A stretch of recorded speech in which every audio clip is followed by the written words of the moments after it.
Yola, good evening. Did a late night stream today. Just came back home. I was playing a little bit earlier. I was kind of trying to figure out the pros design, and I think I did come up with a pretty good one here. So this is essentially the same thing as the universal PA, except it's missing the storage bus that feeds the machines themselves. But there's some changes. For one, it's a lot more compact, and also it handles fluids better. So I think I can refine the existing UPA design using some things from here and remove the state cell, which would make the lowest or the minimum cycle time a lot better. I'll actually show how well this works. So if I order some 16x iron wire, this is 125 steps. If you look at the... That's not what was supposed to happen. Wait, what?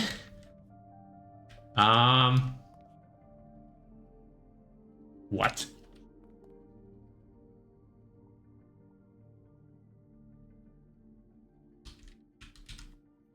No, it's not supposed to be this fast.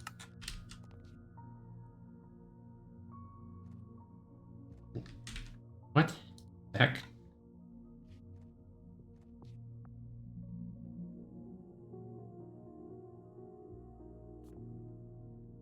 Oh.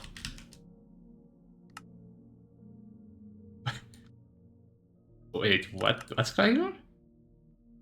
125 steps, but it feeds them in here directly. It power failed?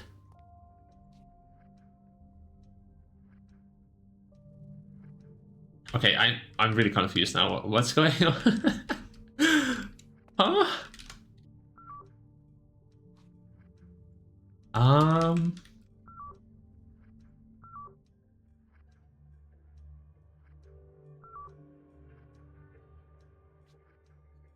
Why is this not getting power?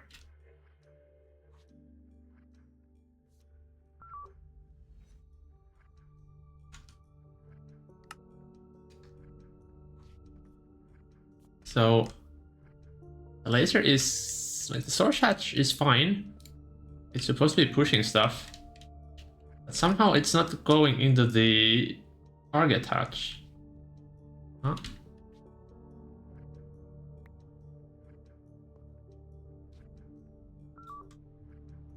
Okay. Did our laser mirror break?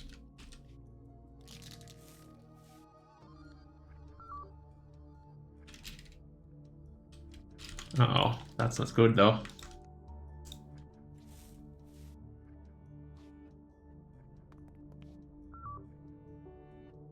What's going on?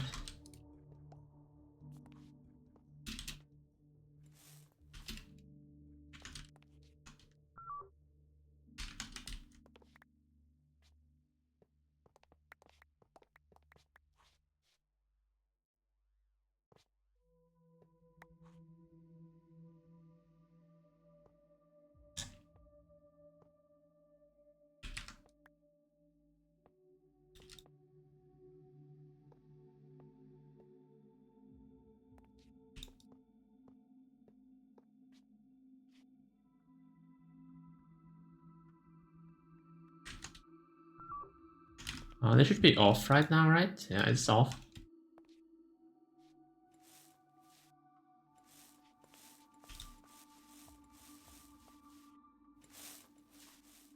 Like, this worked perfectly just a few hours ago. I'm a little confused what's going on now. Okay, now it's getting power. So somehow a cable here just broke or something. I still need to figure out why the hell it's feeding all of this at the same time. Maybe Ollie touched this? So I think it's in here somewhere.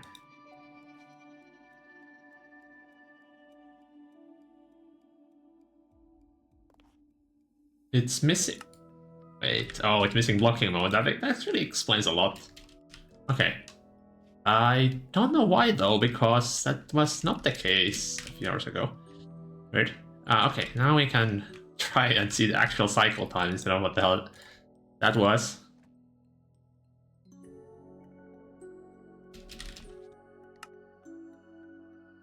Don't know where this stuff now went. Maybe like unload it? Oh well. Let's reorder stuff.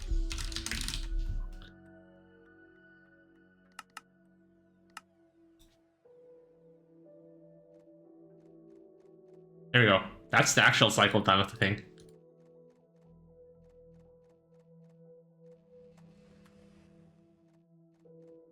So you can see it's pretty good. And I think the same cycle time can be achieved for the UPA. Because the well, it's gonna be 1 tick slower. But we can use the exact same principles here. To get rid of the state cell. So the state cell is right now at a minimum, and it's kind of dumb and doesn't like it's not context aware. Well, these are, so hopefully that will speed it up. Oh, this is working differently than before. Let me try it with the batch mode enabled.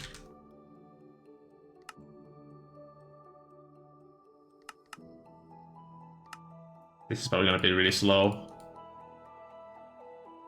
Yeah. So there's still a small issue here that like if you have batch mode enabled, it's not properly utilizing the resident check and change feature, unfortunately. What's different about Universal Assembler in this? Are you what is Universal Assembler for you? This is a Universal Assembler essentially. I'm not sure what you're referring to.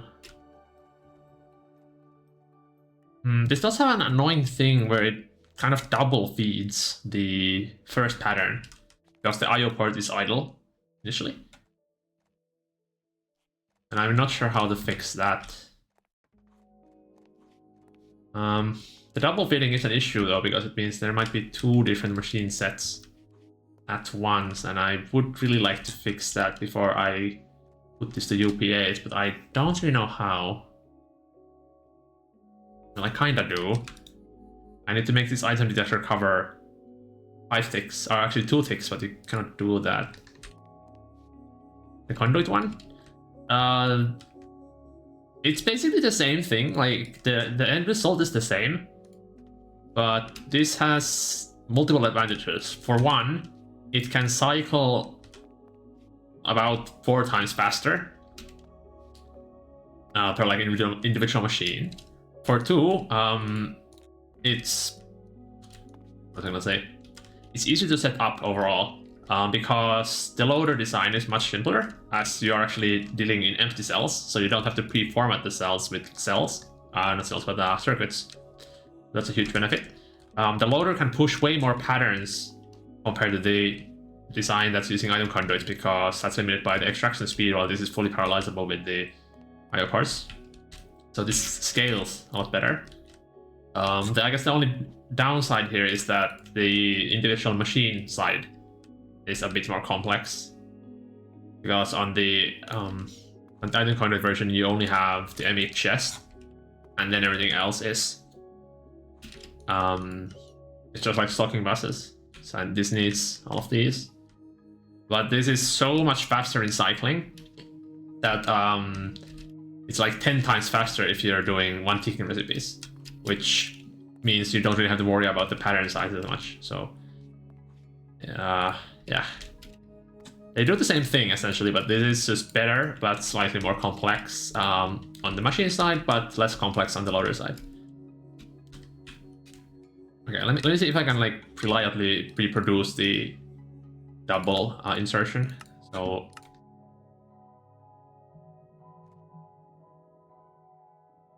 did it already finish? Oh, that's way too quick. The startup time is insanely good. Somehow. So like sometimes the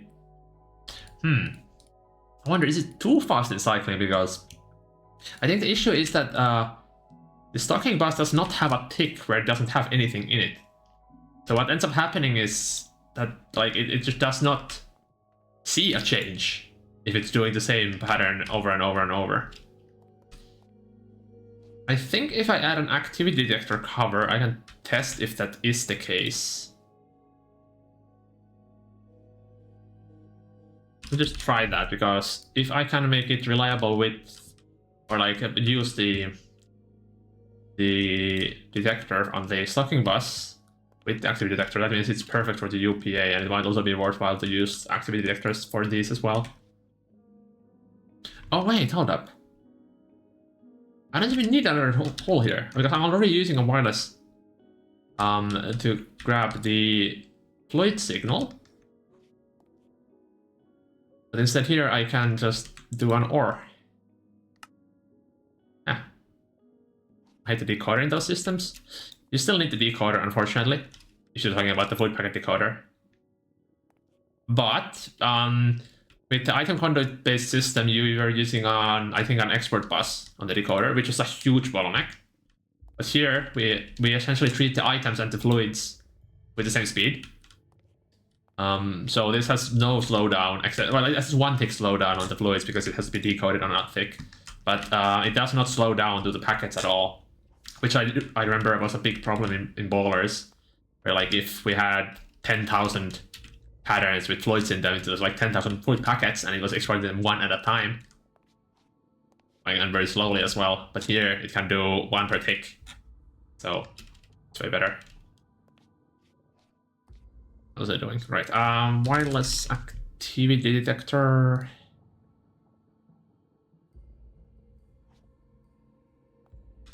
Put you there.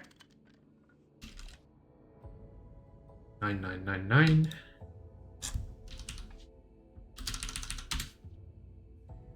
Okay.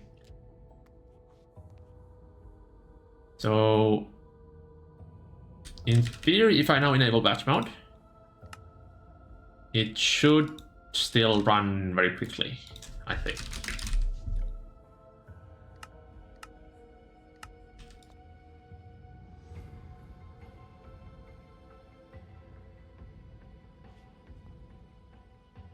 I think this might need to be inverted.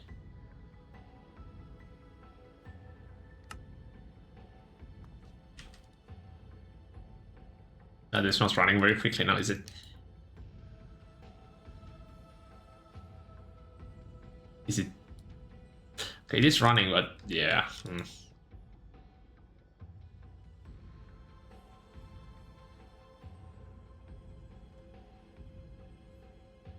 That's weird. Oh wait, is it on 5 ticks? That would be also causing issues. Yeah.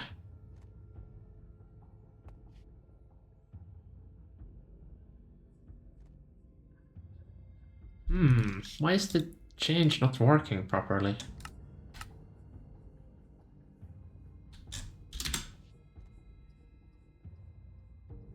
Like it clearly has a tick where it is empty.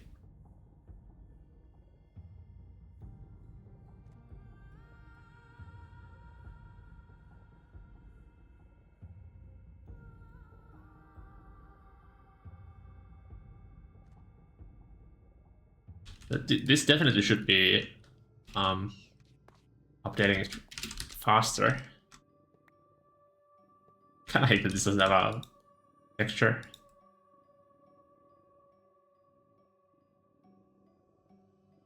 Oh.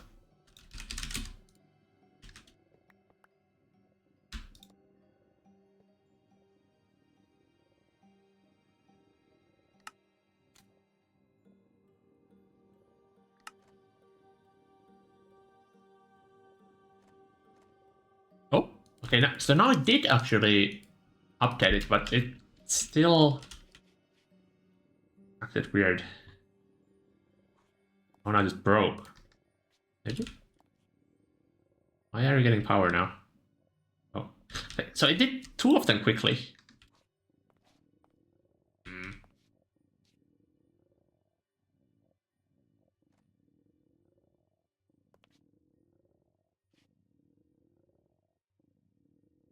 If I can solve this problem, then it should be like the perfect design.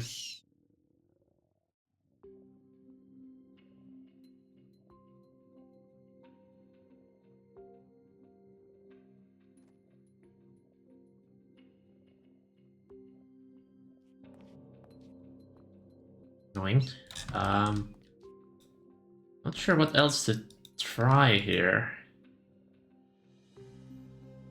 Like, you disable this for now, and I need to run through the thing.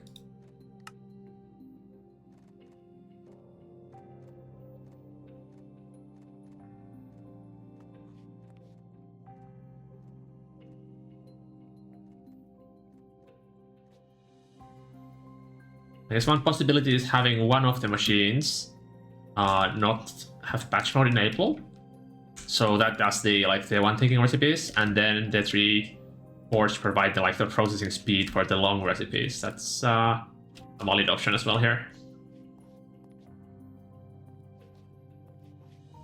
But that's not really ideal, especially for the UPAs, which might only have 1 out of the 4 machines enabled.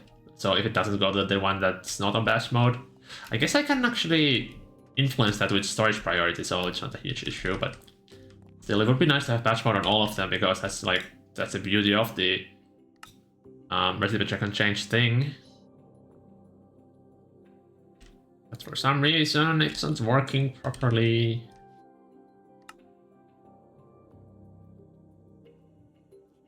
What if I put this?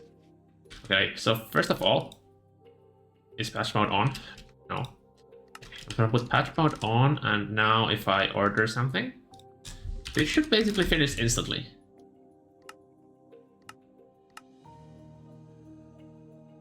Yeah, so it basically, it works for the first pattern.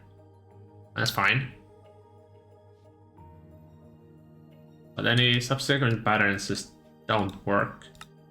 What about this to 10 ticks? Does that influence it maybe?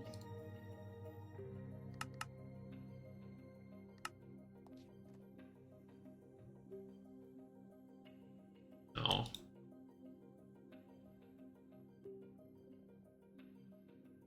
I think it also double fed the first pattern.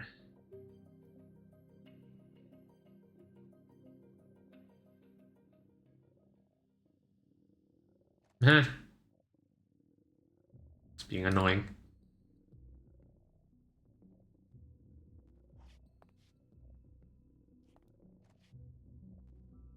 And I don't want to change the UPA design to use this before I figure out the problems here.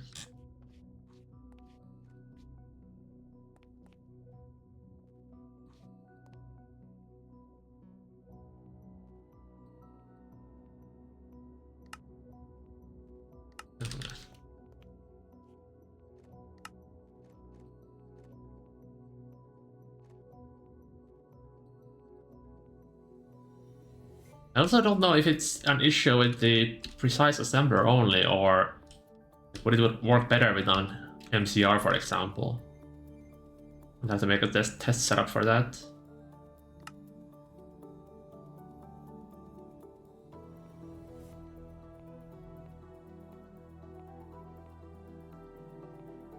Okay, let me actually turn this off, and I want to try feeding 10 patterns. Does this end up with 2 circuits in here still? It does.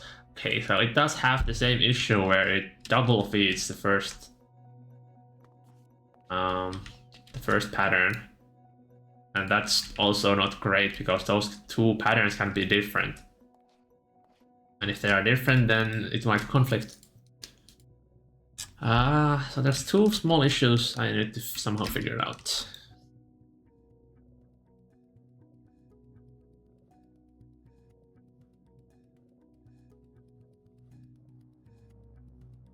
How does the double feed happen anyways?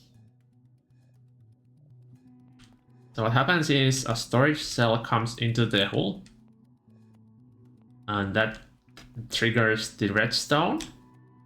But because the redstone takes 2 ticks to update, somehow the conveyor moves the old cell into the IO port on the same tick as a new cell enters. Now we have two cells in the system at the same time.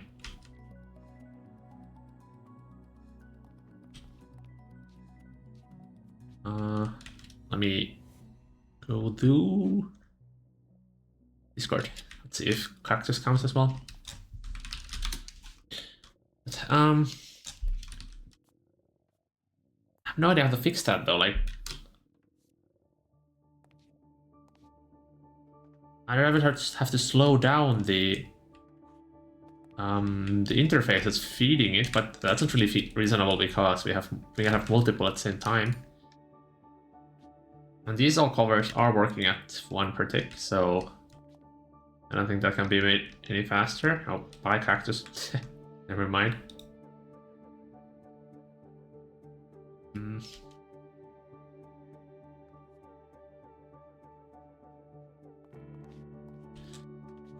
Interestingly, the issue only happens on the first one.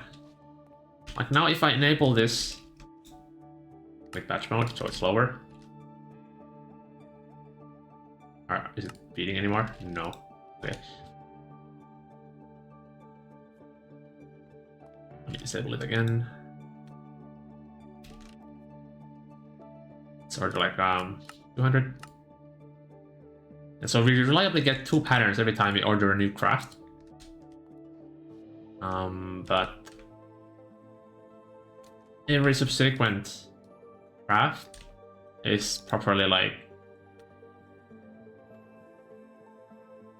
divided into just 1 cell. So how the heck do I fix that behavior?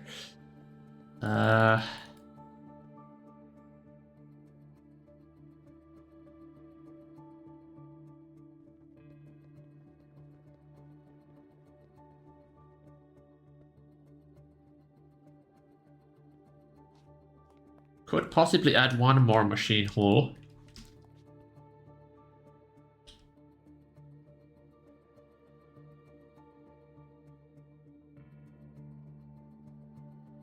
Yeah, I'm just gonna, as a test, I'm gonna add 1 more machine hull with another. Well, actually, it doesn't need to have anything. It just needs to be a 1-slot inventory, essentially.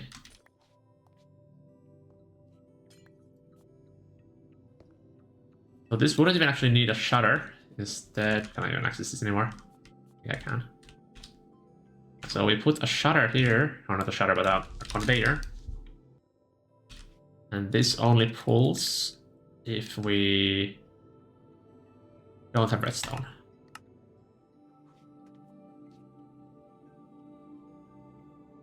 So now, in theory, it should be only to be able to pull 1 per tick. Batch mode inherently increases the check delay. It does, yes. It locks it to 100 ticks instead of having up like a progressive ramp up every time you do a recipe. But we should be able to bypass it with the advanced stocking bus feature. And we are able to do that with the first pattern. So it does work. It does immediately run the recipe as soon as it enters the system. But for some reason it doesn't work for any subsequent patterns because maybe they're cycling too fast or something. That's what I'm trying to figure out here. Okay, so now turn this off. And if I now order iron wire, I'm hoping we only see 1 pattern.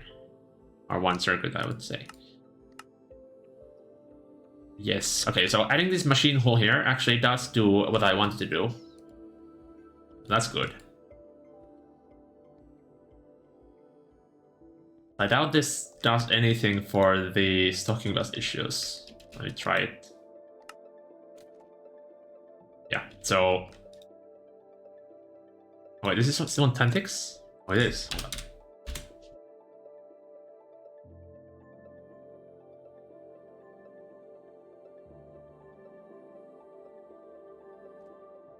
Yeah, it's like so bad.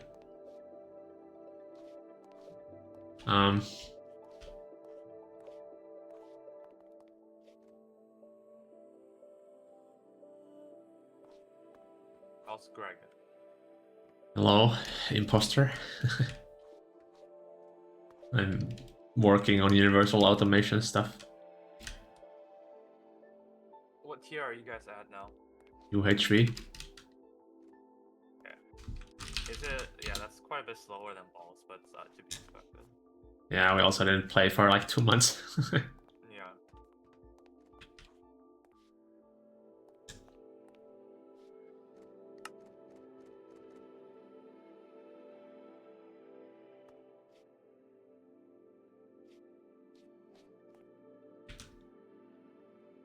I'm bored. No one else is on. This is so sad.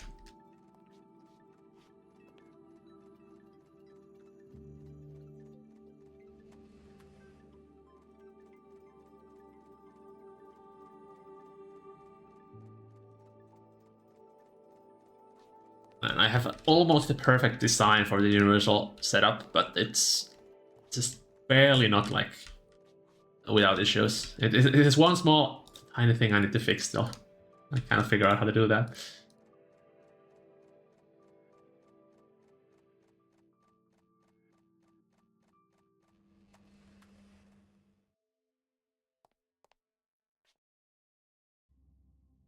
But that's super reliable already, so the last issue doesn't really matter for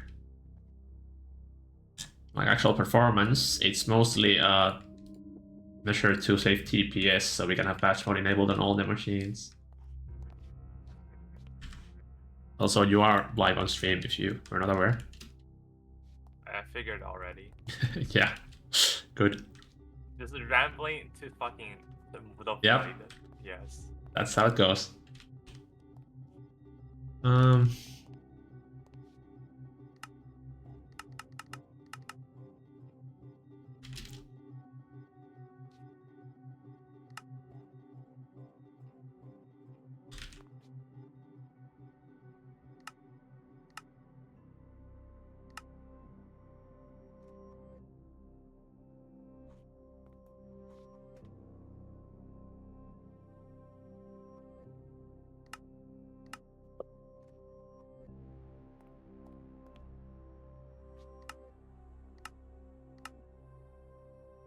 I have no idea where Rubik's went. He's just went missing for the past like a month or so.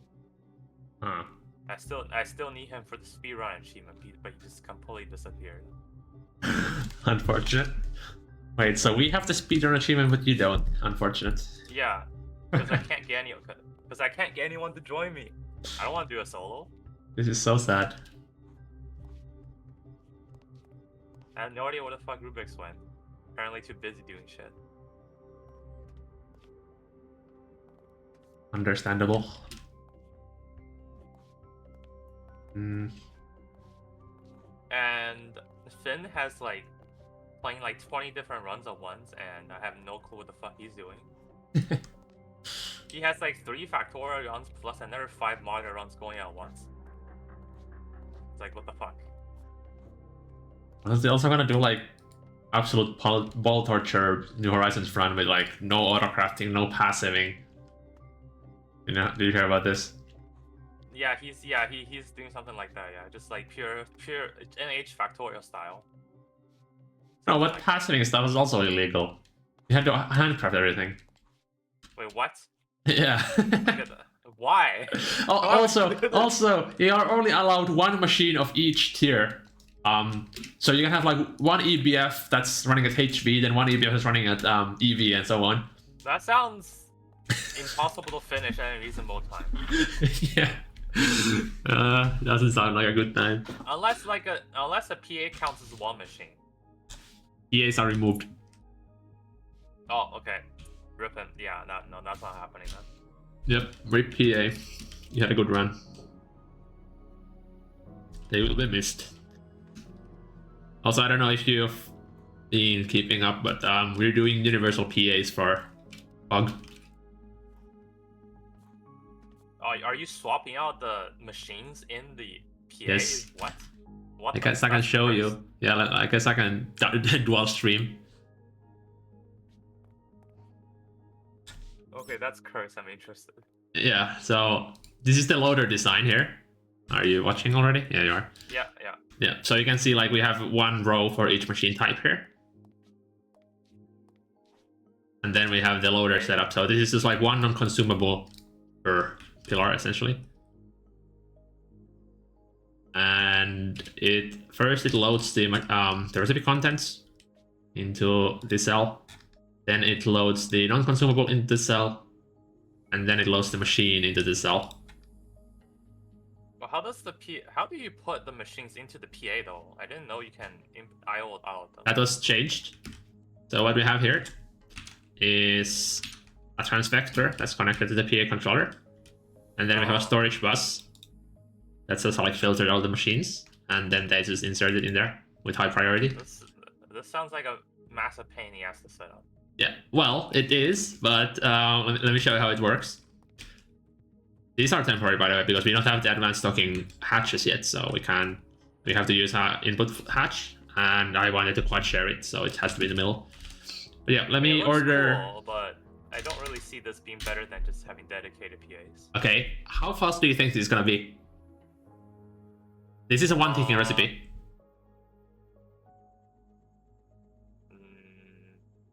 Well, if you're running a lot of PAs, that'd be pretty quickly, off a couple seconds, I guess.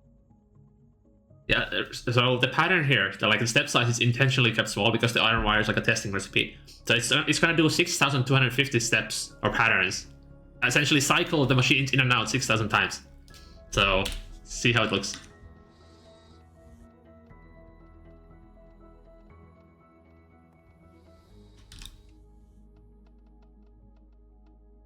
It's pretty funny. And I think I can double the speed here. Also, isn't this kind of laggy? Not really. Like on the machine side, it's not too bad. Because I thought that like having recipes going on constantly on and off is kind of laggy. It's not. The hardest part is the recipe check. So a one ticking machine is worse. Okay. Yeah. The biggest problem here are the machine holds that we are using. Like this thing abuses machine holds to the max. But each one of these is like 5,000 or so nanoseconds.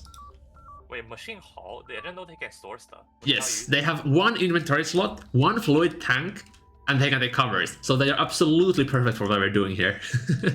What the heck? I did not know they can store items. I thought they're just 1-amp diodes. Nope, they're also that. But yeah, they have one item slot and they can take fluids as well. But yeah, right now this is. And then you say I'm cursed for using the distributors for transformers. Yeah. Yes, you are cursed. Also, nice thing about this is completely unjammable. Anything that kind of fails to process will get extracted back into the orange subnet here. Oh, that's nice. Yeah, there's some like testing cobblestone, testing iron wire remaining. But yeah, this thing has 7 different subnets, so. Yeah, this looks like completely impossible to debug if you don't know how it works. Well, that's the case for anything you really know. Honestly, it's not that bad because like it is self-flushing essentially, so it will reset itself to the normal state. So like you only have to debug why the things are going into the orange network. Nothing else. Loading is done. Loading is done with IO ports. Yeah, everything is done with IO ports essentially here. All the item movement. Also, I had to add a PR for the covers and the IO ports to make this work properly. Bro. So you might, I don't know if you have you used IO ports. How much? You know how they work, like. Yeah, I know how they work, but I don't use them automated like this. Yeah. So actually, these should not have the redstone card in here, but you might be noticing that these are on move to output when cell is empty. These are empty, but they're not getting moved. That's not normal. Yeah. So what I did is I added a new mode essentially. So if it's pulling into the storage cell, but it tries to move it when it's empty. So essentially like it cannot move because like why would it empty if it's pulling from the network into the cell? Instead it made it so it looks into the network, and when the network was made empty by an action of the IO port, only then it will be moved. So it will wait here without any redstone signal or anything until that happens. So this is the only thing that basically enables the this setup here with 0 redstone. Yeah, that's cool. But I definitely will not be using this. Yeah, this is like an absolute. This is like an engineering art piece essentially, because like we don't even have PAs anymore. Like if I try to look at the processing recipe, processing array, where is it? Here. Gone. Yeah. Like there's no recipe. We cannot make this anymore. So like this is not gonna be usable by anybody but us essentially. So we just wanted to do like a proper standoff for yeah. So they finished making multis for all the singles? Yes, they did. Okay, cool. Even like shit like candy machines and stuff? Yep. Damn. Where is it? Okay. Yeah, there it is. Like the things I might need to. Oh my god. There's some interesting stuff. Like I guess the lathe is kind of cool. But like, yeah, have you seen the solidifier? Okay, let me see here. This thing is like a meme. Okay, like this is fine. I mean, it looks kind of bad. Like the texture is weird. But now let's start adding up some tiers. Oh what my god, the it fuck? gets wider. Yeah. It just gets wide. Yeah. Oh my god, this looks worse than plus. What the fuck? Okay, but have you seen the gorge? I think Madman showed me a long time ago. So. Yeah. Yeah. It's pretty wild.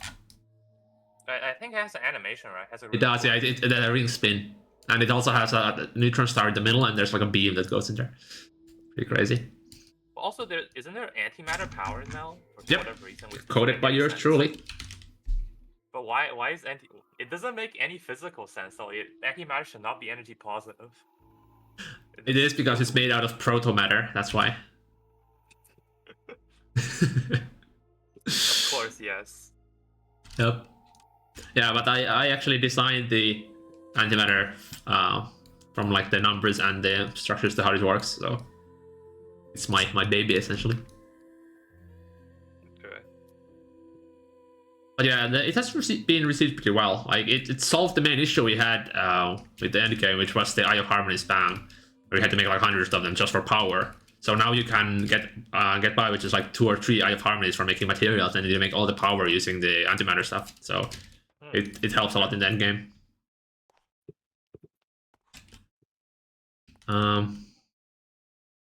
What else?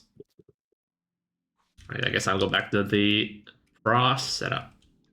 I guess you don't have any idea what our base looks like. Nope. Yeah, it's looking much better than Ballers did in UHV, mostly because we've had more time to build. I'm not here. I'm not here. Yeah, exactly. Yeah, that too. Okay. I'll show you the basement. It's been cleaned up a little bit, but the basement was really bad, and it still is. It's basically... Okay, so... yeah. So without me here, you guys still build the basement. I thought, why?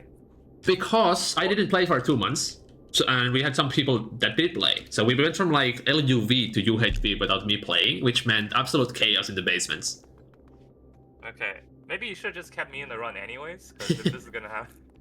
Yeah, but like, yeah, this basement is like, what the fuck's going on here? Okay. At least things are in rows. Okay, this might be power failing us. Wait, how much energy are these using? Like the upside down volcanoes. Yeah, also the server is like super laggy for me when I try to move chunks, so I desync for like 2 minutes at a time. Yeah, I had the same issue on balls too. Like I just get super laggy when I move around.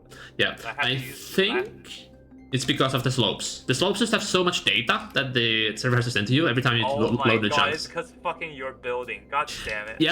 Yeah, and now realize that this entire map is a pre-built one, where we have these massive fucking cliffs that are like 90% slope. So, yeah, that's why it lags. Oh my god. So I'll have to pay for a disconnect just to build pay on the server, and it was because your fault. God damn it.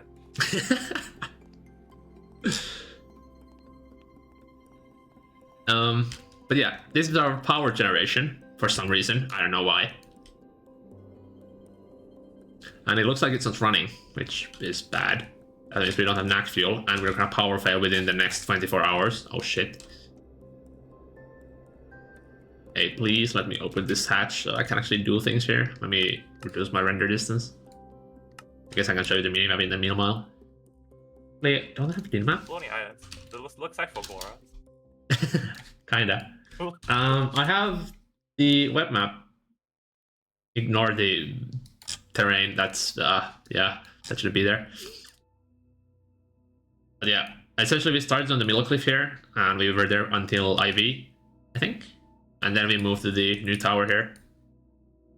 And now we're kind of expanding the base all around as we have the UHV cell, or neutrinium cell, so we can use wireless AE without any problems. But there's still a lot of space on the cliffs, which should be enough to get the gate, hopefully. Okay, do I have connection back yet? No. Yeah, so you don't need to spam IPARM, so you can. I've had no space. No more fields of harmonies. Yeah, we'll be doing antimatter for power. Okay, what are we missing here? We're missing... Are you kidding me? We're going to power fail because we don't have enough boosters for the fuel. What? Okay, how do I make more Nakoda? Don't we have like millions? Yeah, we have plenty of Nakoda. Okay, so do we just not have molten Nakoda passive? What the heck? How do I make stuff? X4 bus. Find a crafting card on it. Refuse. I don't know, let's make like 5 million.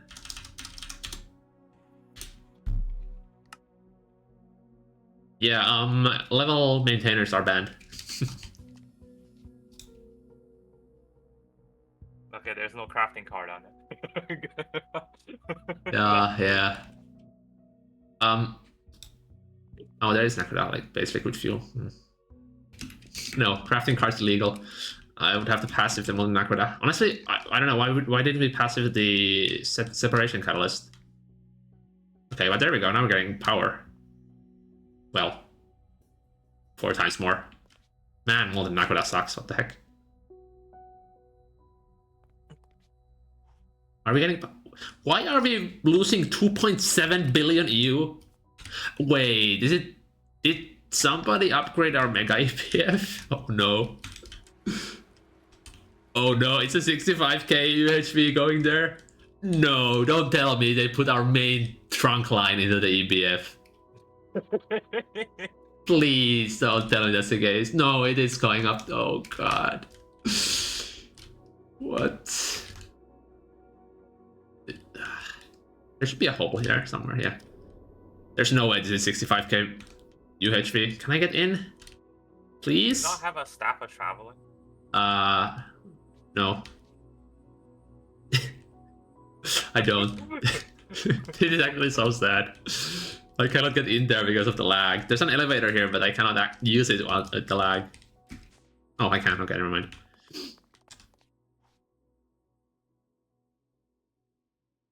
Okay, this is just a CPM 4K, so... Huh? Where's the power going then? This is still 65k, so what's here? Imagine if we had the factor electricity graph. That would be nice. Time to get coding, I guess. You can do it with open computers. Okay, well, I did quadruple our power generation, so that seemed to be the issue. Hopefully we don't power fail immediately now. Where was I? Guess showing stuff around. Right. Yeah. Yota tank building. It's the main tower. The main tower is like kind of stubby. It was supposed to be like twice as tall. But, well, we ran out of vertical space, unfortunately. It's because our cliffs are at Y150, so we don't really have like vertical area to build these tall towers, unfortunately. You could just go down a bit, I guess. Then we have these bridges. These turn out really nice. Can connect the cliffs to each other. Here we have the main A2 core. I like this way more than what we had in Ballers. The colorable wireless connectors are so nice.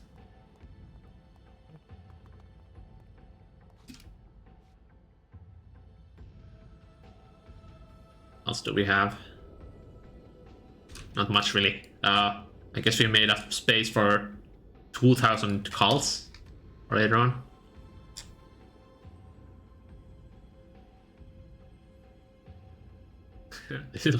This place is like copy paste.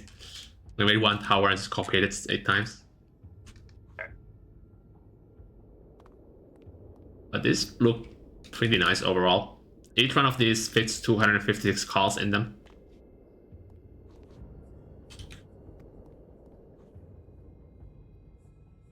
Even loading it. What the hell?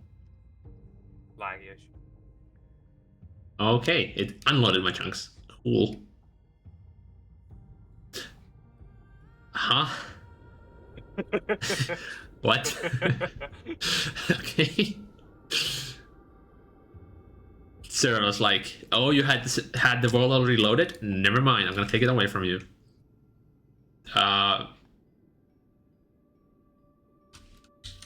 This doesn't feel normal. I think you're in ghost mode. Maybe. Let's see if it pulls me back at some point. Oh, I see there's stuff here now. Oh, okay. In that case, it's a rendering thing. Yeah, it's a render.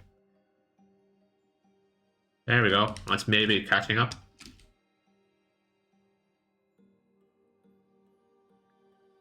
At least you're not getting kicked for timing out. I constantly get kicked.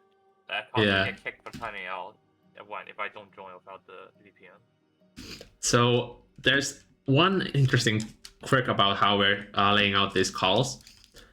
So the only way this works out this compactly is if we have the controllers like on the outer edges. Now you might remember that the calls need to have their like all the buses at the bottom side.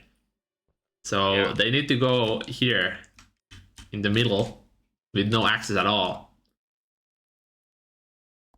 But you can make the ME input buses share channels. So we can have them kind of tucked inside the casings and still be able to pull stuff from the ME network, but we just cannot access them. Hey, even more now. Yeah.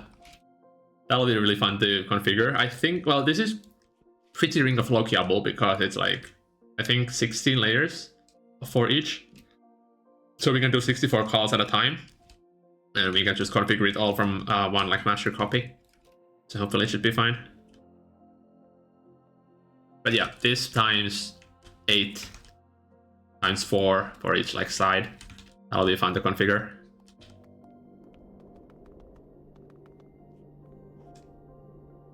But yeah, otherwise we don't have many buildings. We're kind of working slowly on making a dedicated building for all of the primary machines. We need an ADL building still, but getting there. We've also been hard stuck UH3 for like a month. I mean, that's what happened in Boulders, right? The Tangon gate is real, especially in Skyblock. This is Skyblock indeed. I don't know if you knew that, but yeah, it's Guardian of Greg. If it would have been stuck, we would have been stuck for longer if we didn't rush the mothership and flew directly there to get it. Yeah, and in Skyblock you cannot do the mothership because all the other dimensions are banned. So what you have to do is you have to summon like 50 Tangon meteors. So you need like 50 of the iron motors. Oh, so you can get from meteors. I wasn't aware of any of the other void thing. Yeah. Yeah. So yeah, this makes the Tangon, but it's 99.87% salt and 0.13% raw Tangon. So you need to do this like 50 times to get enough Tangon so you can make the this Mark 9 miner for the space elevator, and then you can mine the Tangon ore.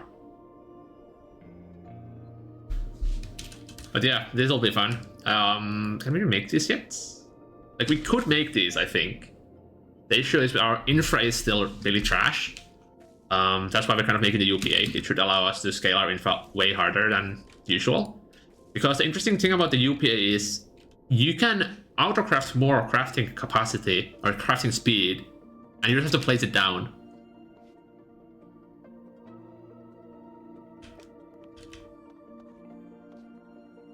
Have the wireless hubs been added? I don't think so. no wireless hubs yet, unless it was renamed.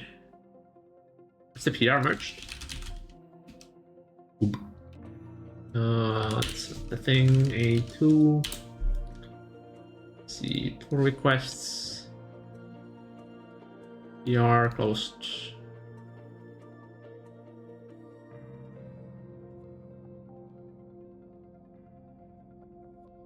Hub.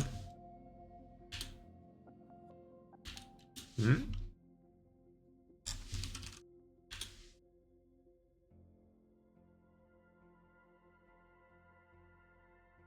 Oh wait, is it? Oh, it's A2 stuff, right? It's the other thing. Yours. What is up? Okay, not merged yet.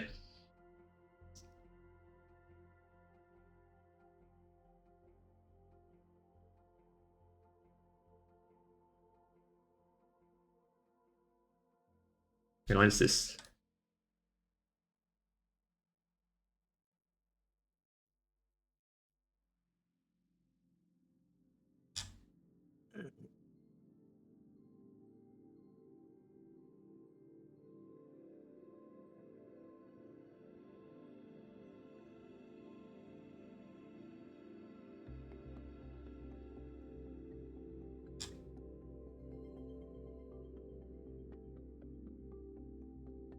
Okay, nothing interesting going on there. I keep getting distracted.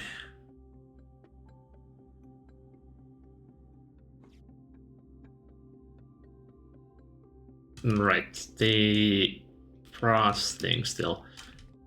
Need to figure out how to make it use the detector. Like, slowing it down by one tick somewhere might do it.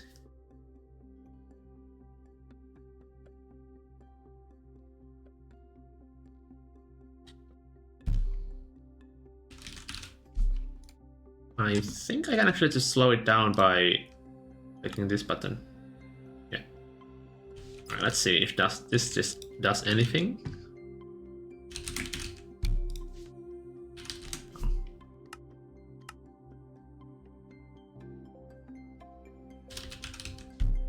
Our backbone cable is finally removed. Yep, I think so. Good riddance. Those things. They're horrible. Okay.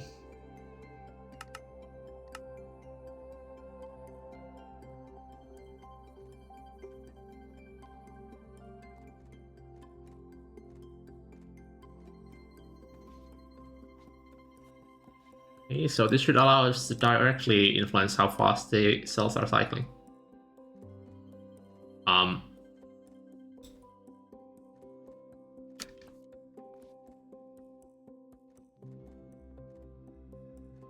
I don't think this does anything that the conveyor much. What?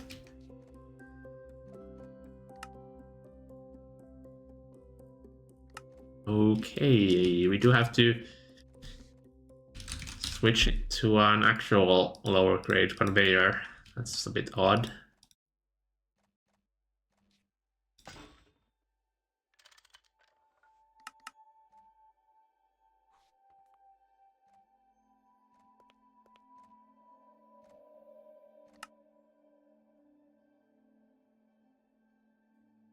I've still been playing the same factorial save. I'm up to 300,000 SPM now. Okay. Will you ever be done? I mean, I'm more or less done. My goal is 100k on Promethean, which is 150k at my current research. 150. It's 300k for non-Promethean and 150k for Promethean, because the research speed's half as fast. But there's still some hiccups in trying to make it so that it doesn't actually able to maintain it constantly. Oh, the wireless hub?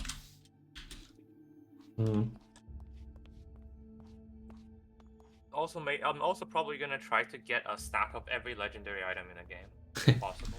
Okay. Arbitrary goals, I see. Let me try maybe replacing this. I mean, I already have all the expensive stuff fully legendary, so I'm just making the rest of the garbage now. I have chests full of legendary modules.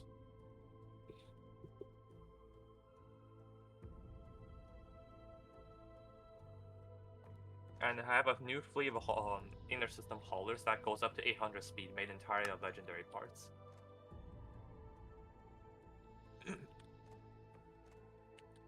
Okay, hold up. We're getting somewhere. Also, they still haven't fixed the missing textures on these things. Like, they just go transparent for whatever reason. That was fixed before I updated nightly, so it reappeared. I don't know.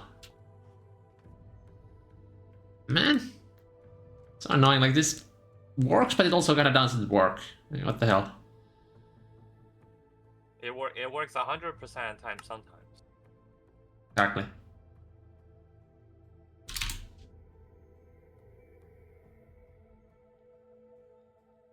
I feel like it having this program circuit kind of stick around here is the issue. Let me go see what the UPAs look like, because those are properly working with batch mode and they are instant.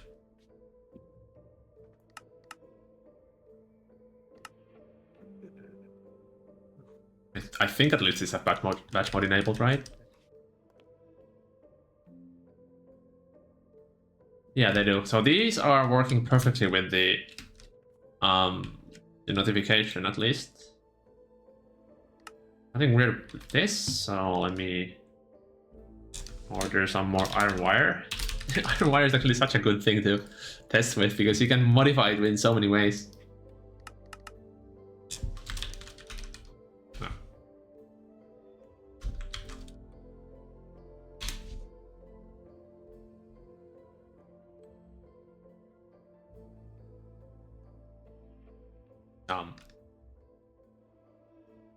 Oh?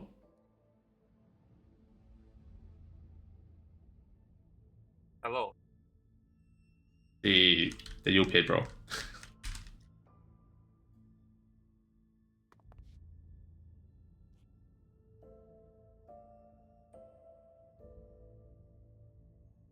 Oh, we ran out of storage cells. Interesting.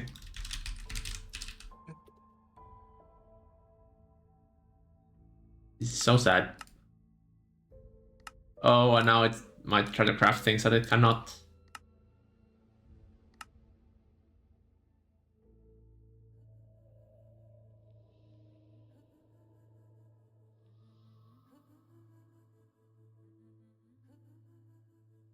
Oh shit, this is actually using the Prahas already.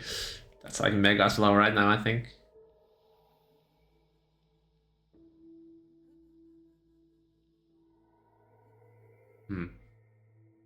It's a bit annoying though. Running out of cells, so it does need 6 cells per non-consumable, and we have like 100 at this point, so it's like it has 600 cells in the damn network.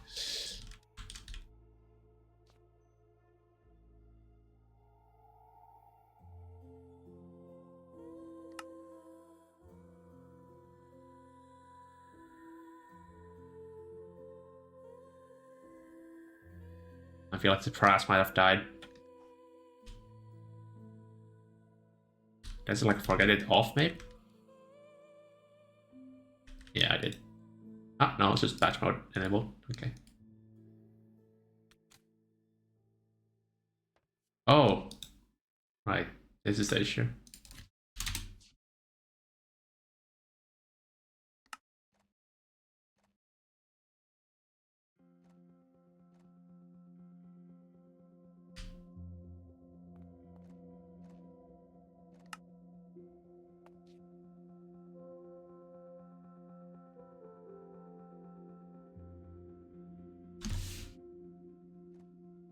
Like with the batch mode enabled, the circuit doesn't leave the patch here. So maybe I need to keep the batch mode enabled, update the structure, and then replace the stocking bus.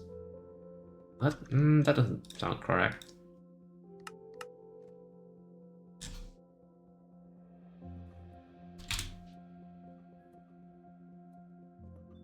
What?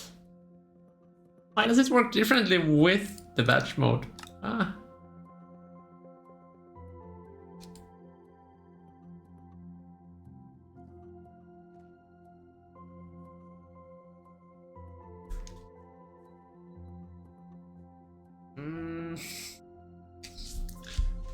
painful.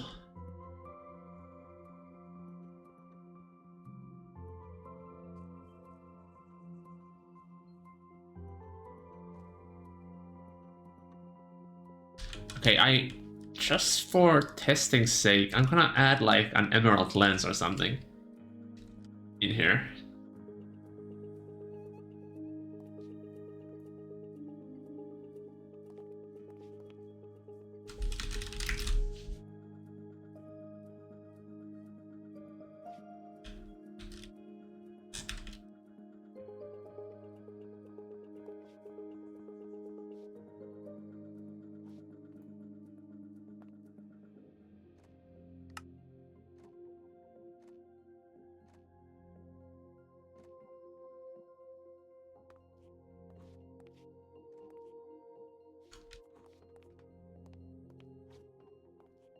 Related to this, let me see.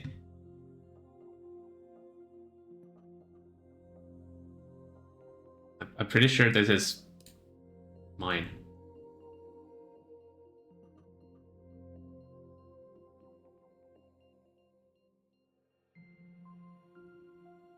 Like, this is fine. There's this, yeah, multiple base. So the pros and the PA both share the code here. So there's no difference there. What is different, however, is the stuff that comes in with the storage cell, because the PA has the machines. So I'm thinking that maybe the PA's having this different machine every time somehow influences this. So what possibly might be an option here is that we add like a dummy item that we kind of force the update of the stocking bus with. I'm pretty sure this is solvable still. I just need to figure out the actual cause. Now let me go add these storage cells to the network. Like, this is the nice part about this design as well. Like, you can just toss in more cells and they will self-sort. Oh, nice. Very cool. Like, I don't even remember from Ballers, but we had to like pre-configure the cells with the circuits. Oh yeah, yeah. Yeah. So you don't have to do that here. You just toss in empty cells and it just works. Also, there's no filtering at all. Right now, we should be getting wires here. Right, now I need to check what the PA looks like. So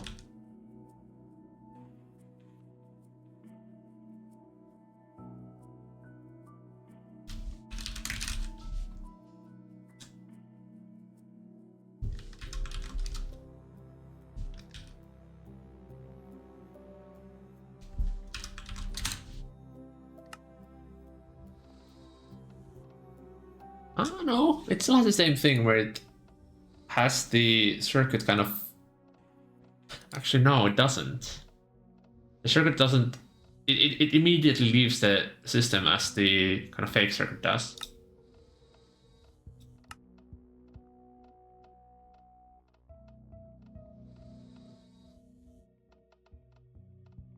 I'm pretty sure I can make this faster as well, like if I put this to the lowest possible amount. Yeah, it's still like, it perfectly mirrors on the right side what's happening on the left side. So what's different here compared to the pros?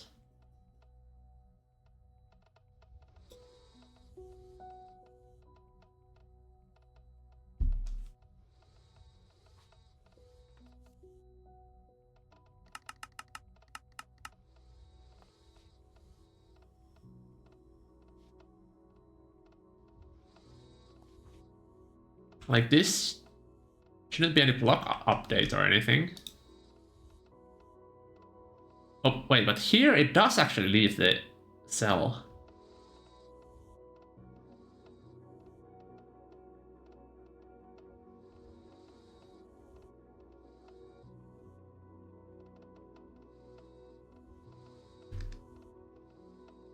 Oh no. I think I might know what it is, and I don't think it's fixable for the pros. So what's happening here is the machine itself it's receiving the, like, it updates itself when you pull out or insert the machine. Because if we take away the machine control cover, this should turn off at some point. Okay, I guess it doesn't. But like the act of putting something in here updates, makes it update the hatch.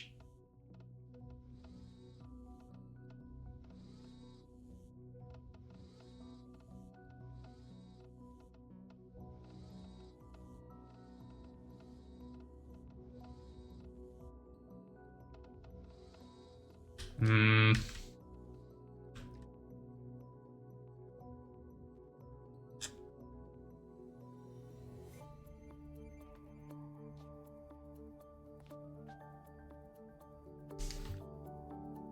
Okay.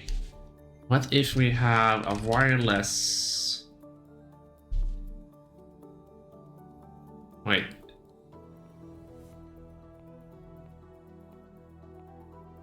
What do I need here? Hold up. Okay, let's just do a quick test with a P2P. What if I machine control this machine instead? I need to grab this and put it on this. Actually, do I even need this wireless anymore? Not sure. Hold up. So the wireless was there to try and fix the double insertion, but maybe this machine tool alone does that. So if I disable the machine for now, and I order 2 of these. Yeah, okay. So we don't need the wireless activity detector here. And that's good because that will make the cycle time 1 tick faster. Wow, 1 tick, huge. Now, what if we have the machine be off by default, and instead we turn it on? So essentially, instead of having the check be done by the advanced talking bus, it's kind of done by the redstone signal.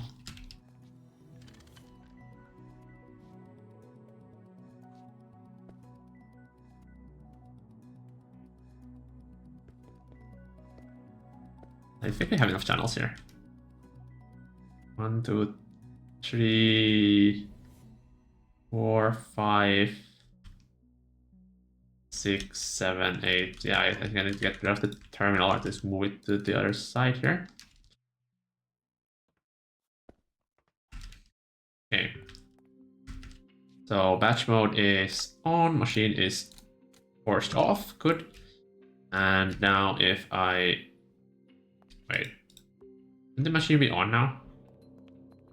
Oh, I didn't link the P2P.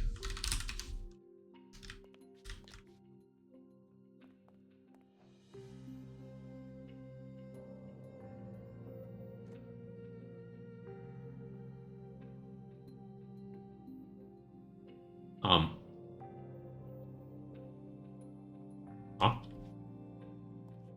Oh, I think we just ran out of stuff to do. Yeah, we did.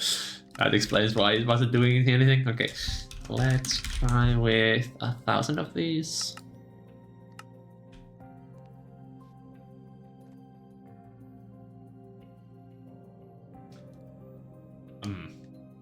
Yeah, not very promising. Let's see, how does it handle if I don't have batch mode enabled?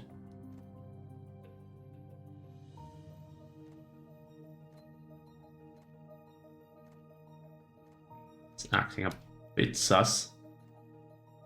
Slowed it down pretty massively, but we do still have the HV conveyor. Let me switch that to the IV one again.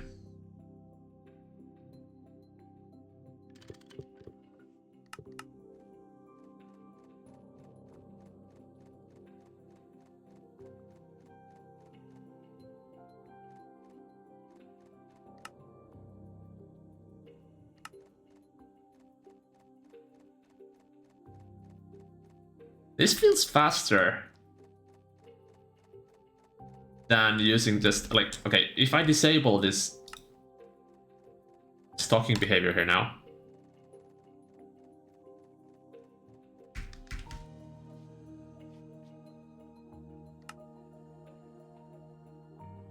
Did it already finish it? Holy shit. Okay.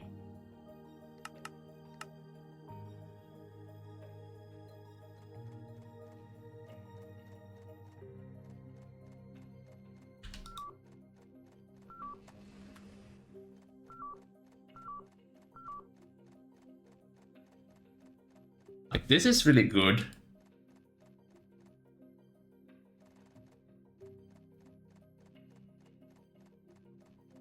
This is better than using the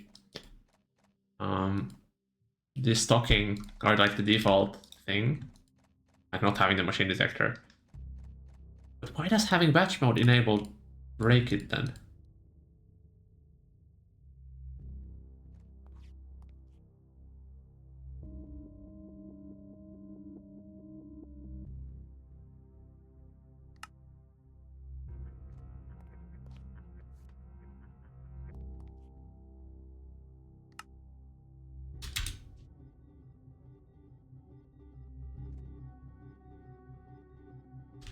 Like, it's almost like the stocking bus just isn't pulling anything. It's not updating every one tick.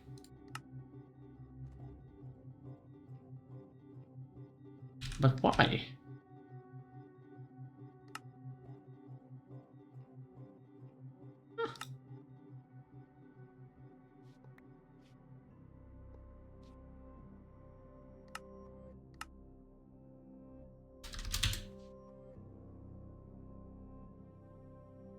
Why does enabling batch mode break this so hard? What the heck?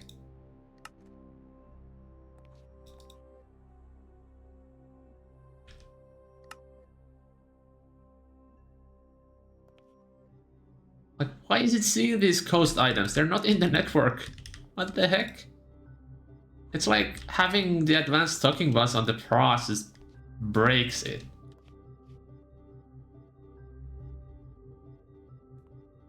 Okay, dumb idea. What if I put a machine control cover here? Like, what the hell? What are these ghost items and why are they here?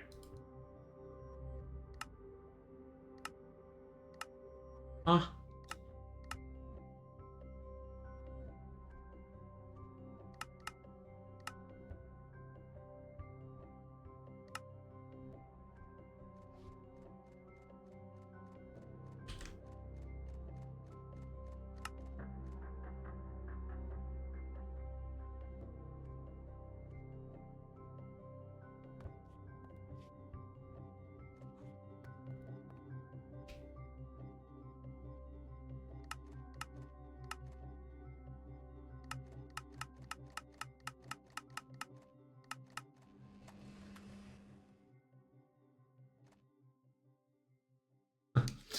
I don't understand.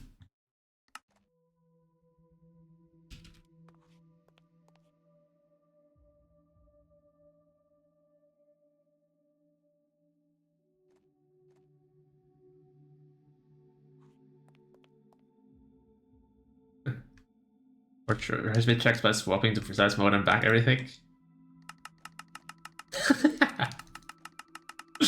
God damn it. Okay, but at least we found the reason why it's slow. It's because the stocking hash just doesn't update.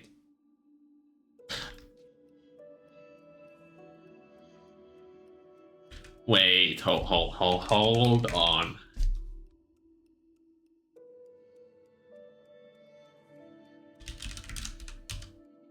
There's no way this works, right?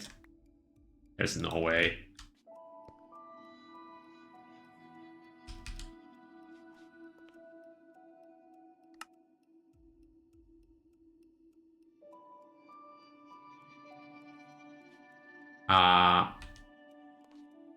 Alright, they already got inserted here, so it broke. So let me manually. Oh, okay. Ah. I need to make this be like super low priority for this to work. Yeah.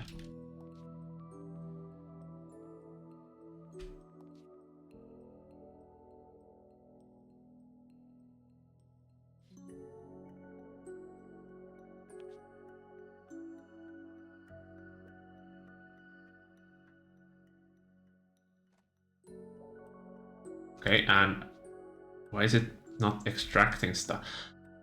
Ah, shit. It's because the brass doesn't have this thing that can be toggled. So we have to have the circuit in here as well.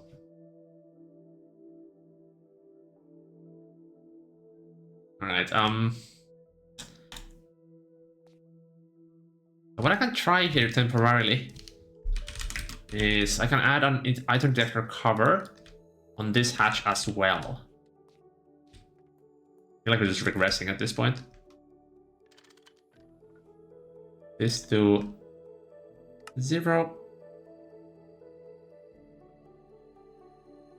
Item threshold. Actually, if we check the slot 2, and now we need to remove the lens. Wait, this is getting more and more cursed at this point. Okay. Sounds of streams makes my head hurt. Yeah, same.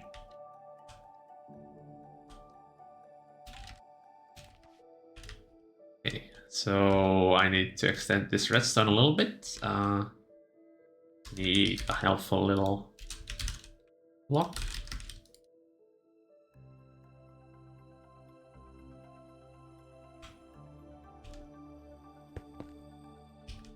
Okay. So now, let's actually disable this, so we have it on only.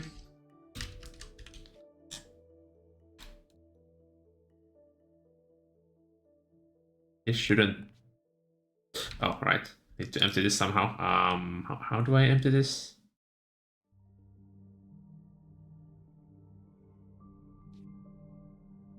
Let me disable this temporarily. And I think I need to add a stocking hatch for one moment.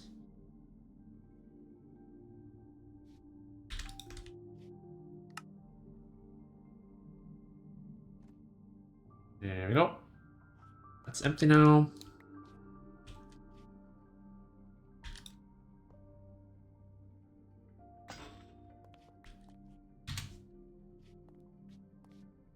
Right.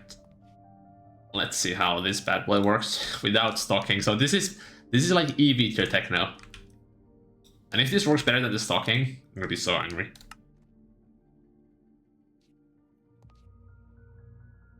Oh, there's still the lens that I need to get rid of.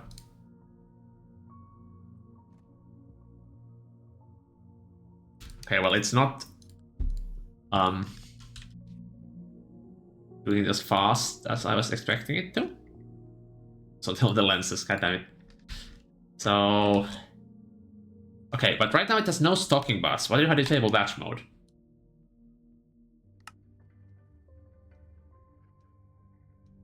Ah, right, it stopped doing stuff because reasons.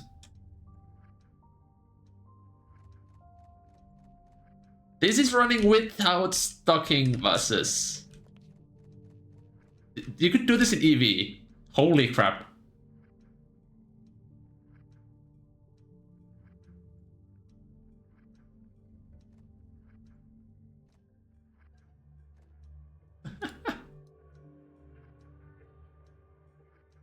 What?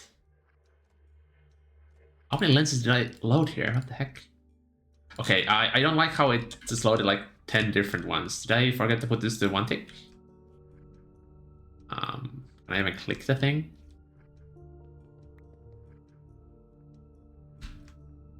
It is on one tick.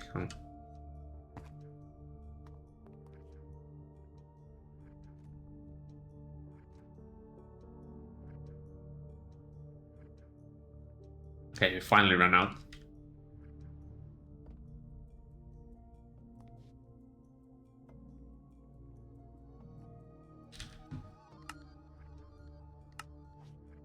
Right, but this test still wasn't a success because it still does not cycle it properly.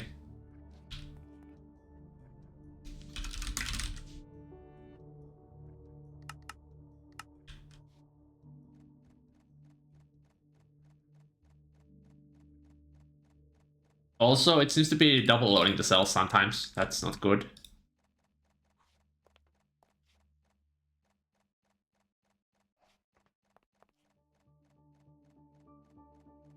Oh, right. Not, yeah, now it's double loading it because the item itself isn't blocking the hole anymore.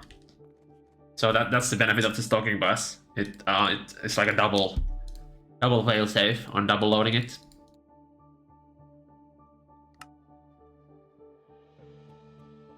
But honestly, for EV tech, that's powerful.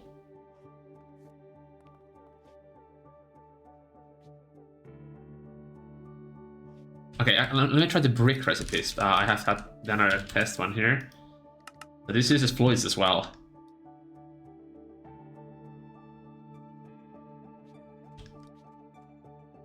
Holy crap, it works with fluids with EV tech? Okay. Damn. I should make a guide with this. Holy crap. Like, this should work with every single machine. It's generic in that way.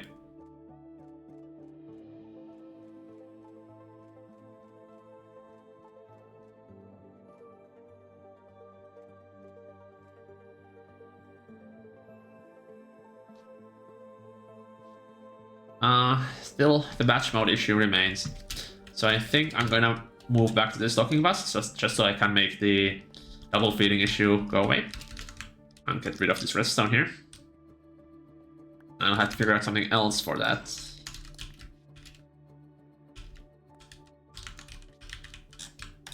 We know the issue is with the stocking bus itself. Actually, no, do we?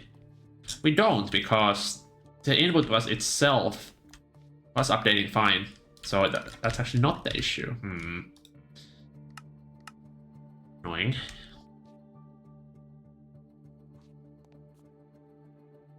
Well, they should actually have all of the circuits in here. Let me quickly add them all. I don't think I can shift click this in, can I?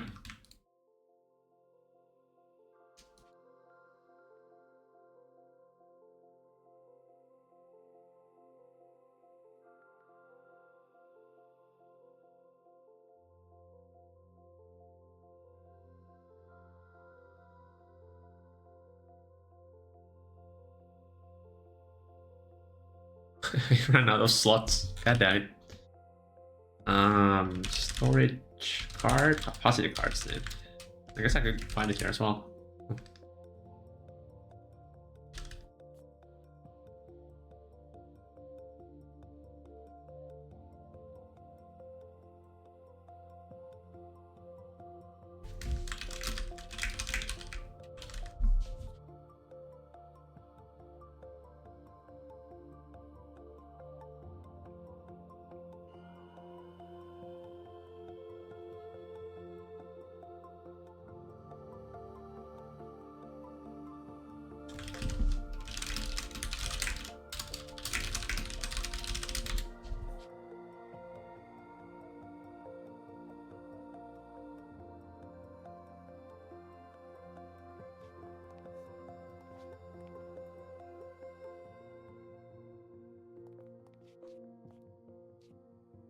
Alright, just a sanity check. This needs to be 1. Now we refresh this. Run through a few more iron wire.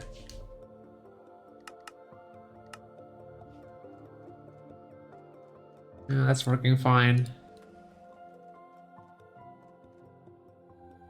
No, it's still leaving these coast circuits.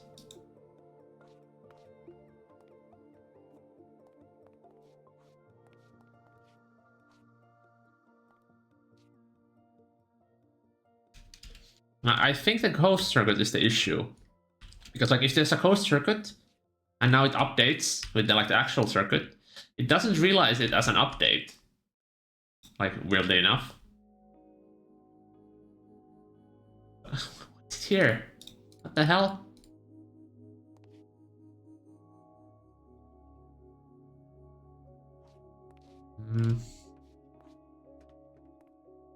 These don't have actually, they do have a controller slot that can take everything. But can that be automated? How do we not have normal hoppers? What the heck? Okay, fine, I'll use a natural hopper then. Okay, will you go in? No. Okay. So we cannot fake. We cannot make up like a fake UPA here. Okay, we did solve the main issue, like the actual issue, which was the double feeding. So we can actually now move this to the UPA. The same like principle. And with that we could try if the same issue with the stocking hatch persists with the batch mode. So let me grab an image of this, and I'm going to try retrofitting one of our UPAs to use that.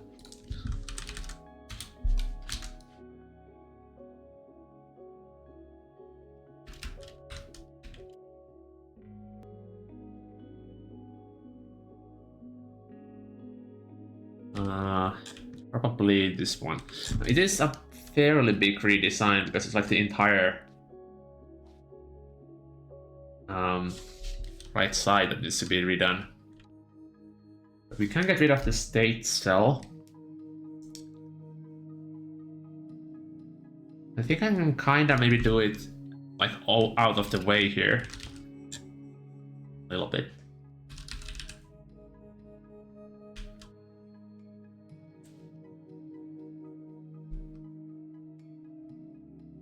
Ooh, I just realized I actually need the redstone signal on the IO port at the bottom. So I think I might have to just rip this apart completely. Let me disconnect the other UPAs.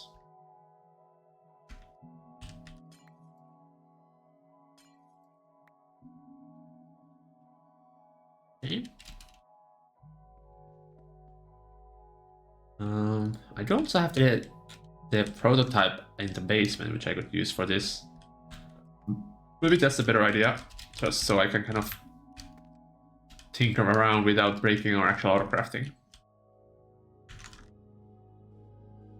So I am fairly certain I'm gonna have to move the LV machine hull input into, like, so it's not flush with the PA, because I need way more sides than we have here.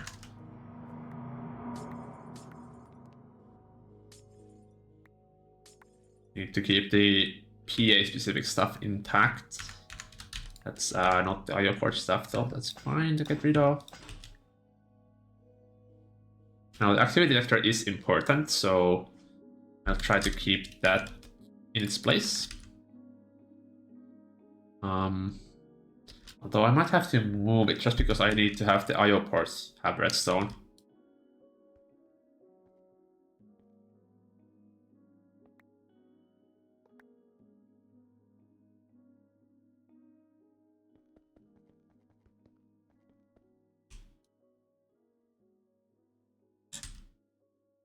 Okay, so I know the input needs to be there. That's not a question. Now we can have the IO port here without any issues. Then this one doesn't really do anything, it just moves it quickly. Then the main IO port, the one that's actually loading the machines back in, go there, and it already has low network access, which is good, that's what we need. So this needs redstone. We need redstone signal from the top. We also get redstone signal from here. Okay, this is actually looking really smooth. And then I just move this hole here. It's the signal here. Private frequency 5 and OR.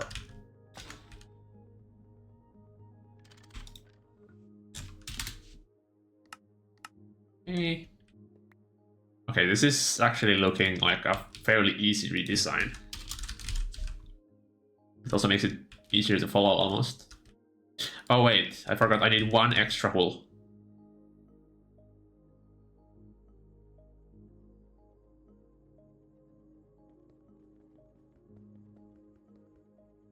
That hole, however, can be shared between the two. But that then I would have to mirror the design. I could push this down by 1 block, but then I wouldn't have connection to this IO port easily. Though right now I don't have any connection for the top IO port anyways.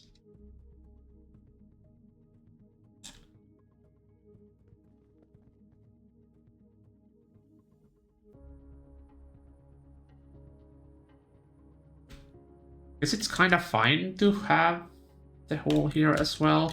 Or I could also have it on top. It also works.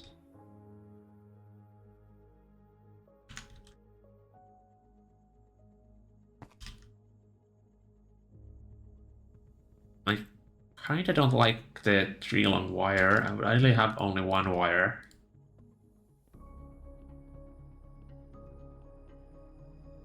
I need item detector from here. This would be the activity detector.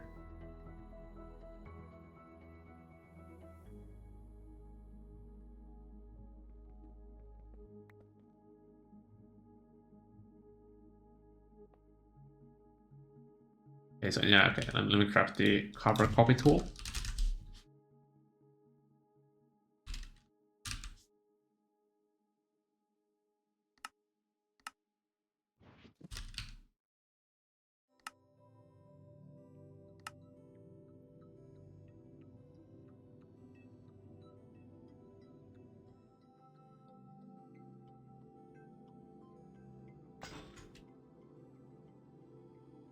Really tempted to move this down by 1 block.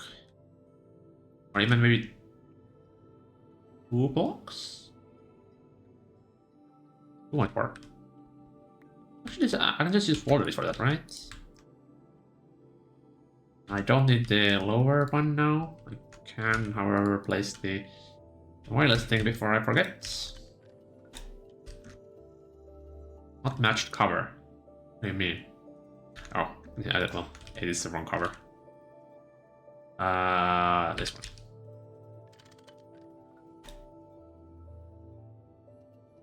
Can get rid of this for now. So we move this down by 2.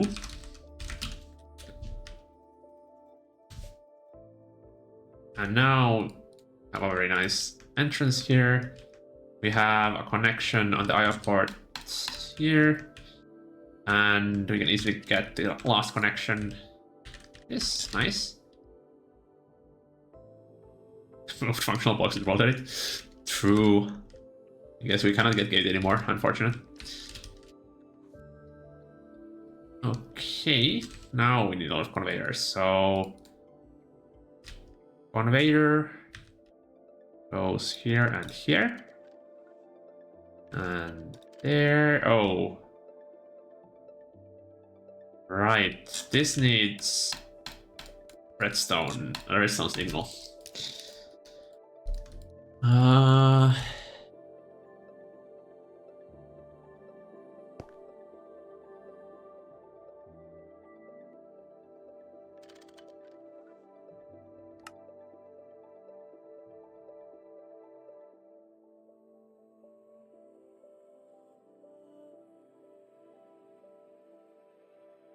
Wait, no, hold up.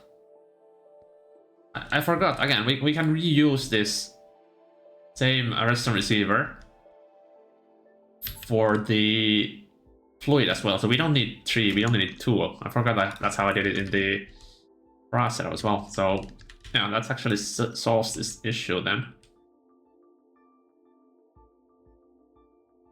I think. Does it?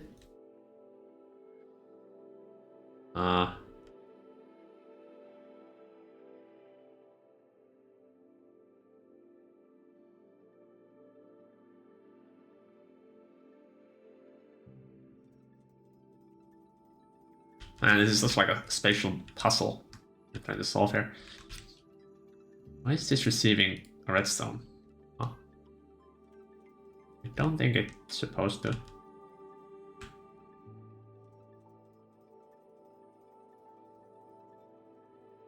No, because I didn't paste the cover data. There we go. Okay, so now this can be removed.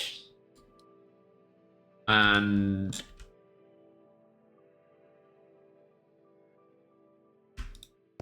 okay, this does work. So I'm gonna redstone card here.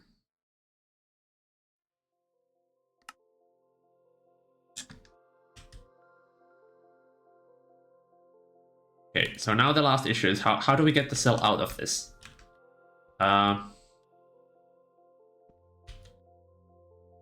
We do have the option of adding the hole here. But I think we might have had a cable going there. Of course, the cable can be moved.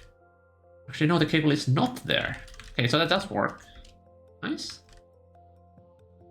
It looks a bit goofy there, but I think that is the easiest way of doing this. Of course, these two could... No, wait, how can they be moved? Wait, yeah. This needs a storage bus, so this has to be here, otherwise it's not really gonna work. And we still have channels, I believe. And let's count, just to be safe.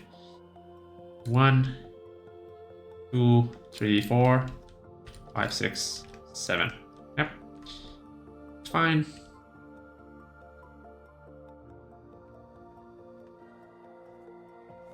There's this weird item in your inventory. Red alloy cable.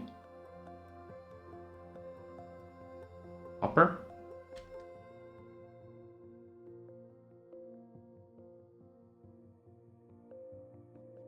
The hell is this link? What the heck?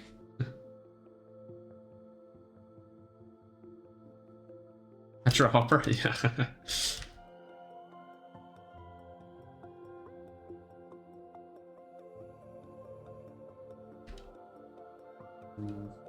Random links, what the heck? Where was I? Right, this needs to...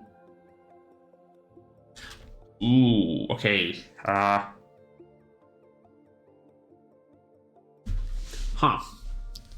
Now we got an interesting issue here that we need to feed the machines into this storage bus with a very high priority.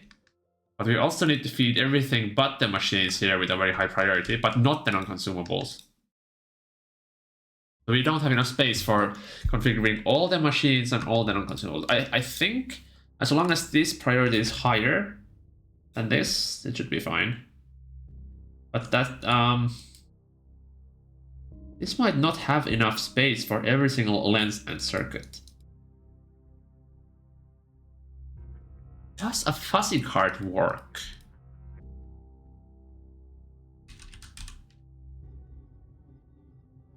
Yeah, these are only different by the metadata, so I think, or like the damage value. So I think a fuzzy card would work with the program circuit. Okay, so I don't think it's an issue. It's just another storage bus we have to configure, unfortunately. Okay. So input is here. This needs actually this doesn't need anything. It's just a small bus. So this would be import and inverted machine processing. Crap. I forgot this needs a redstone signal as well. I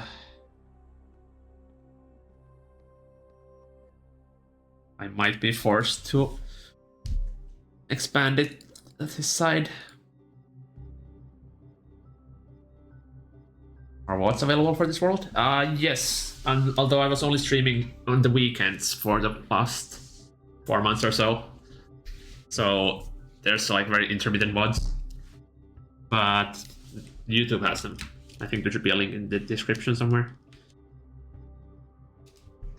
It is missing the entire section from like LUV to UHV when I wasn't playing, so it's only like the start. But all the buildings have been built on mods, I believe, so that explains some of that. Okay, I think the easiest thing here to do is to just add the redstone here. I don't like it. It makes the form factor really like annoying. But just for testing, I want to make sure this actually works. So it's fine. I think I could squeeze it down to be 2 blocks if I use this space better. But that's a bigger redesign, and I kind of don't want to do that right now. I just want to get this thing like as functional as possible, and then we can consider the aesthetics. Okay, so now this P2P here. Do I have a memory card? Nope. My first recipe is using lens in craft. Ah, fuck. Oh,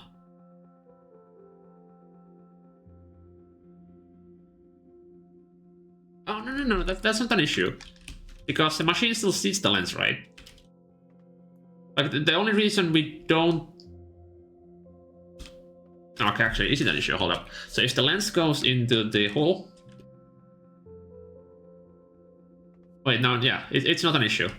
It's not an issue, because the blacklist is only so we get something that is actually consumed in here.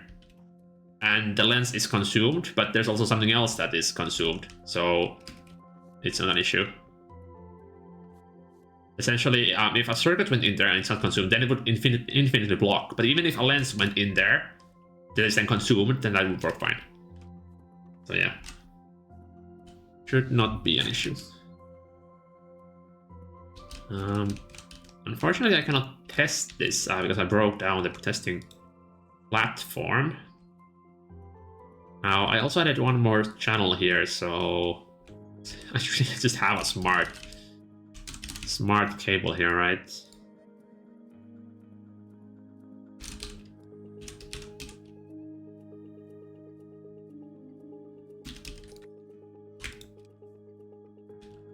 Eight out of 8.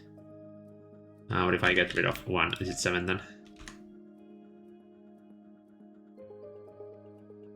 No, that means we're already overloading on channels. So I think if I add a dense cable here instead, that should mean it's at 9. And if it's at 9, then it's fine. Okay, good, it's fine. So,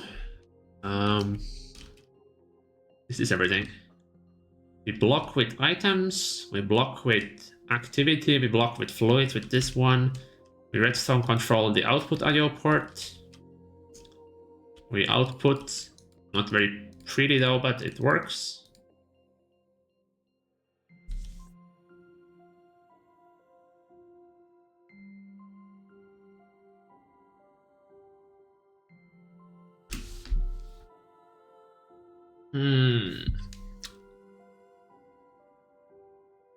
Okay, I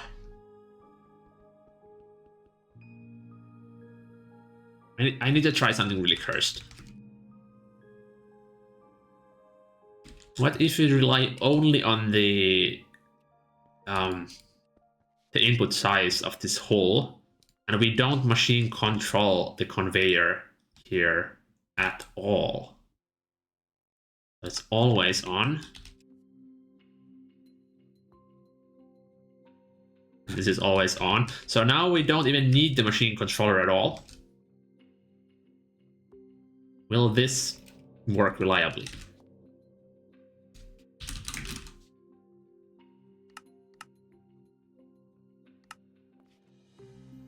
And the answer is absolutely not. Yeah, that's a no-go. Okay, so we do have to control this. Okay, because if we didn't need the machine controller on this one, we could make it a lot more compact, and it will also mean we could move the IO port where the cable is, because we wouldn't need the redstone signal anywhere else. That would be really cool. All those iron wires, they're really good for testing.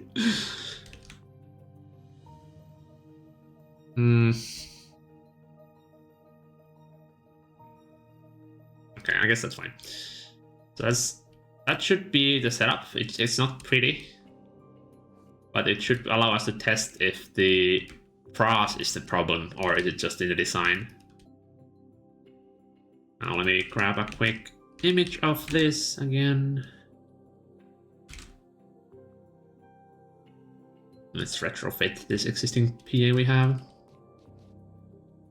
Annoyingly, I think the line cable will be in the way for the output. But I guess we could also just push the output. No, actually we cannot push the output. Oh.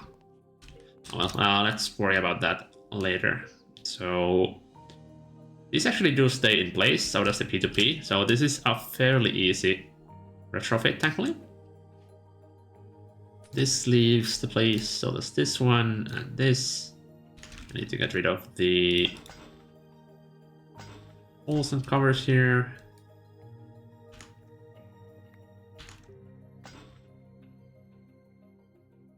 It's fine. Full cable.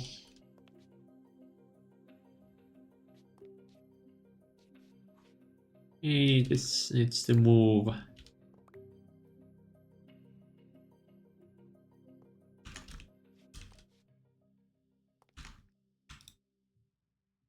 Oh.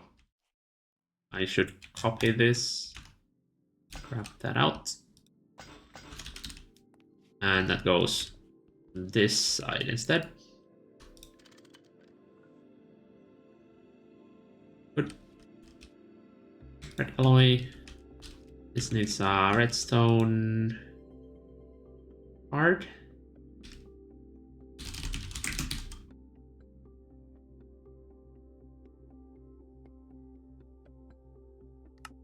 Activate without signal.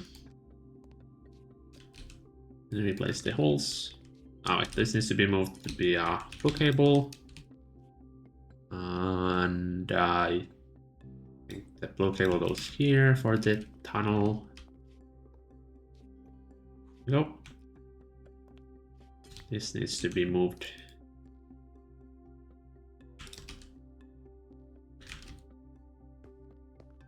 Ah, fuck.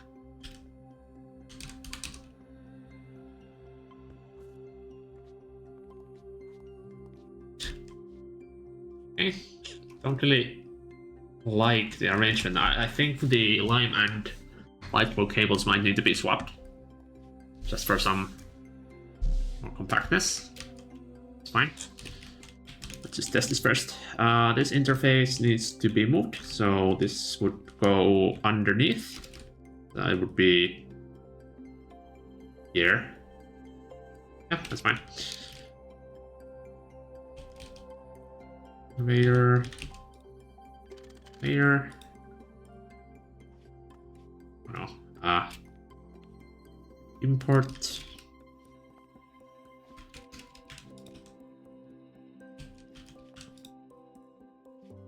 Then we link this to over here. I should have placed the covers first. Beam controller. Item detector. 0. It should also be at 0. Yeah. These are 0 by default. Imports. It should be on right now. Import always. Yeah. And now the input conveyors.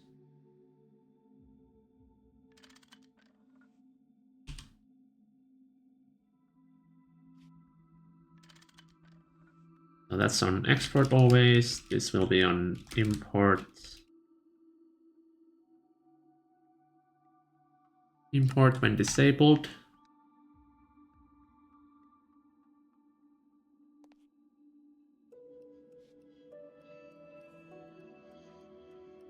Storage bus.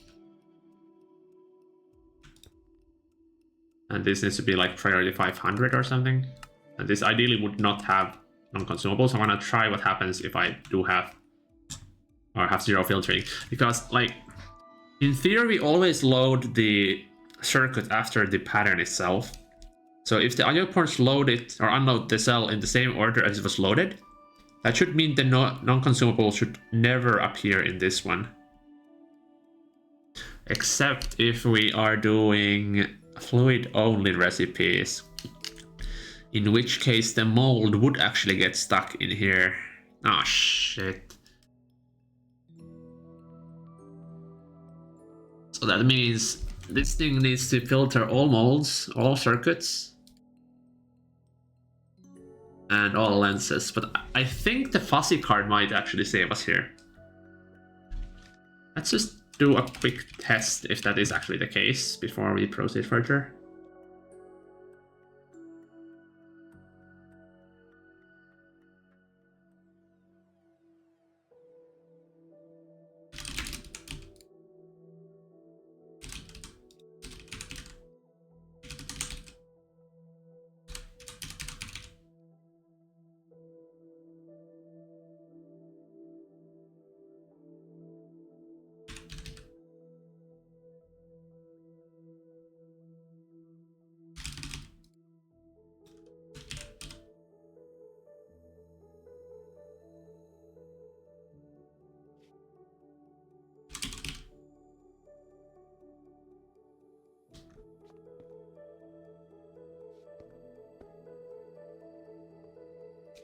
Alright, so if I filter this to only let in circuit 0, this should go in fine.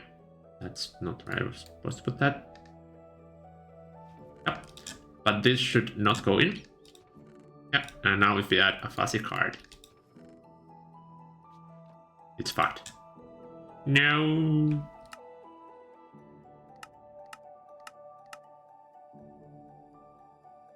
Why would you do this?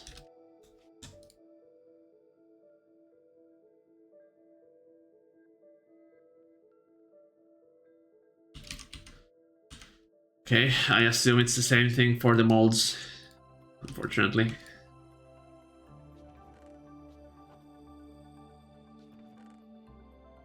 Yep.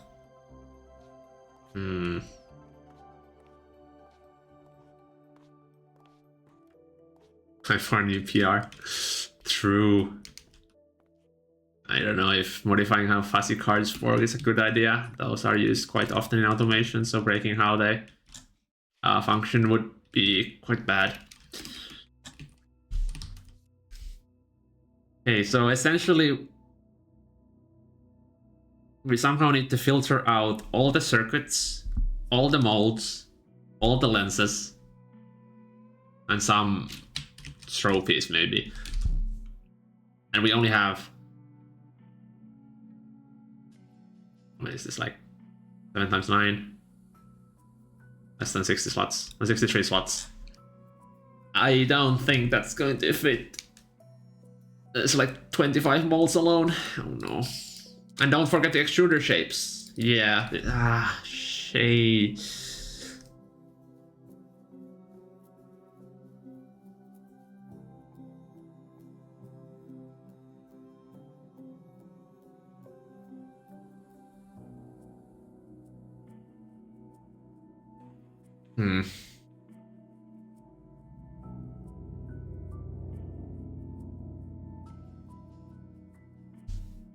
Did you test if a normal PA non-swapping machines also get stuck with batch mode?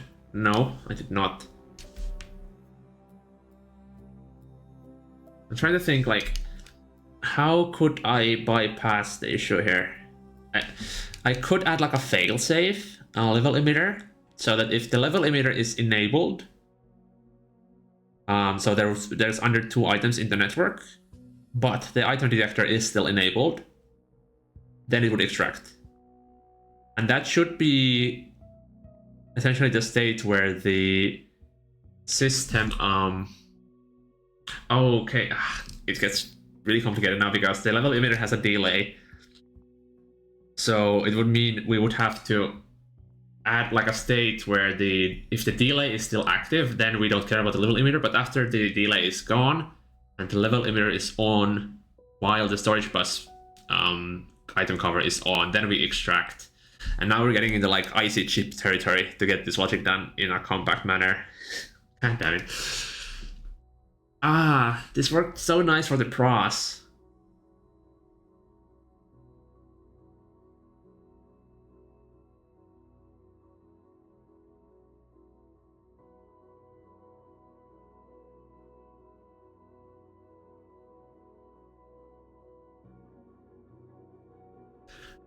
Okay, I'm kind of cooking here maybe. So what if we, instead of using a machine hull for this detector, use like a chest buffer with like force, maybe even what is it, the LV input bus? Because that has 4 slots. So if we instead detect the slot 2, then we would know when it runs out of materials, but still not detect the non-consumable. That might actually work. Then we don't need to filter at all. We can just toss all the non-consumables there as well. Okay, try that. Actually, I should try it first on the pros, because that is more approachable right now. We don't have any LV input buses, do we? No, we do not.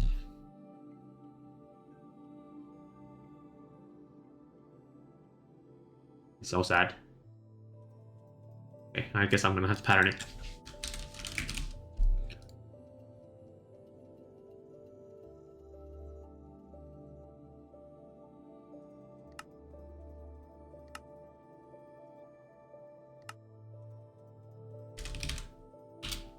Put the U assembler to use.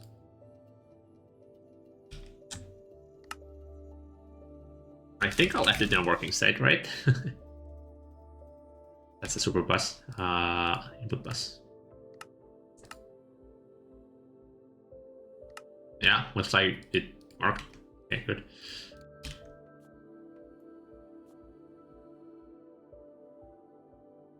UV volt accelerated dynamism tablet with a screwdriver swapping the fast mode. That sounds like a really bad idea. Alright, so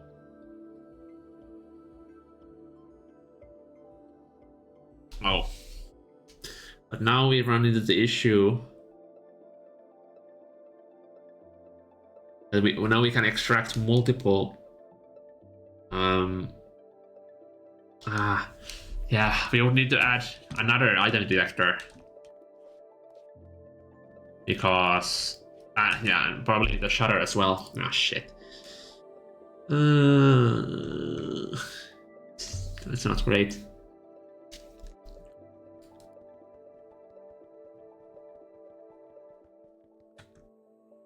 I guess I can try this system on the PA while having both of them here. So see if it kind of works as a concept, and then I can figure out if there's a way I can integrate the input hole with the input bus. I don't think I can, because conveyors cannot actually output from an input bus, so this is like... This anyways couldn't be a replacement for the hole here. Where would this go? Like, okay, we already have 0 channels remaining here. And they from super buses? But super bus size is way too big. It needs to be as small as possible. Okay, let's try placing it here. And that means we actually don't need this storage bus, so we can reuse that. Let's put this to 500.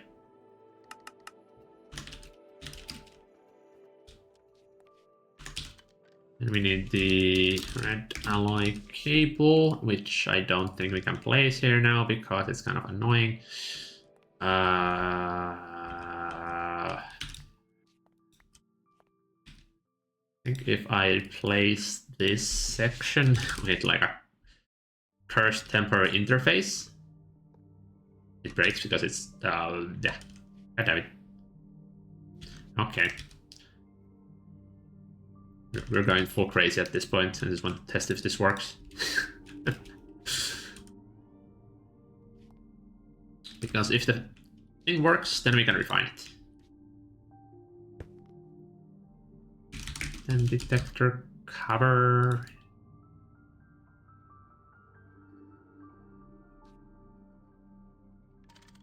This should only detect the first slot, or slot 0.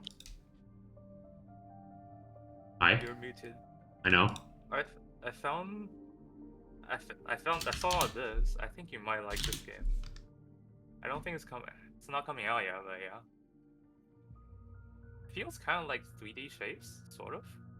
Oh, But the I art saw style, that game, yeah. It's the module or something? yeah. It just feels like the art style is more your thing. Hmm. Yeah, I we don't did know, with already the way look at they're it. built. Hey, why is this not detecting the redstone? What the heck?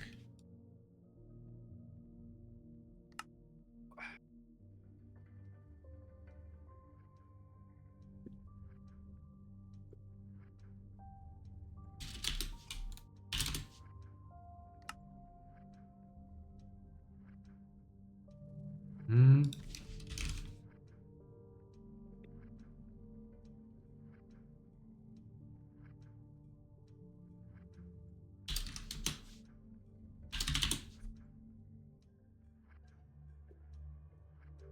What?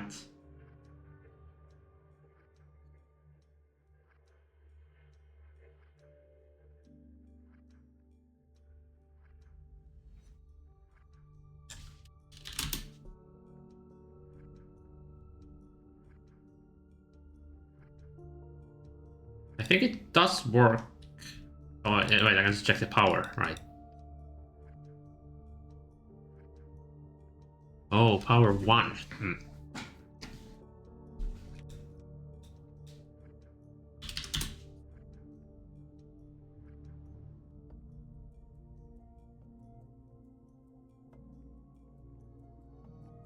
Like, that should be still enough. Alright. Oh, channel. Oh, because this needs to be at scale.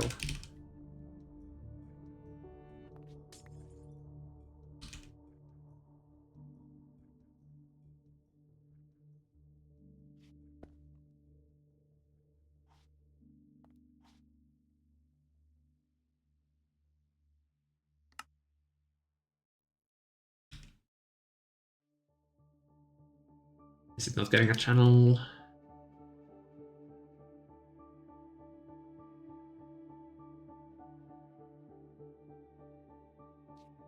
Okay, let's count. 1, 2, 3, 4, 5, 6, 7, 8. 8. So it should be getting a channel. Hmm?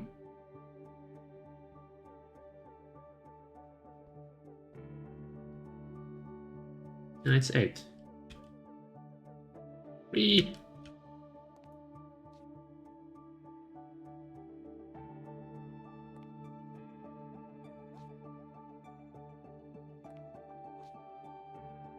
Okay, if I put late in here, where does it go? It goes on the cell, yes. Because no channels. I don't like this cursed spaghetti I'm gonna be doing here. Embrace the spaghetti. No, I think I will. And now if the lathe is put in, it should go into the hut. Yeah, okay. And we can still extract it. Yep, okay, good. So this is missing now. This is fine. The cell is extracted fine. Insert it into the IO port, which should empty it. Yeah.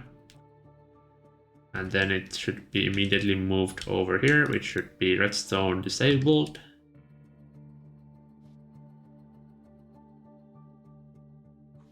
So this should be good to go, I think.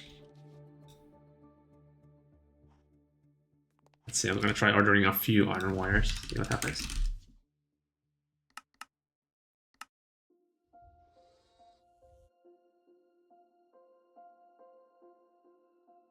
Okay.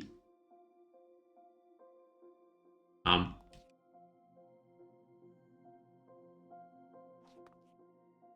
It. Huh?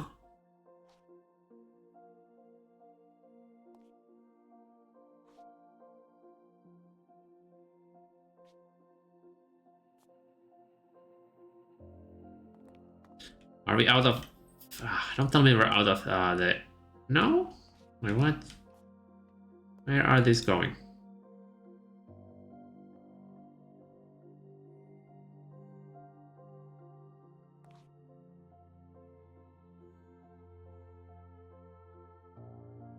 Huh?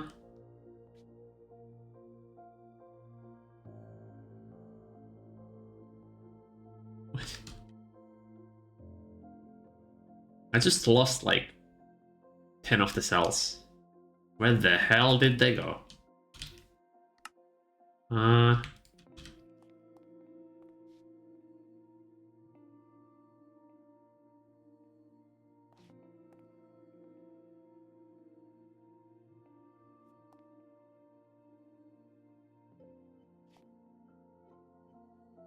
Yeah, I think they're here. Yeah, they're definitely here. So why can this not load them? Because we are missing the wire mills? But where the hell did the wire mills then go? They're not here. Did the wire mill just not get extracted from the machine? Is that the case? That could... It might actually be the case. Maybe just cannot see it at the search bus. Yeah, okay. That explains it. Okay, good. Why cannot it see it? Let's see. So it should see it from this interface. Wait, no.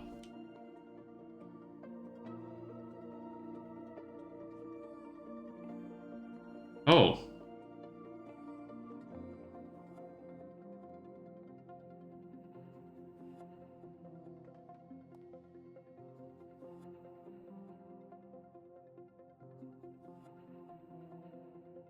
This needs to be the other way around now. I see.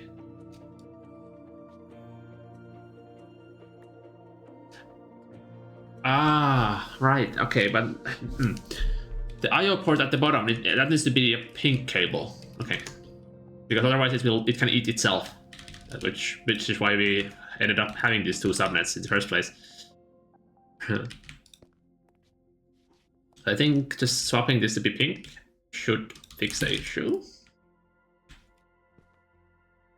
And now I need to manually somehow extract the machines.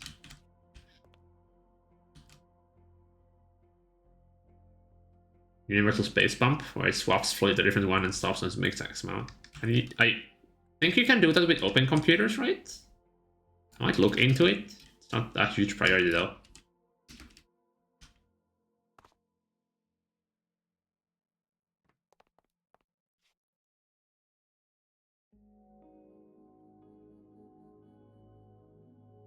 Okay.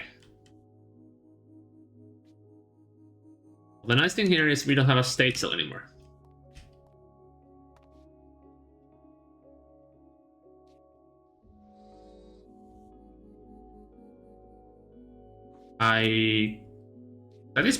It has batch mode enabled, so that is really promising that it's cycling that fast. However, I think I might have forgotten this to be 5 ticks. No? Okay. So now the question is this reliable or not? I mean, the start, but... What the heck was that sound? Okay. Let's try again. See how this behaves. It did look a little sus.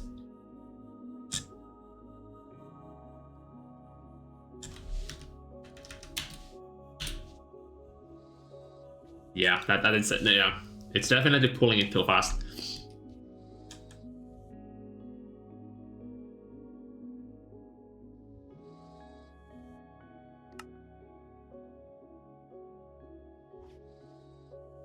There's no way that's the cycle time.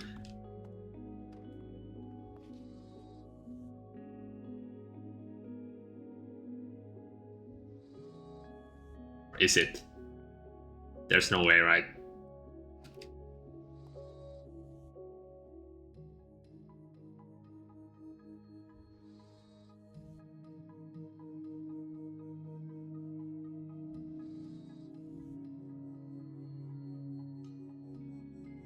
Wait. There's no way. Okay, let me try with a smaller batch.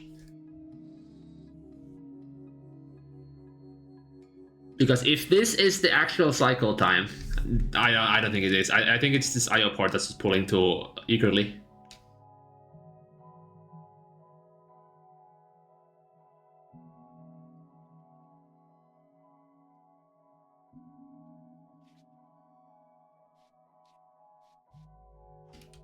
Where did a lot of our iron go? Yeah, luckily we have 200 million iron to play with, so I think it's fine. Okay, I will try to make 1,000. 53 steps. But yeah, I'm pretty sure this is just constantly running. Like the redstone here isn't updating fast enough. That's the issue. On the other designs, what happened is that the item went into the same hull that was already giving out the redstone signal. Within one tick of it, the storage bus or storage cell leaving it. So the redstone did not have time to flush because it takes 2 ticks to update. But now we're actually moving this the cell into a different hole over here. And that's an issue because now this redstone can go like off for 1 tick because it no longer has a cell here. And instead, it has to wait one tick for this redstone cover to enable. So we have 1 tick where this thing can extract everything. What?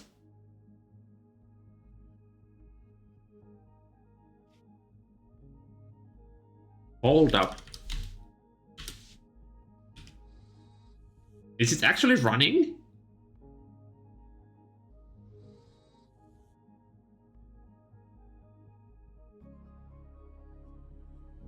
Whoa.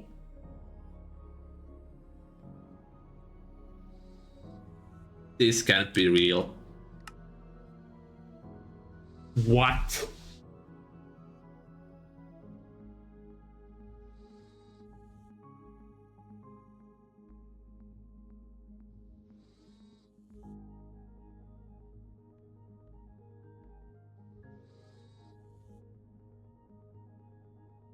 I'm just like expecting it to break, but is this the actual cycle time? Okay, it did break somewhere. Okay, that's well, not good, but holy shit. This is really laggy. It's shouldn't be any more laggy than the other versions. Holy shit, but it was like 99% reliable. What's the pattern size here? Did it like miss 1 pattern? Okay, it missed 4 patterns, so it's not like it's not 100% reliable. But holy crap, that is the fastest iteration I've had so far. What? That's insane. I don't think it can be faster than this. You have 1 tick where you insert the stuff and the pattern, 1 tick for it to processing, and 1 tick to get it out of there. But what I need to try now is, what if I run a longer recipe? So, for example, let's try running some, what do I have here? Like superconductor wire. I think we have a bit of those still. We have none. Oh shit.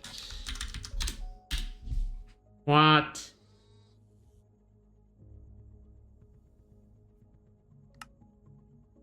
Okay, but now it was reliable again. So like, okay. I need to ping someone for this.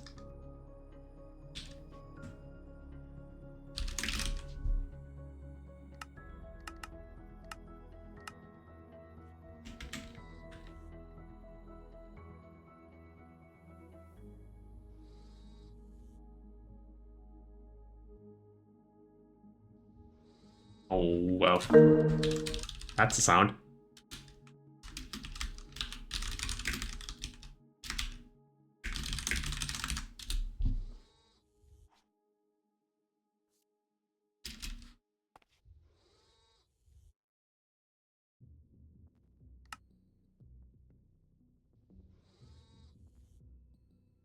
I should see what's the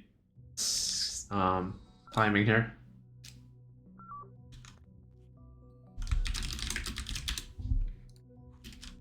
How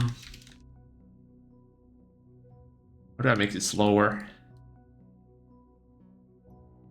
I think I can just increase the pattern size.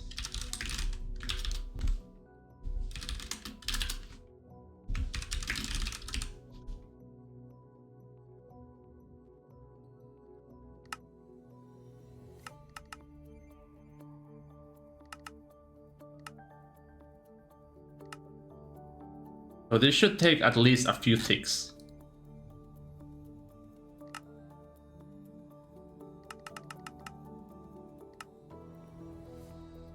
Nope, still one ticking, god damn it.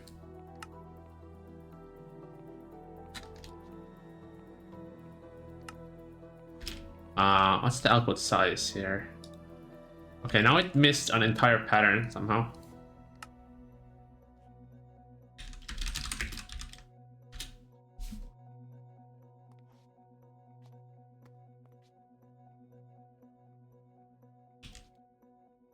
Okay,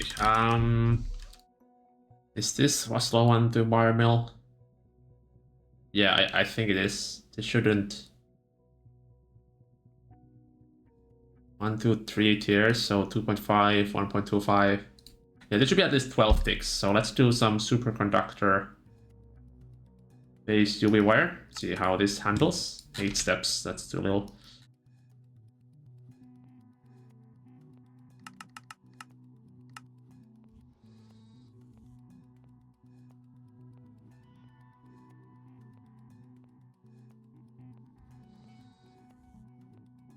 What?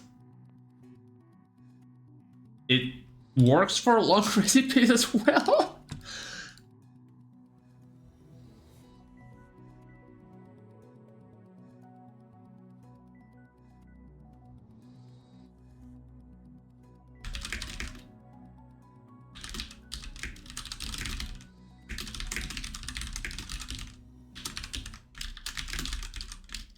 Okay, but it is actually double feeding it, so we have the double feeding issue again. And that's expected because of the hull change we made here.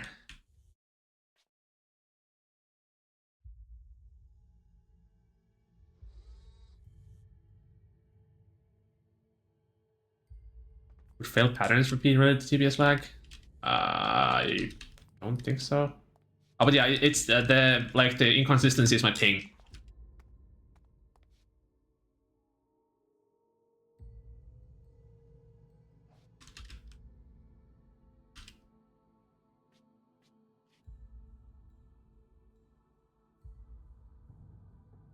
But did we actually finish this pattern? No. So it's like 95% reliable, and I think the issue with the last bits of reliability is the I'm gonna say it's because it's double feeding sometimes, so it can extract too early. Do that.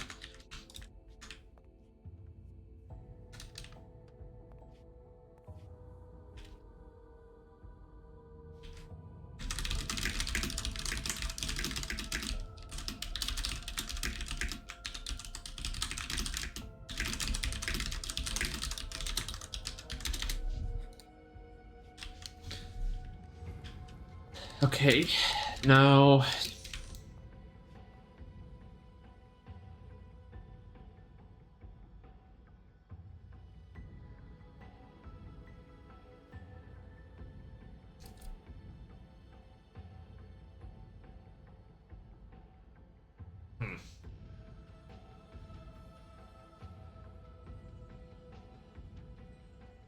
I somehow need to modify this one here, I think. Maybe the shutter might work. No, but the shutter will actually make it so it cannot load one per tick. But I think I'm still gonna try it, so... but no, it won't work, because if I have an IV conveyor here... I think an EV conveyor might work here, but it will slow it down by one tick.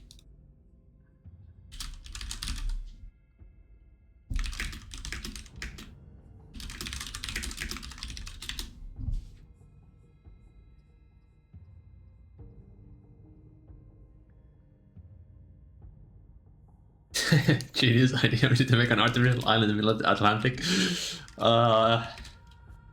Yeah, good luck getting funding for that, I guess.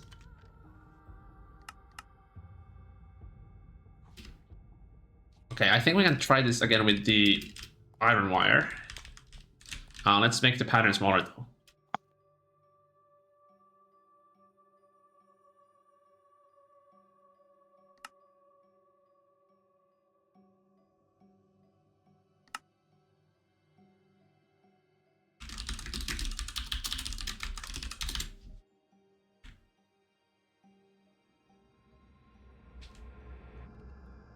What are these sounds?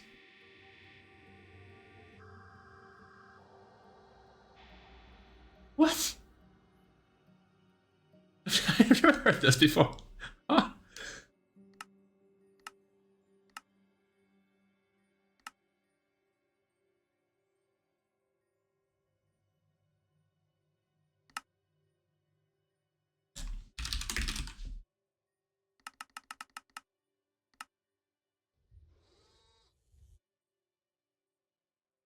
Yeah, okay, so the start seems to be the issue.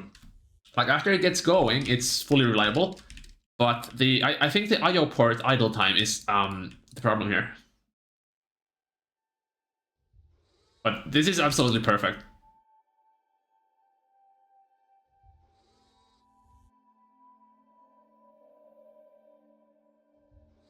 Wait, so this is just an EV conveyor, so hold up. So this has to be running at 4 ticks per recipe.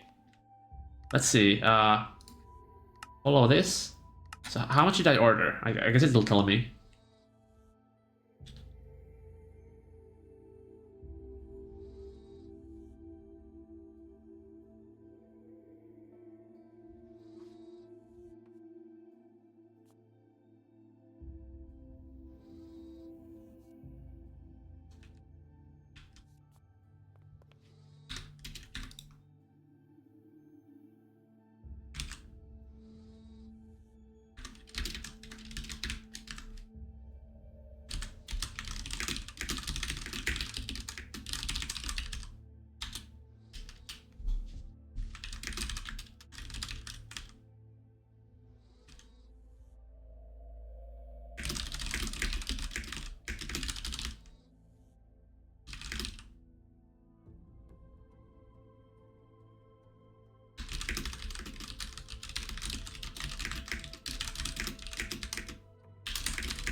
Okay, did we get a reliable result? In the sense that yes, we missed 3 of them. Okay, but what if I only do like... Wait, did it give me the... It didn't give me the amount because it didn't finish. Damn. Okay, what if we do 100? Does this still miss 3? No. Okay, so it's not always at the start, and that makes this annoying to debug once more.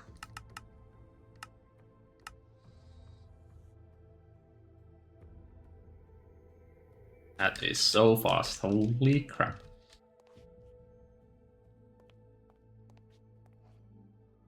It's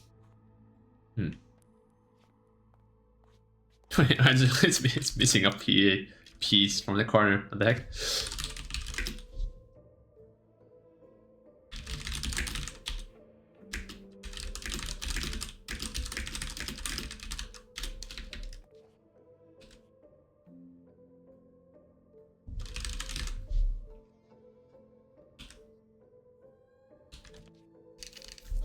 Okay, let's try benchmarking it a little bit and see if there's a difference between the IV and the EV conveyor. So I'm hoping that we can finish a full craft. So I want to do, let's say, 100 of these. So that'll be 100 times 16. And now we need to follow it real quick.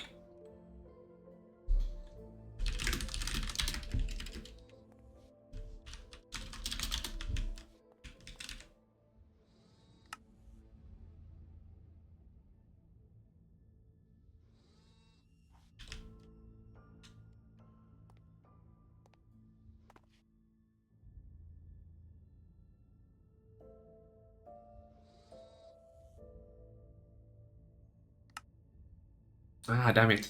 It failed 4 of them.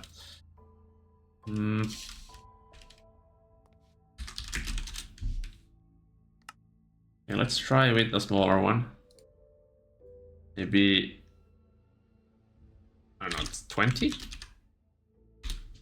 I can follow this quick enough.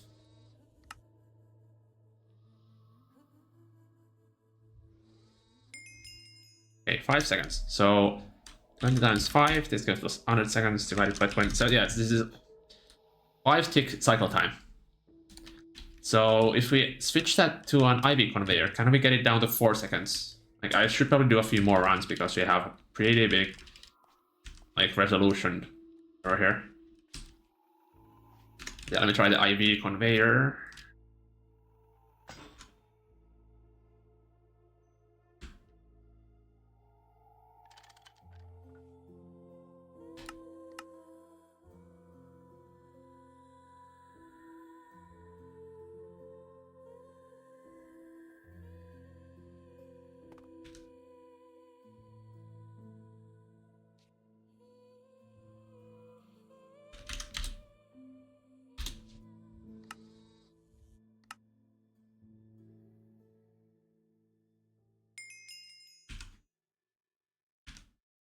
Slower.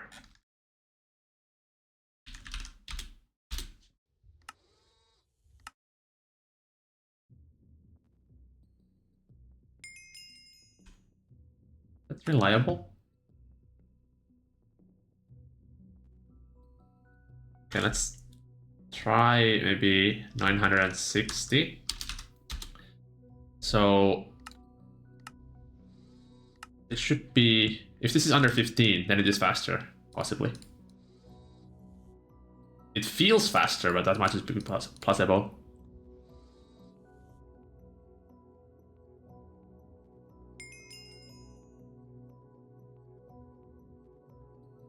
Hmm.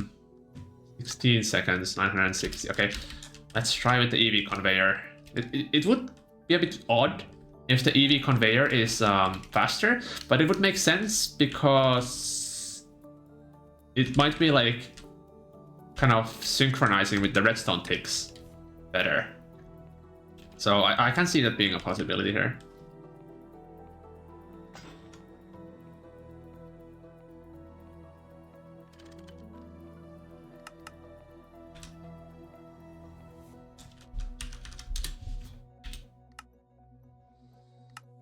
Are you trying to make it as fast as possible for Minecraft?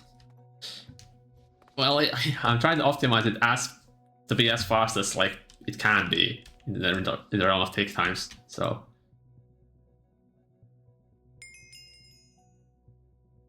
okay, there doesn't seem to be a huge difference between these.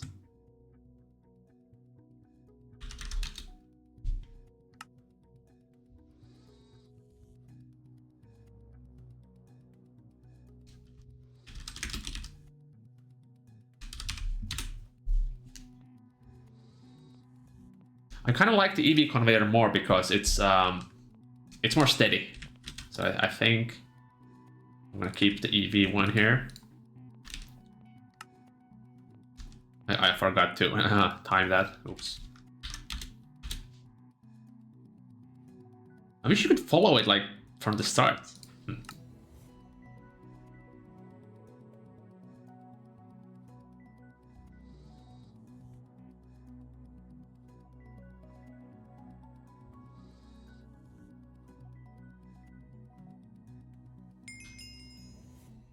17 seconds. It's becoming worse. Man, it's hard to decide between the IV and EV conveyor.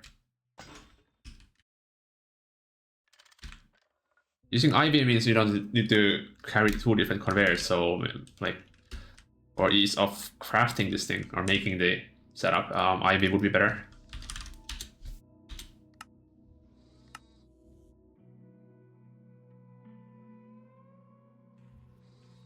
This feels faster with IV.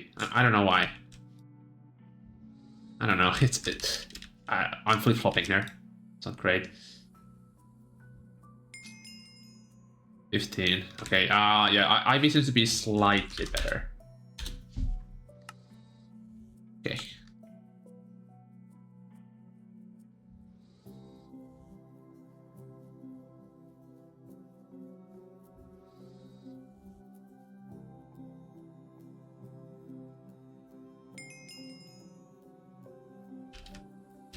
So what is this timing here? So we take, let's say, 15 seconds. So 300 ticks to do 300 divided by 60. 5 tick cycle time. Okay, so it's not quite 3 ticks.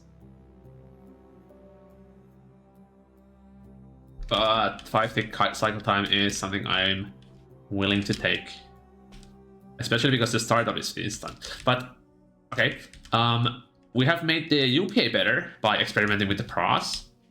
But we still have the issue of the pros not updating properly for some reason. But let me try adding this LV input bus on the pros as well to see if that fixes the issue. I'm not really expecting it to, but just to see if for some reason it does.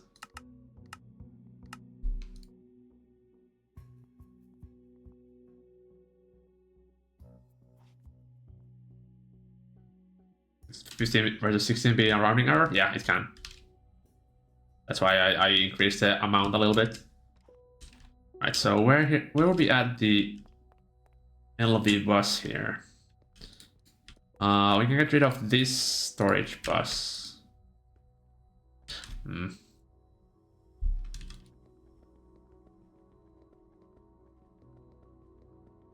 feel like the easy. I don't know. I kind of need to get rid of this for the time being, and I want to get the stocking bus notification working. I'll get rid of the machine detector cover for now. Patch mode enabled. This one is correct. 1,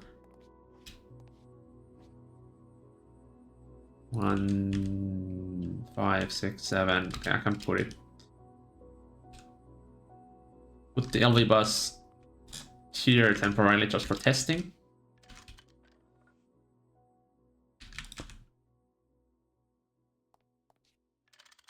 This detects slot 1.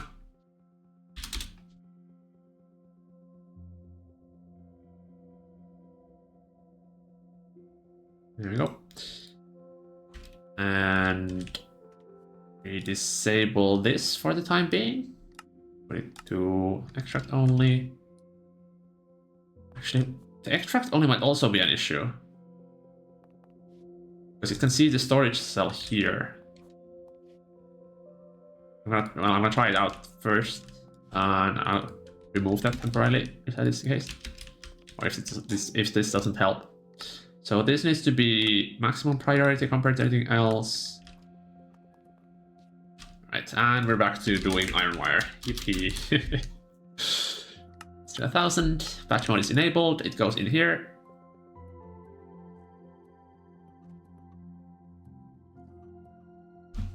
Yes, it works. Yeah, patch mode is on. Okay, I don't know why this fixed it, but it did. Okay, that's nice. That's good. Whew.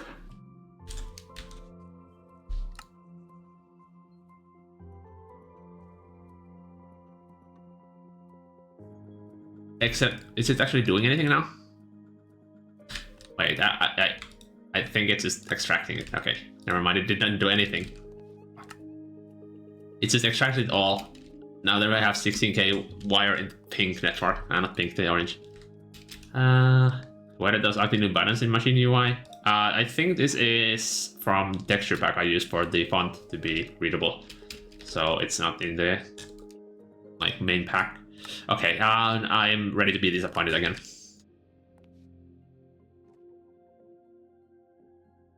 Yep, I'm extremely disappointed. Celebrate too early.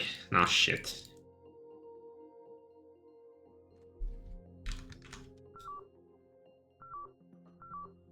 This is so sad. Okay,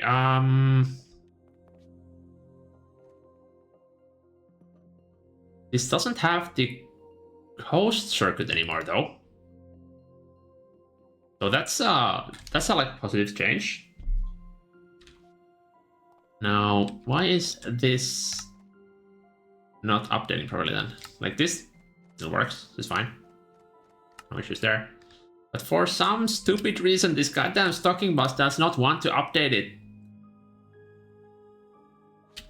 Okay, you know what? I'm opening a code. We'll check the code.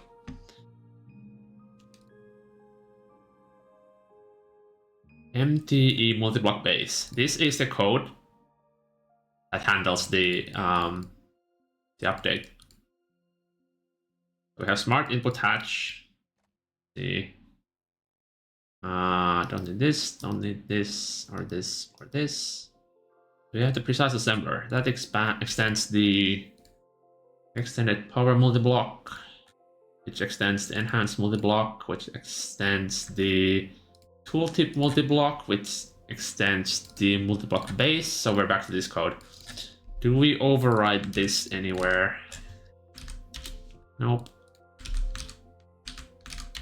Nope. Nope. Nope. Okay, so where do we call this in here? We only check it within run machine, so it's run machine then already in here. Nope.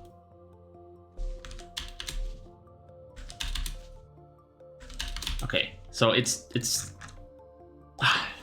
the exact same code that's running the PA. So why the heck does it not work?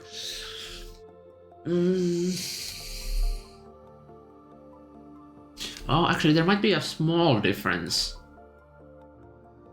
Because here, we add these.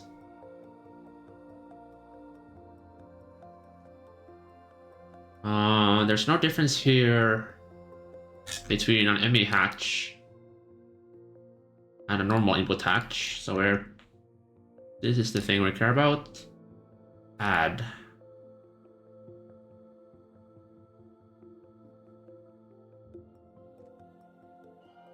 Hatch input bus.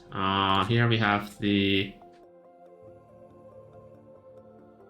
Is there a smart? Okay, there's the smart input hatches array. When is this modified?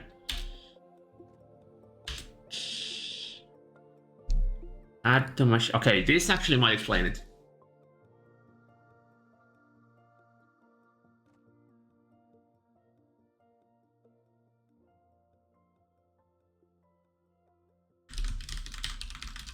Yeah. Okay, let me open the processing array code. And dev stream, classic. Here. So, save this. We have the add to machine list. If we search for this, yeah. So this one overrides it. Hold up, what? Why?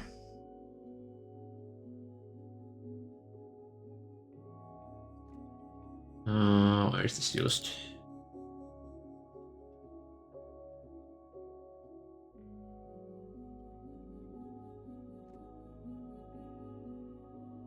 I think this thing uses a generic kind of structure check. So it's done in like the super class.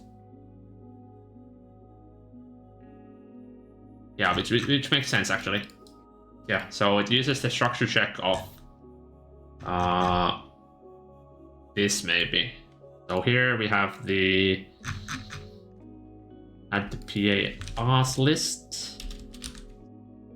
Add to, yeah, so it uses custom adder.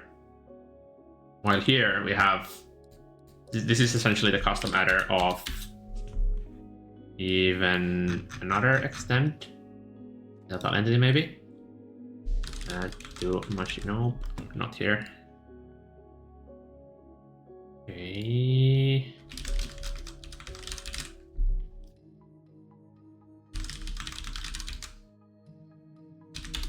Where the hell is this called?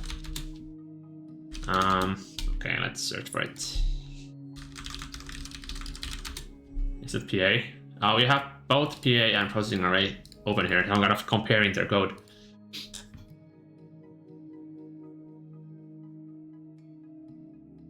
Okay. I'm gonna find where the hell this is used.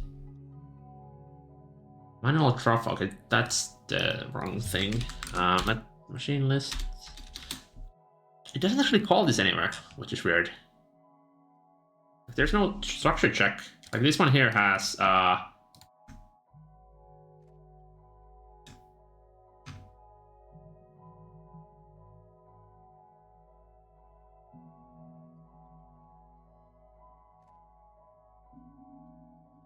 it is actually a bug in the code. Okay, yeah, okay, I see it now. Right, so you can see here in the add to machine list that this does the same thing. It adds to the different arrays. And here we have the smart input hatch. It adds the smart input hatch array instead of the normal hatches. Which means that we just need to add this chunk of code over here.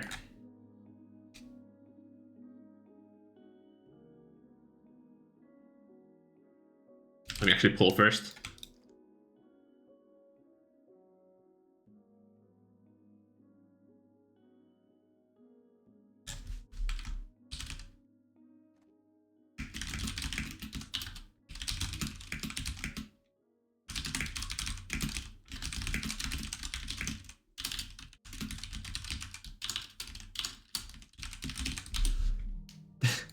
So I've been finding a bug for like the entire day today.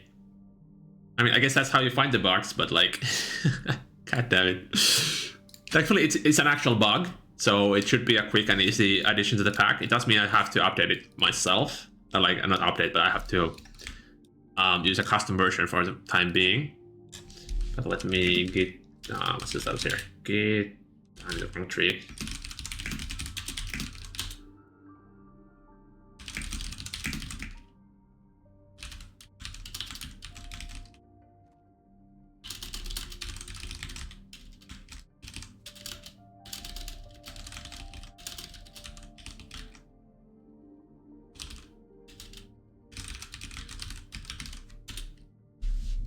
Okay, so we should be able to just grab this code,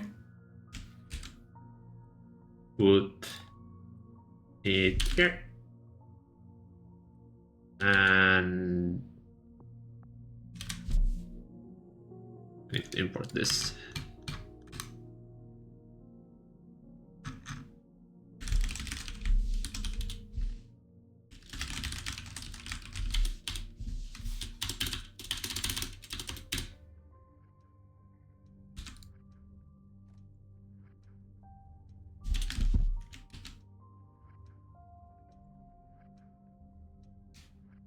Okay, then we can go test it real quick.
Sneaking level maintain removal.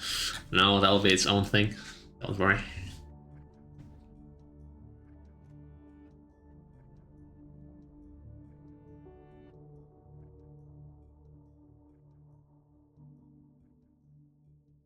Go to the antimatter world, I guess. Right, so make it daytime. Size, assembler. Bonk you into existence real quick. Add a solar panel. Oh, these are new. Let's try them out. UV energy hatch.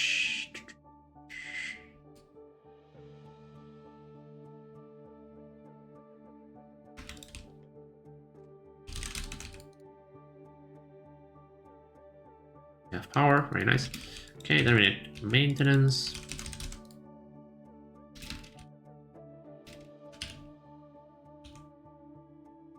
Stocking input. Can it even go there? I don't think it can. Oh, it can. Okay, never mind. Let's put it up here anyways. Just for easy of access.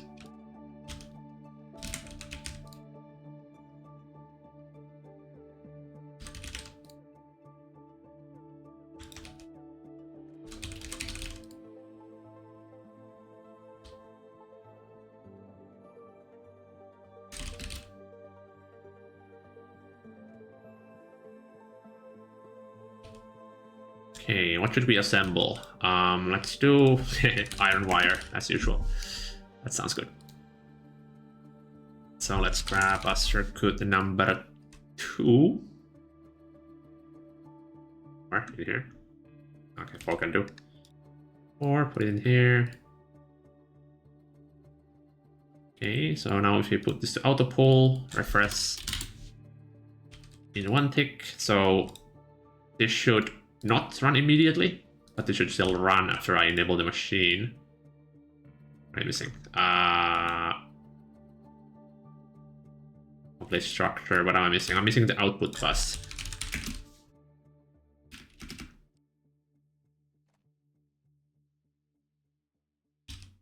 What else? What else? What else? Input hatch, maybe?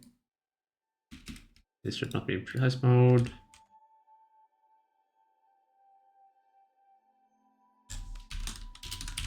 I think these do need an input hatch. No? Muffler? Did they see the muffler?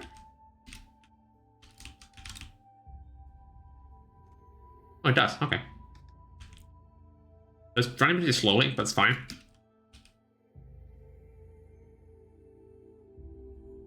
What?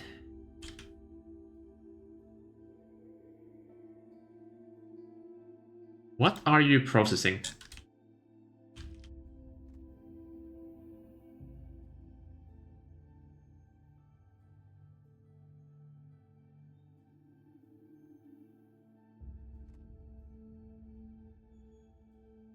Huh?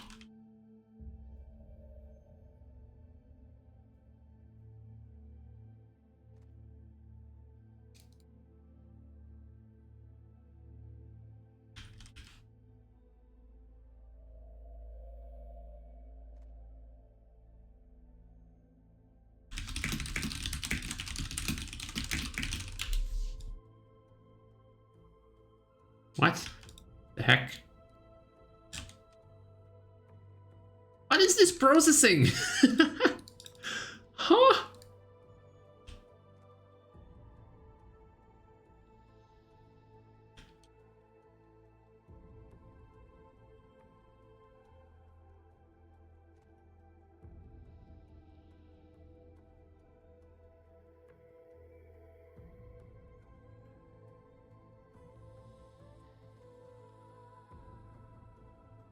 I'm so confused.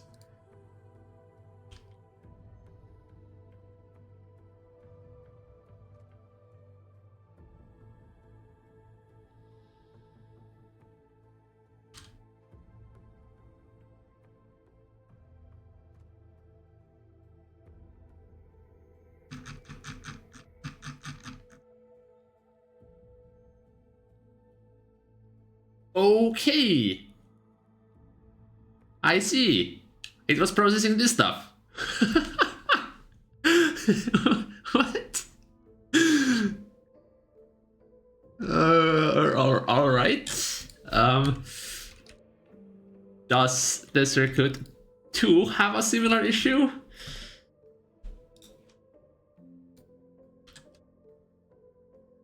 Okay, good.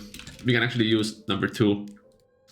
So now if I put this wire in, it takes a while, but it should still consume it. Yeah, there we go. So yeah, it took a long while to start, but it did start. So this is normal behavior. Now if we enable recipe check on change, so this didn't do anything before the change now, and we update the structure, put batch mode enabled. Now it should immediately get consumed. Boom, bug fixed. Okay, let's PR this in.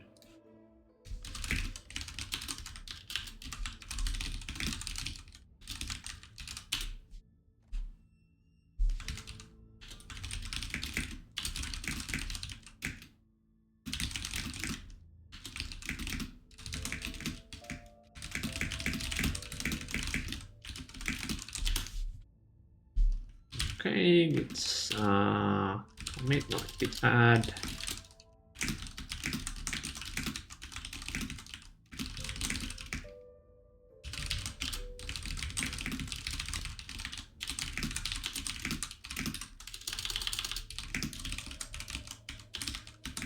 Let's actually start building this afterwards.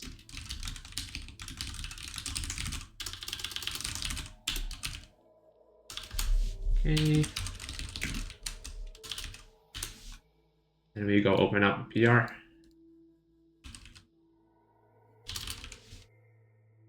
That's place. There we go.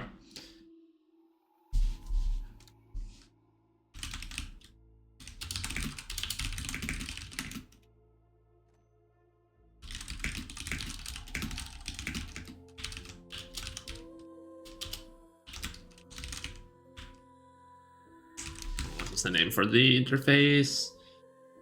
Smart Able Touch.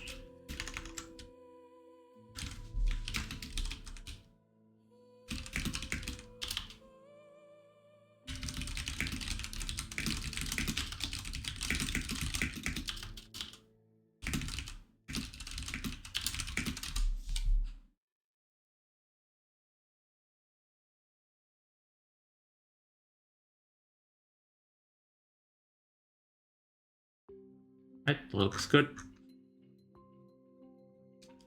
That's a PR speedrun. Is the copied comment still correct? This one? Yes. So basically, this comment is why the controller here, not the controller, but this UI here, has the requires a fresh structure check. It's because essentially it would have a TPS impact if every single machine checked for the smart input hatches here. If you look at the code here, I can show it.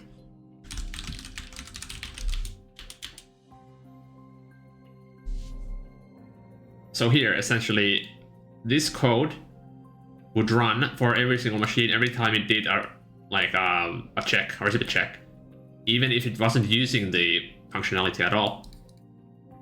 So we just make sure that this array is empty in case we haven't enabled it. But unfortunately, it does mean we have to do the structure check, but it's not a big deal.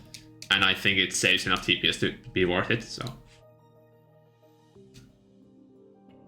Anyways, we have it built. Do we? It should be in, I guess we don't really need to see it. Libs, modified, yeah, there it is. Rename. Okay, I need to install it to the server. Loading it will take some time.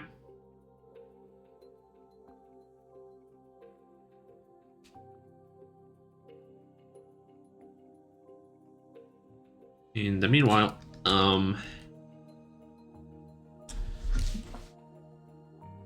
question is, can we make this more reliable now that we're not storing items in there anyways or anymore?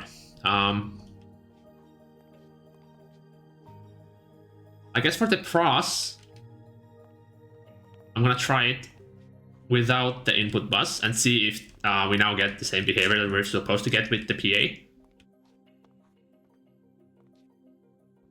Because it might still be a bit slower because we have to kind of clear this before the next cell can enter.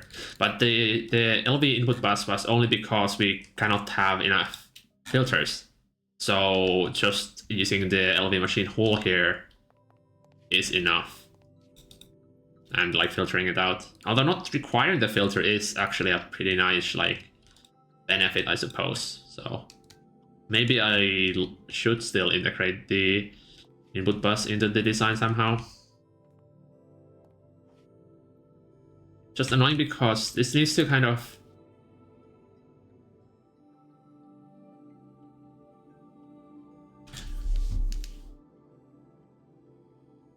Okay, my mind might be cooking something here.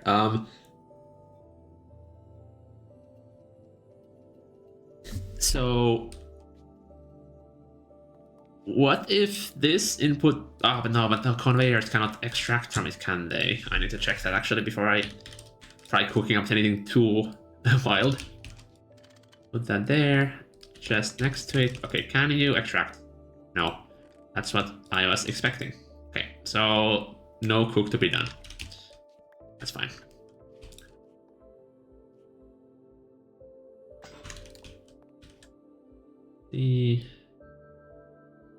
Was my upload going? It is uploaded.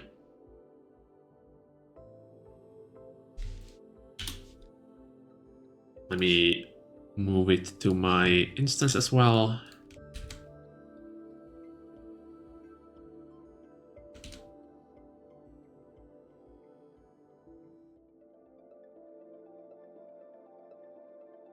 And then we do a really quick reboot.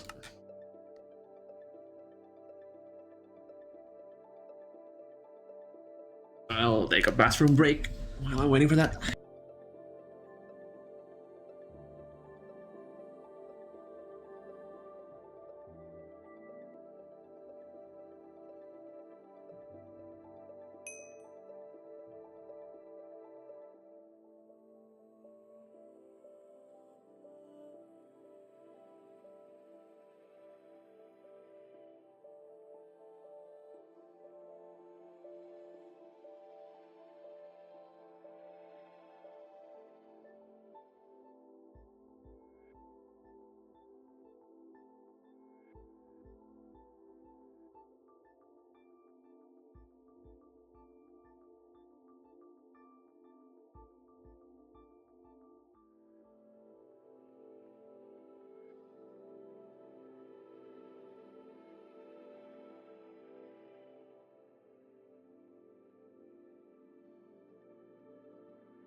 Oh, what? What is this?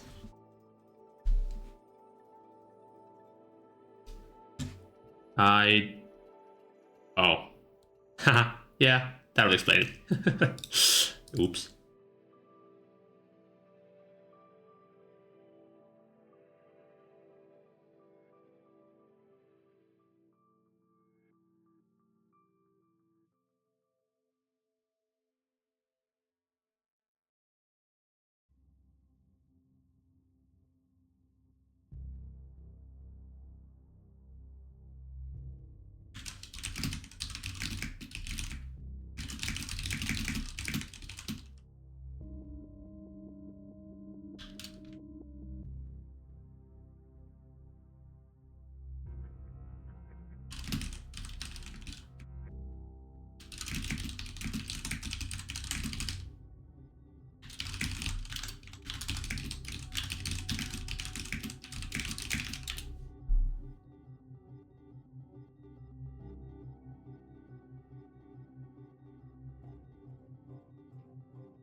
server launched fine, so everything should be okay.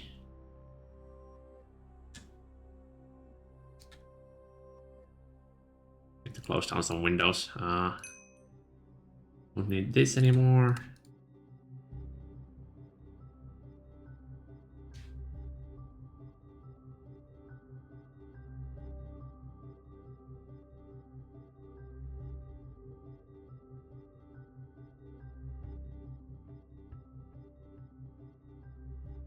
Alright, I'm really hoping it just works straight away. Oh, hey, look at that. We fixed the brass covers as well. How nice is that? Not covers, but casings.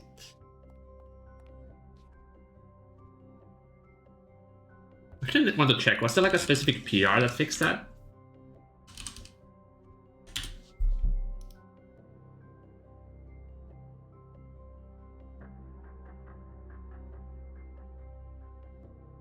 Looks like it might be... Oh, well, there we go. Ah.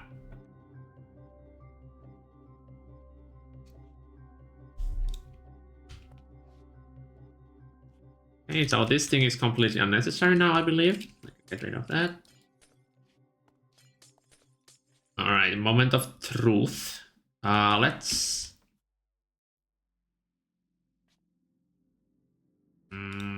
let's try it with the ULV hatch first and see if that works. Not the ULV hatch, the machine hole, I would say.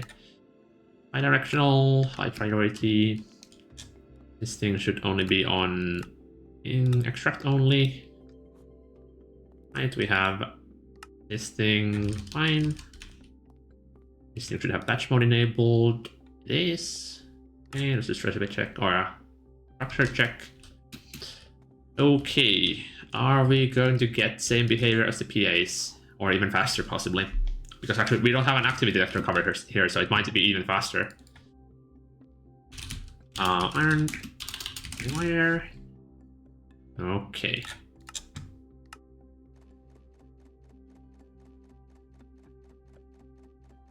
Yep. It works. Beautiful.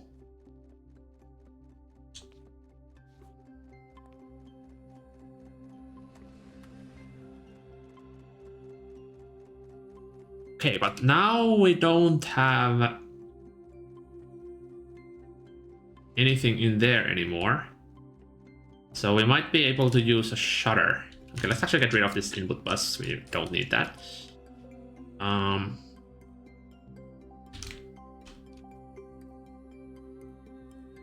not sure. The shutter still might not be reliable just because of the too thick threadstone delay. I guess I need to check if this was reliable in the first place. I think this was here from before. So I need to check that again.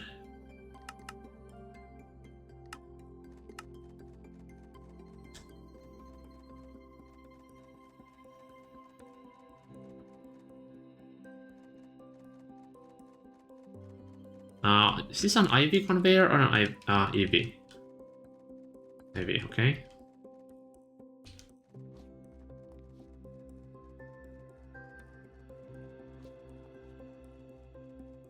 This is like rock solid cycle time here.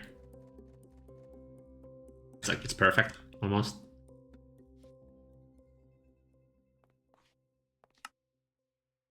Okay.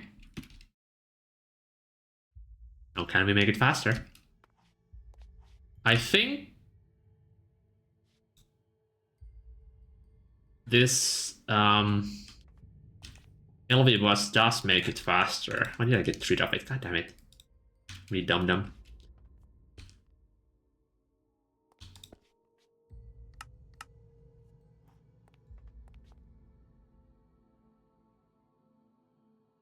Okay. One more stuff.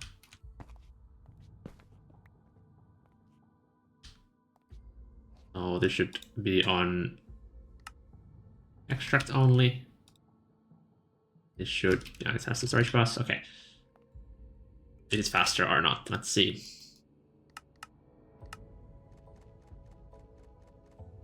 I think it's the same speed. No difference.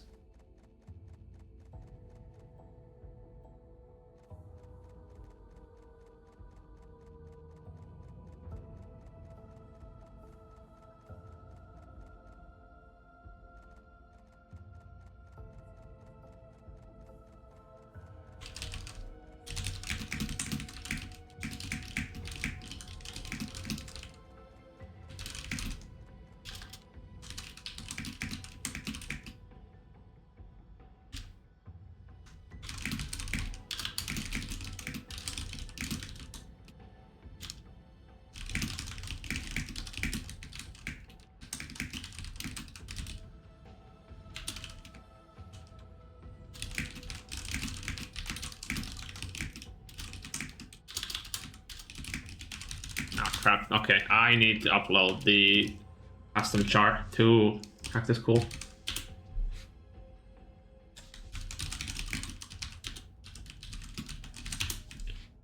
We toss that in there.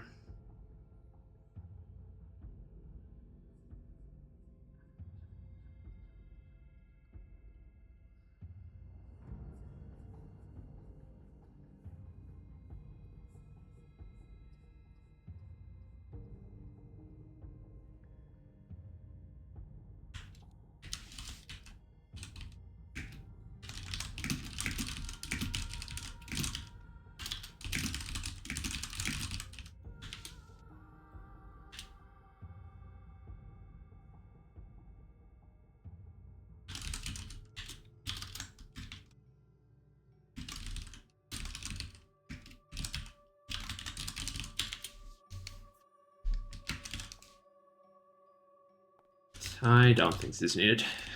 I could not see any difference. I try this with the shutter. I guess the shutter is actually a very minimal change, so let's try it.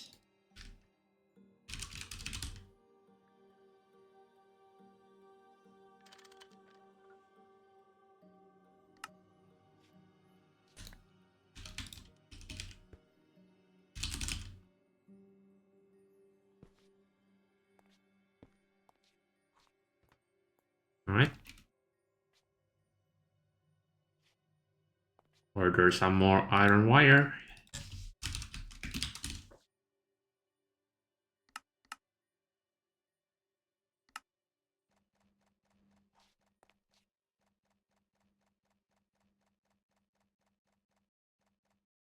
That seems to work. Oh, but this might now have the double feeding issue that I had in the beginning.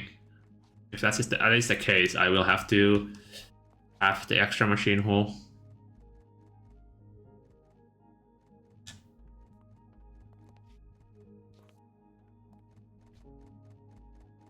This feels good though. But somehow this feels slower than the UPA, you know?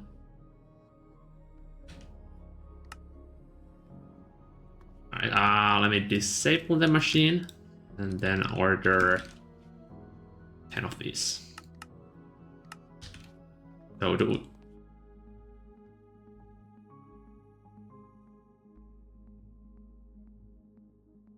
okay, I don't like that. It just went through.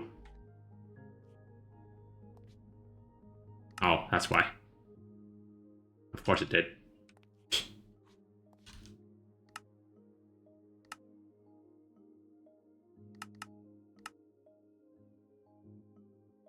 Okay, it did not double feed, so maybe it's reliable. I try a few times, I think.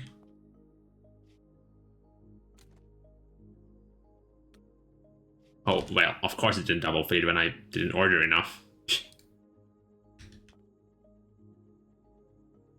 One more test. I need to do 100, I think. So, will we get the double feed? No, we do not. Okay.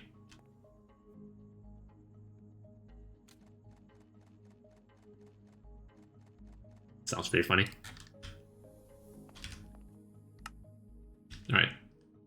I'm going to test a few more times if we get the double feed. Oh, it seems to work.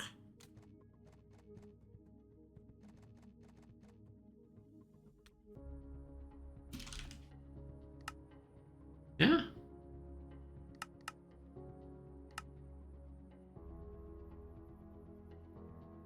Okay, I guess the shutter is reliable. And it doesn't seem to slow it down either way, so...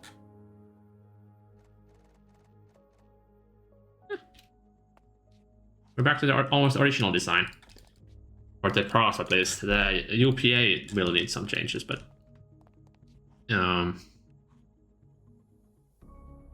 pros is fully functional at least.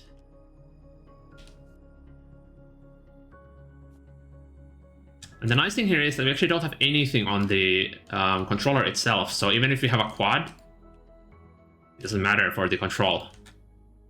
Compared to the UPAs that need the activity detector cover on each one of them, which makes it a bit annoying. All right, now UPA. Let's try ordering. What is this sound?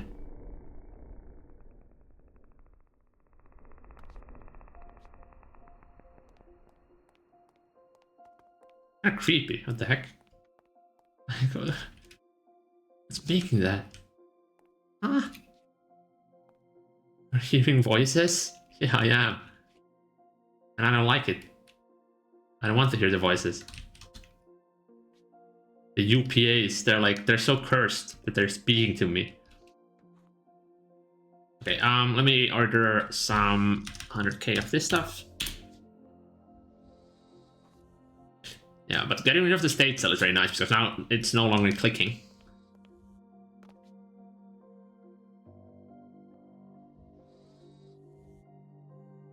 I'll never get tired of watching this. Like, imagine this times 1,000. The server will be crying for help.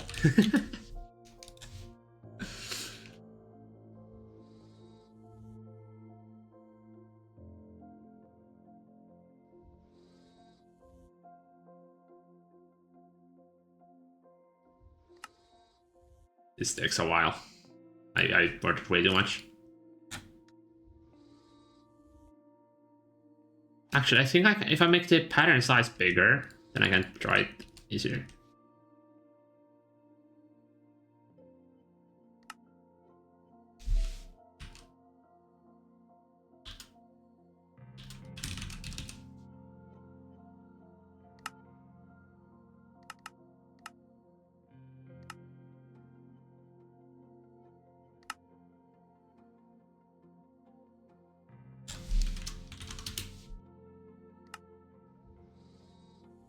The response times is crazy, like it's less than half a second.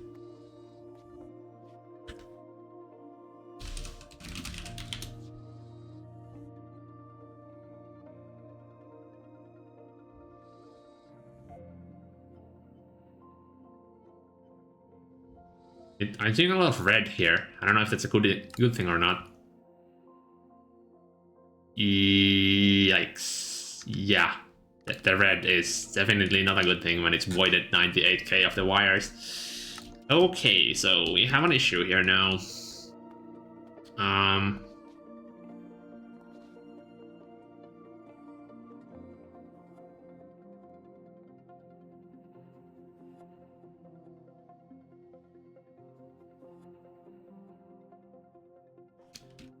I think I'm gonna switch this.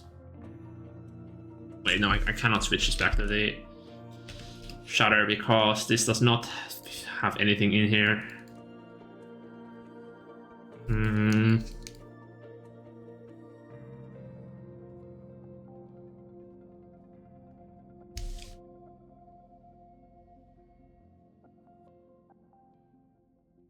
Okay, I need to do a test. What is the order of stuff? IO, like, in what order does the IO port unload things? Because depending on that, we might be able to do something here. Oh, no, never mind. We're not gonna be able to do that. I just realized the issue with the void owner recipes. We have to support those. Never mind, never mind. Okay, so why does this now void?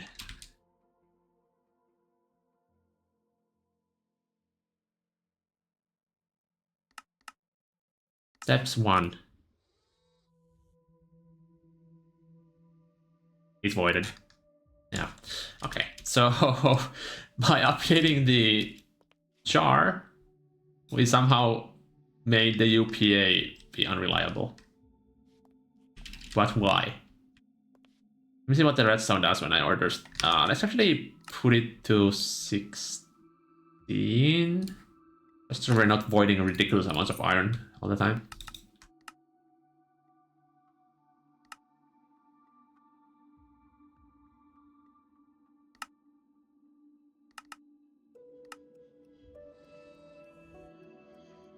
This seems to pulse a bit too quickly.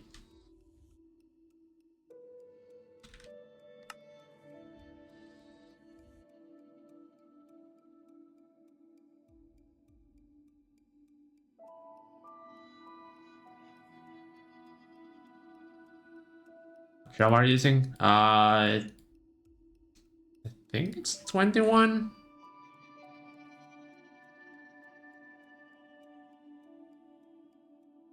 How do I see it? 21, yeah.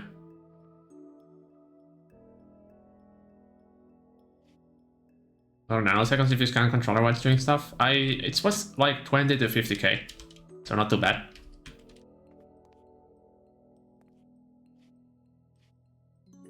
Okay, how much did we void? We voided half. Yeah. So something in here is making this really unreliable now.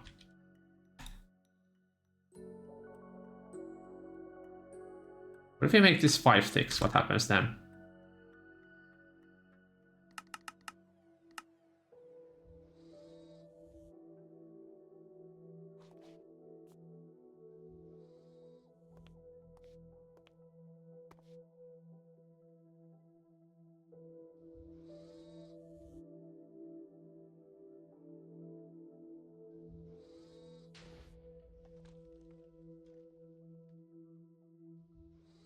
Do I actually have warp?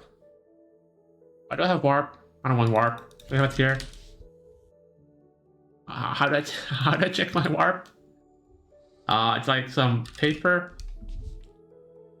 Paper maybe.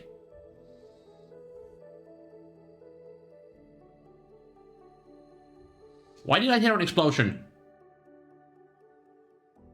What's going on? Did something actually explode?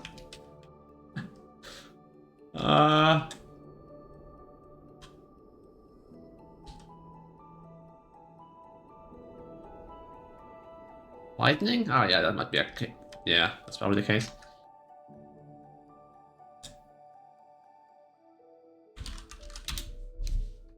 Oh hey, it's cactus cool. Wait, is it? Ah, I'm just desynced. We should see him charting soon. There it is.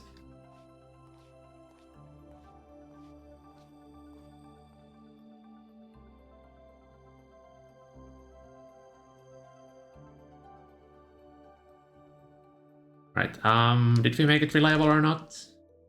I'm still so desynced. It should never fly around like that.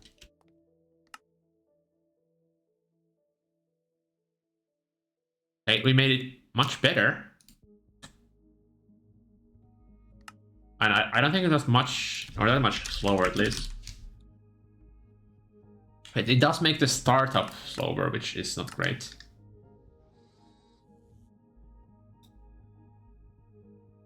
It also makes this timing unreliable, I think.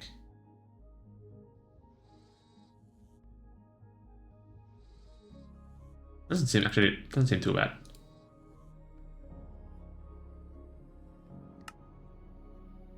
Okay, the 5 tick on the input item detector seems to make it more reliable because now it can hold this pulse for 5 ticks, which gives us enough time for the machine to start.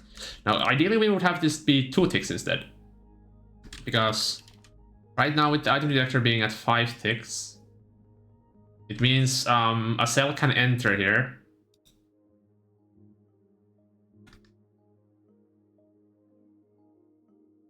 Wait.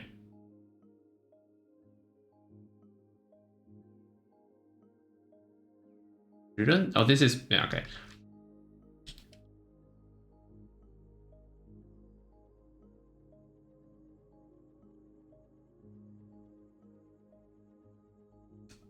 Oh wait, hold up. No, we're not relying on the item detector detecting the item inside to start working at all, actually.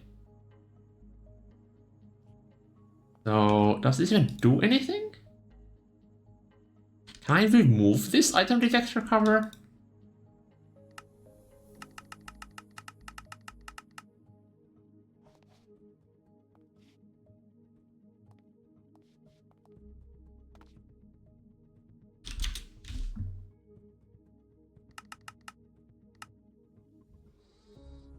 Okay, that item detector cover is useless. Cool.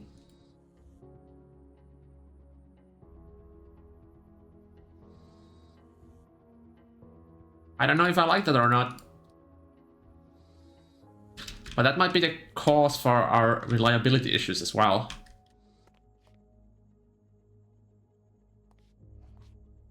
It's voiding because it's pulling the machines before the recipe is done. Yes, that's how it would void, yes.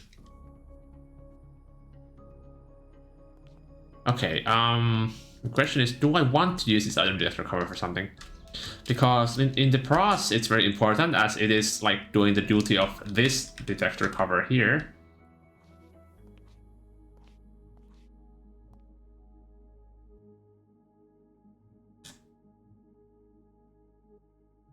But here, it's like this, it just passes through here. Not doing anything else. Okay, let's put this back to 1 tick. And we put this to react to machine processing state.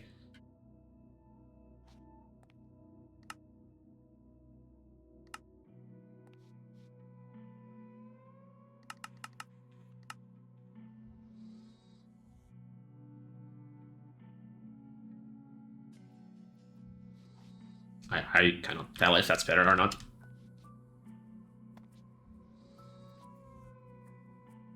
It feels a lot slower, no? I think it added like 1 or 2 ticks to the thing. That is definitely slower. So let's not tap that, I guess.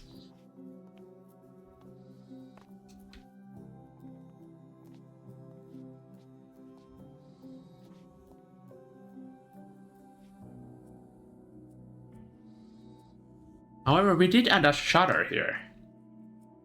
So what if we have this running continuously?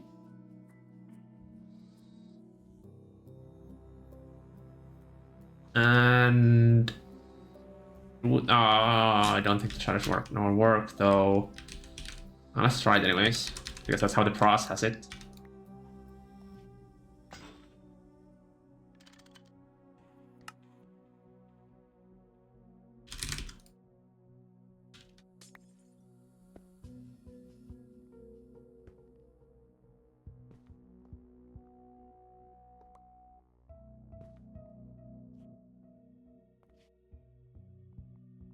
Right, it's 1 tick. This is running continuously.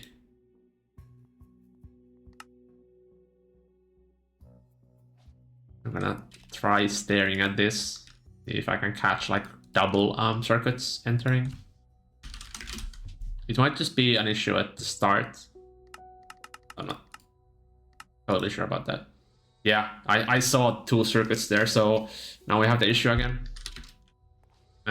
The double feeding, which is because of the redstone tick delay. This also seems to be pulsing way too fast. But that was my initial reaction for the first time this worked, so...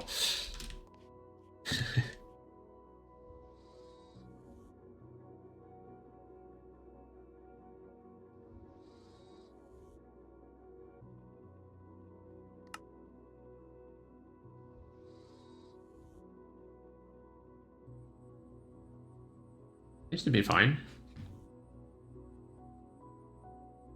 Okay, so we just have the double feed issue at the start now, otherwise... Oh, I'm gonna wait for this thing to actually finish, and I'm hoping it's going to be at most 16 missing.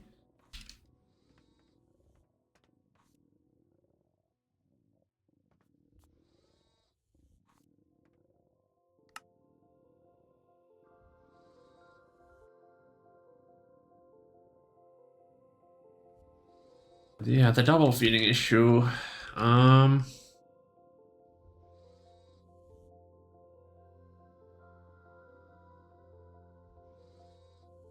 Well,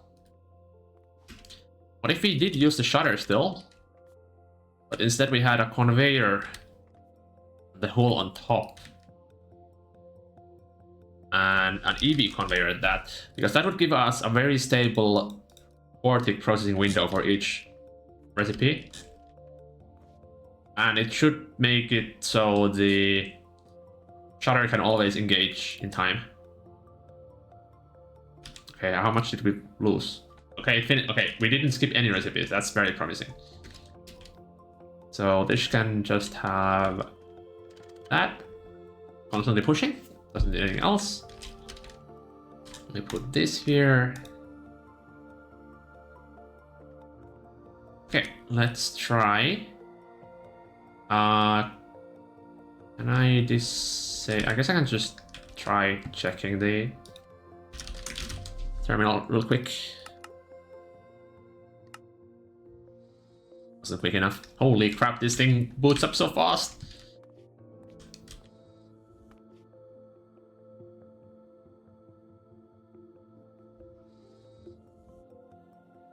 I think we added one extra tick of delay.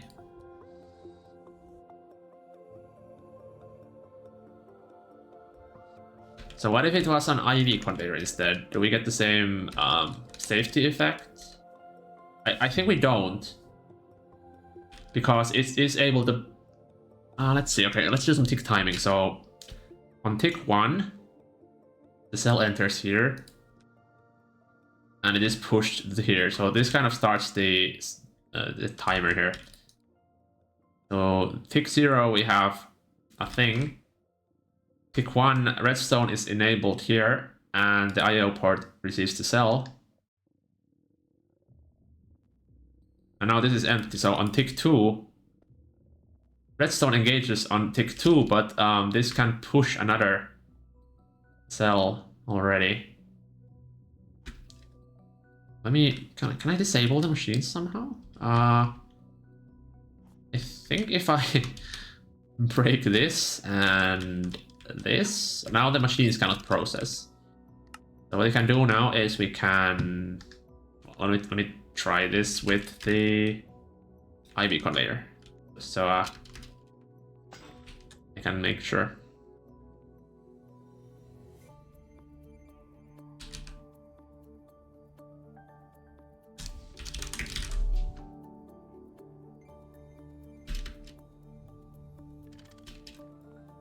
Alright, so if I now order 100 of this, we should see 2 circuits in here.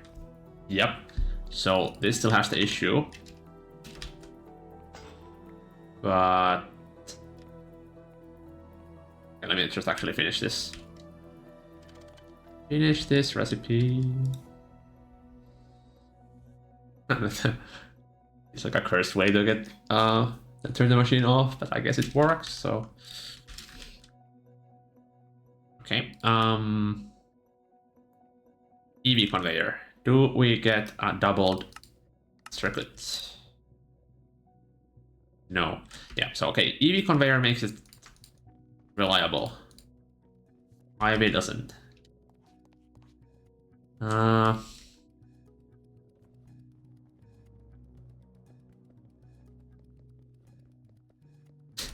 Is it really worth chasing the one tick? I feel like it isn't. You know, it's one tick, but like the inner perfectionist makes me want to do it.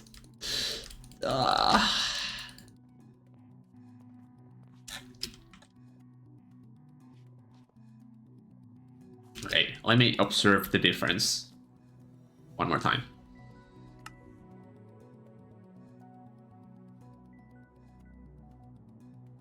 So we do... I guess I could time it, right? Okay, let's try timing it again. By doing 3000 at a time. So this is the 4-tick one.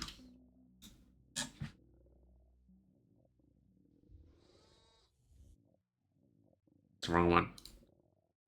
But it definitely feels like it's empty for 2 ticks, right?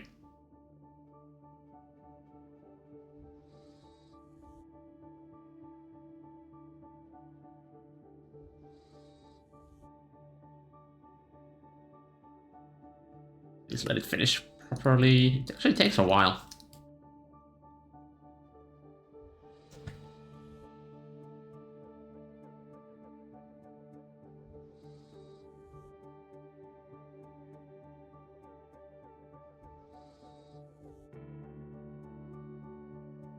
Okay, actually, how many was this even?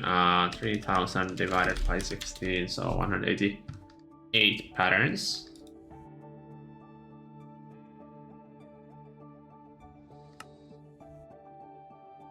Come on. I'm really hoping this finishes.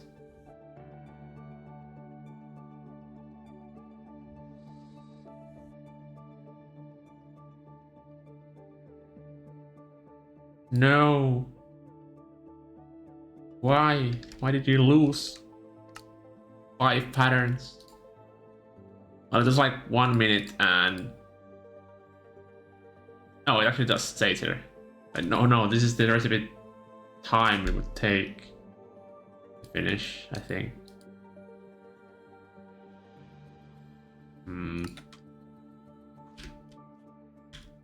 But that reliability problem is a huge issue.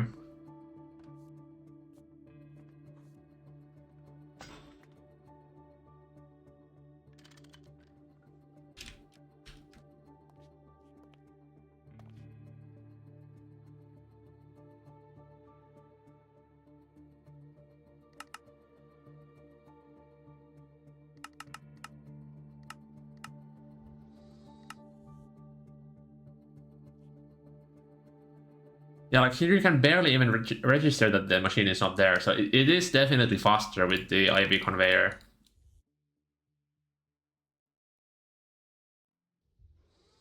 So we are saving at least 1, maybe even 2 ticks with the IV conveyor.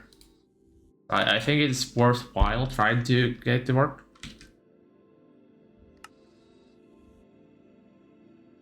This feels way faster. Just waiting for it. So IV conveyor is definitely the way to go.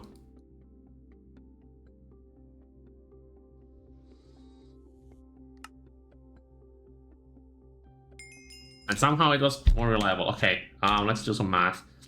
So we had 3000 divided by 16, so 187 patterns. We did that in our day times 20 ticks. Holy shit, it is 5 tick cycling it. Okay, yeah. I don't think that's gonna get any better, so...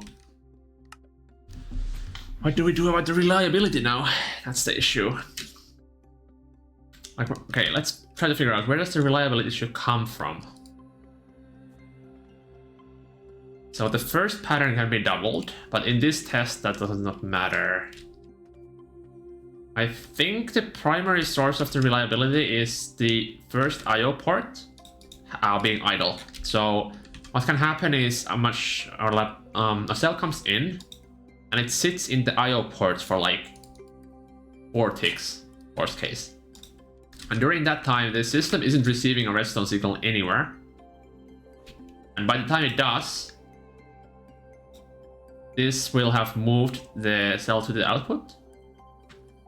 And it's already on its way over here. And now, because the redstone takes 2 ticks to update, it'll end up in this IO port on like tick +1 from leaving here. So the redstone is still off, and it extracts the machines off. But somehow it only happens like once every 100 or 200 patterns. So it's like, it's super unreliable. Why it's happening?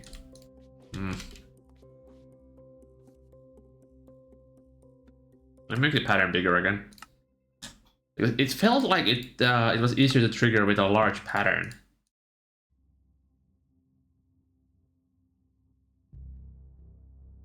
Oh, wait. No, this still has hyper acceleration in here.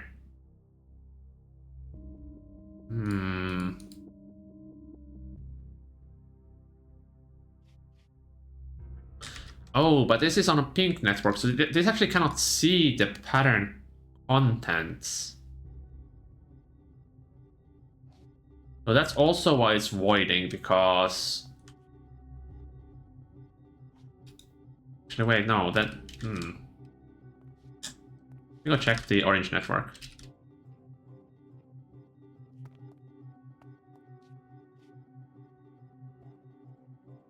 We only gotten 56 iron ingots, so we have been voiding a lot instead.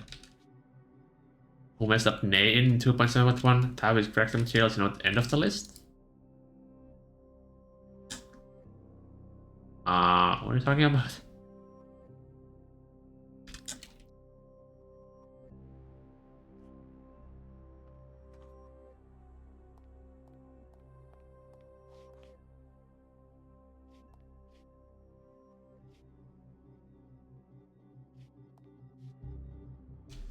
Iron ingot.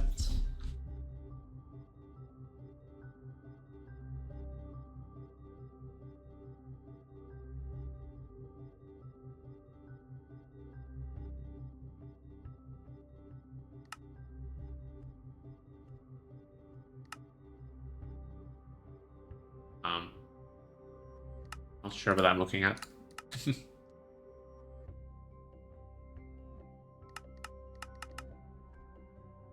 Okay, yeah, then it's fixed already, I guess. Let me check the...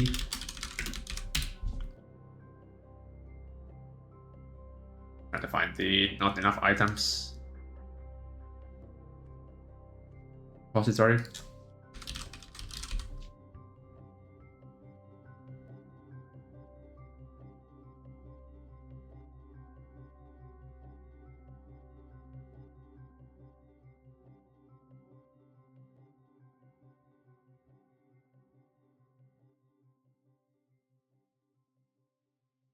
See anything here?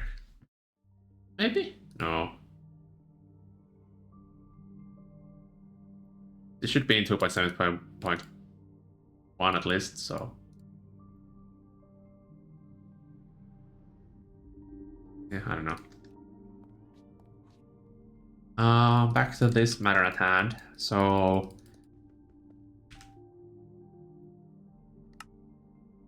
did I make the pattern bigger? No, not yet.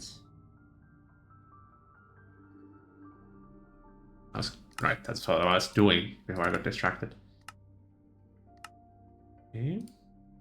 Now we're gonna be eating through the iron ingot reserves.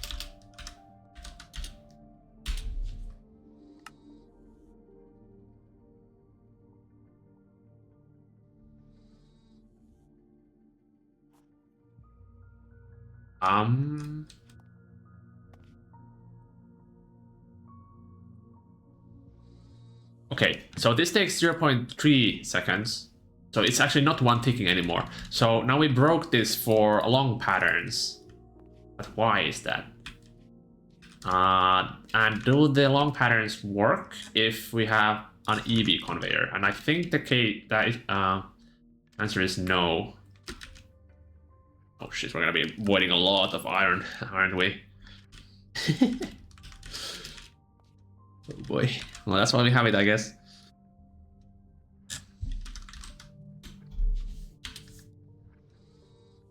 Yeah, still voiding. Okay, so we're just not getting a redstone signal fast enough. That's the issue here. This thing is at 1 tick, so... Yeah, okay. This IO port here isn't getting a steady enough signal. It wasn't able to craft a single one. Holy crap.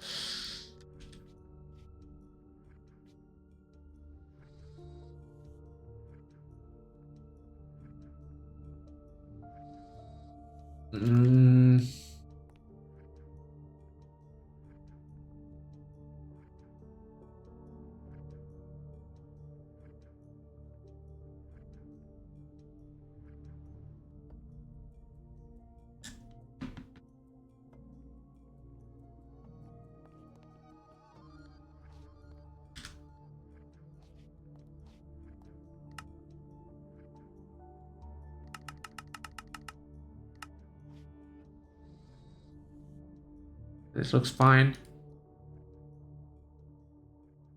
Except the non-consumable. Should the non-consumable be here? It doesn't matter, right? Yeah, it shouldn't. Yeah, actually, it shouldn't be here, but it can be here. That's the distinction. However, that actually does tell me that the unload order of the IO port is the same as the loading order. Unfortunately, that would be helpful for everything but the recipes that have fluids only. So to keep this as generic as possible, I cannot rely on that information for anything, unfortunately.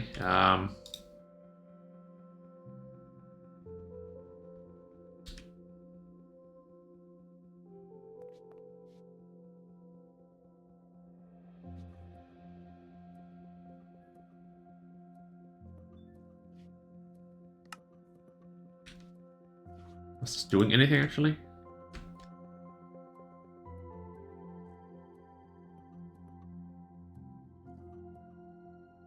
Oh, now it's doing. Maybe the shutter module is actually the issue here now. Let's try it without the shutter and instead have the EV conveyor be on top here. And that should be importing with machine processing. Oh, wait, no, inverts machine processing state. EP more voiding.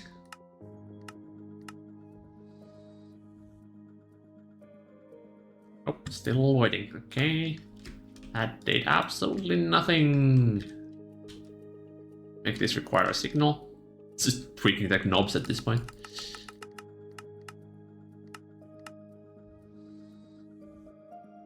Okay, that did something.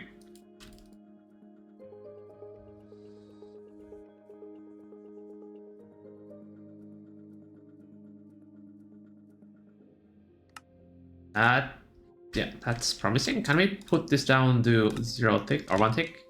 I think this will make it void again, unfortunately.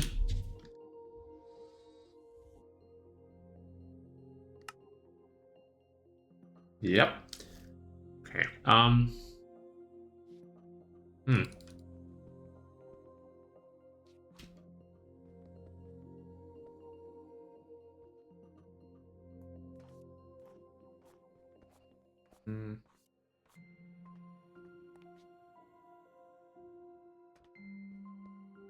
Well, in theory, we could make a third subnet just for the hole here, so we can have multiple filters.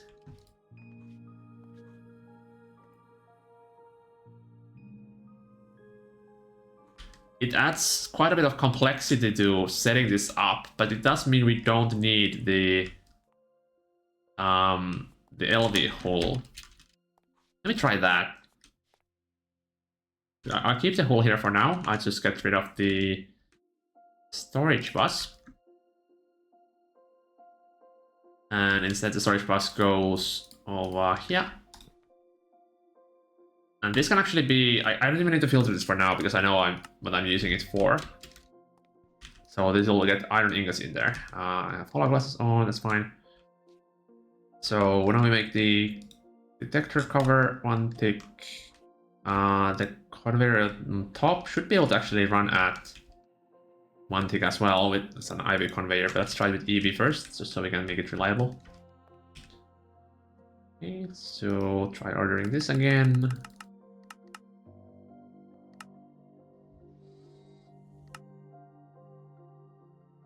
Nope. Still voiding.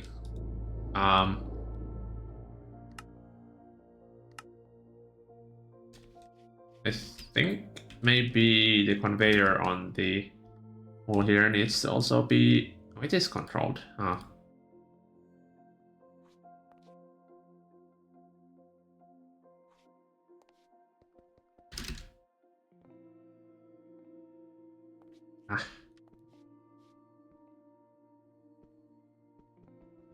Why does the pros get a stable signal, but this isn't? That's different.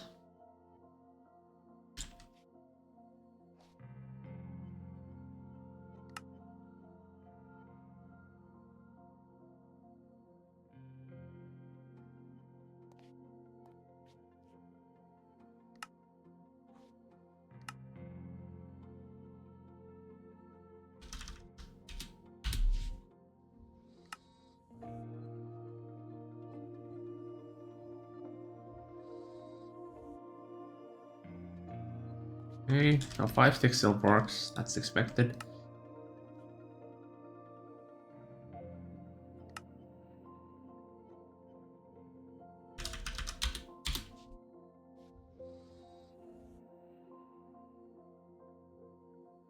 Oh, I made it just even slower. Oops, wrong direction.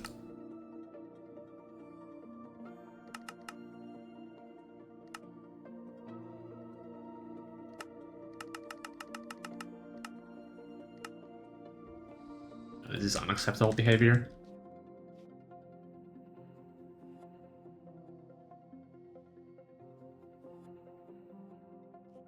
But is there anything different with the pros?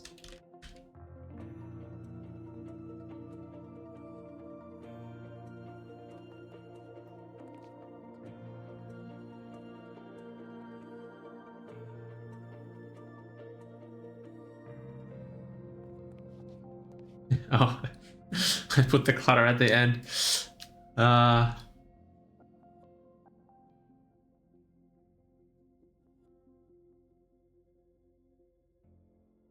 Okay, well, better get used to it, I guess.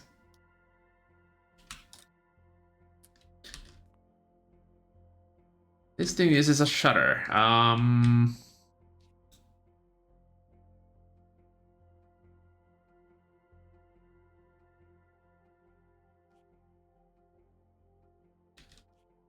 Still. There's fundamentally nothing different with this setup, right?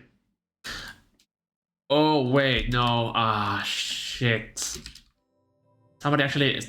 yeah, I read about this today. The red alloy actually updates its adjacent blocks slower than the redstone P2P. So we can actually fix this by just swapping out this redstone cable with a goddamn P2P, as we already have here. That's so dumb. Also, I think we might be running out of channels now. Are we? 1, 2, 3, 4, 5, 6, 7, 8. Fine.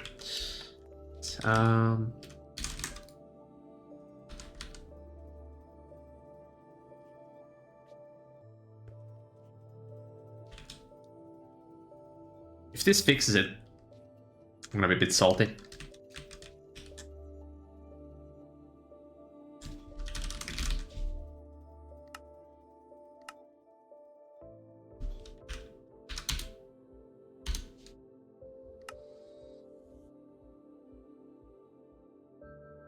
Nothing changed. Yippee.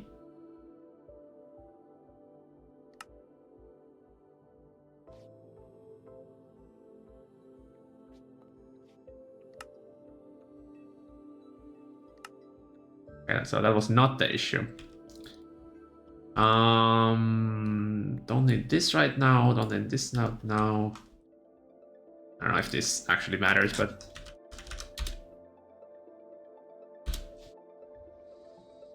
yeah, this is still blinking way too fast, I think.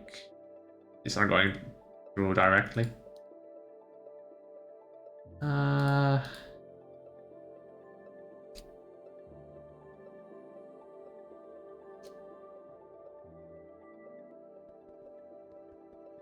Other thing that's different here is that the ME drive is actually next to the red alloy wire on the pros. I don't know if that might influence it.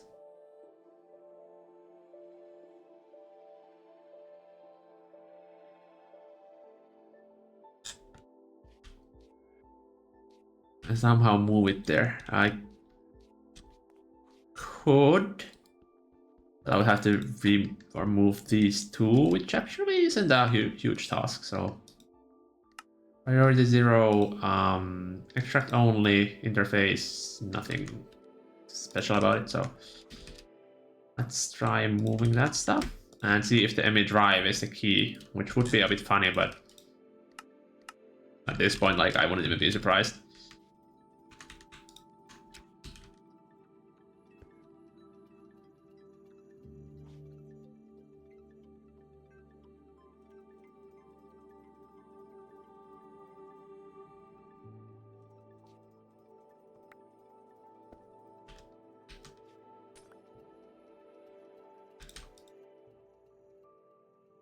And now I can barely see the redstone, but oh, it's fine, it's fine. There's actually, this could be the thing, because now the ME drive that gets the items in it updates the red alloy wire, so it might actually make it update faster. If this is actually the case, then well, okay, it wasn't the case. I didn't even hear the machine turn on at all, though.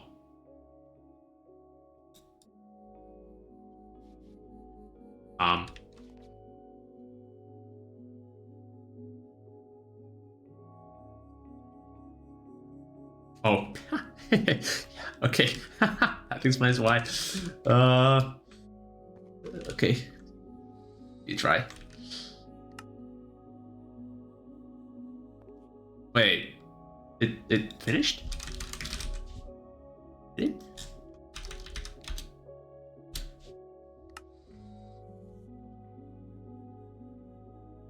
Nope, definitely still voiding.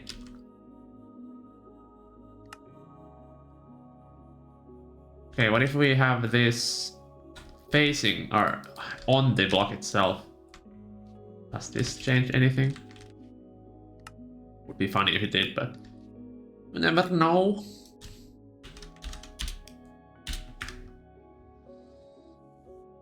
Oh, it's still blinking like super fast. Why? Why must you be like this?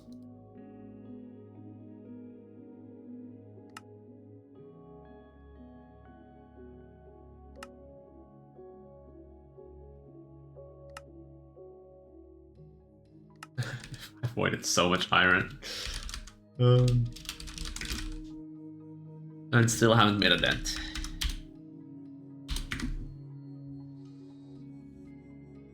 Okay, I think I see the issue actually here. It's not inserting the stuff here for some reason. Like on the pros, you can see it entering here, but right, you can. Well, let me go double check so I'm not misremembering.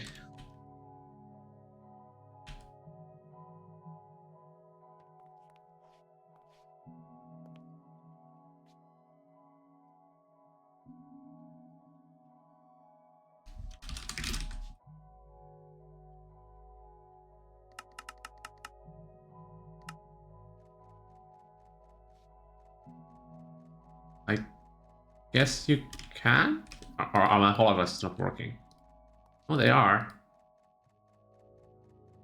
Okay, I guess the hologlasses don't update fast enough. Fun.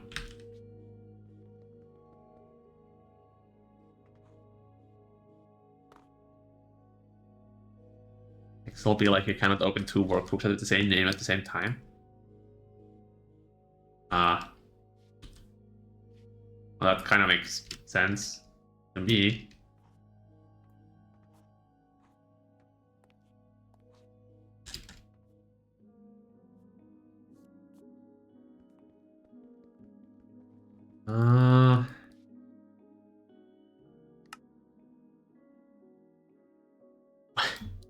What?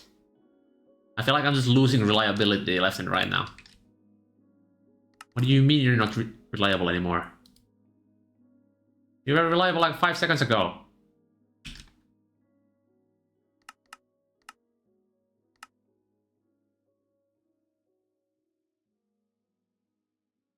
Wee.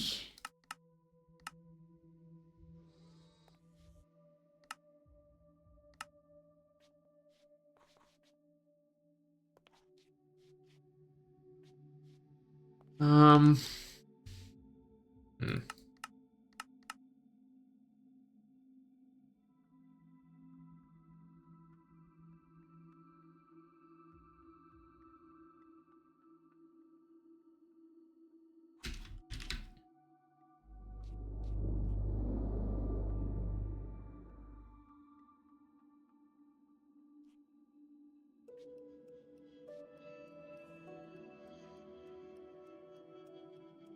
Okay, let's actually look at the tabs you're talking about here. I have never used this tab for like anything ever, I don't think. The ore processing is the only tab I've actually used.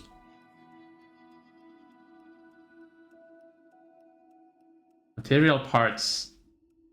What do you use this for? I guess you can kind of use it as a quick shortcut for the different types. But no, I don't, because like past when you get AE, you don't pattern like individual gears and stuff. You pattern things from other patterns. So, like for example, if I needed an iron gear pattern to make what do you use this for? Absolutely nothing, right?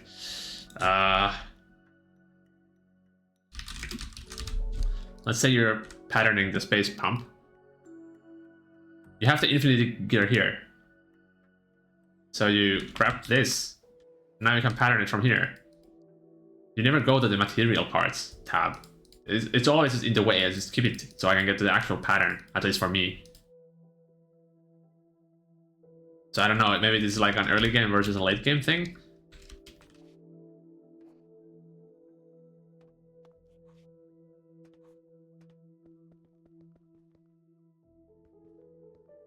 Wait, I forgot. I already forgot how I had this thing be reliable before. Wait, no, right. It was reliable for one picking recipes, but it was... I also tried it with the long recipes, right? So how did I break this?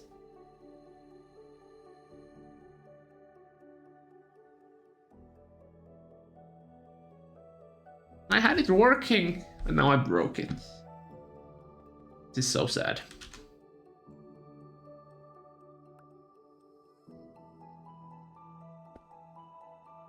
I'm not sure how to feel about the storage buses and all the other components saving their priority. I know it was required so you can pre-craft them, I think, with the priority. But it makes it so easy to clutter your inventory when you're working with the wrench. So like, I'm not sure if I'm a big fan of that.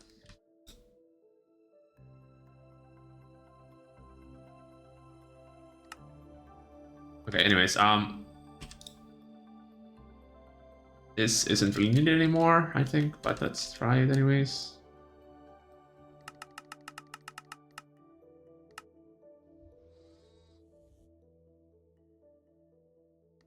Flashing way too quick.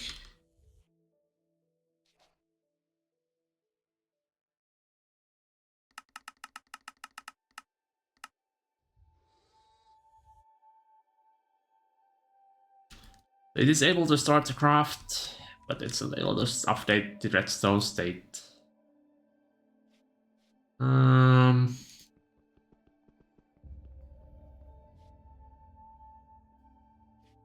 But this on 5 ticks does work.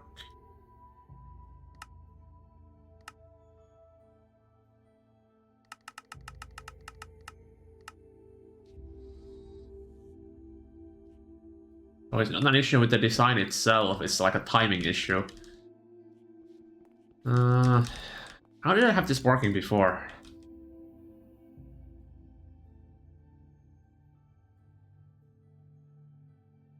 So you should be all the way in the back. You know, you can just click it immediately with this, right? This jumps to the back. I guess it's one extra click, but like it's one click. And there's also, well, let me find the keybind.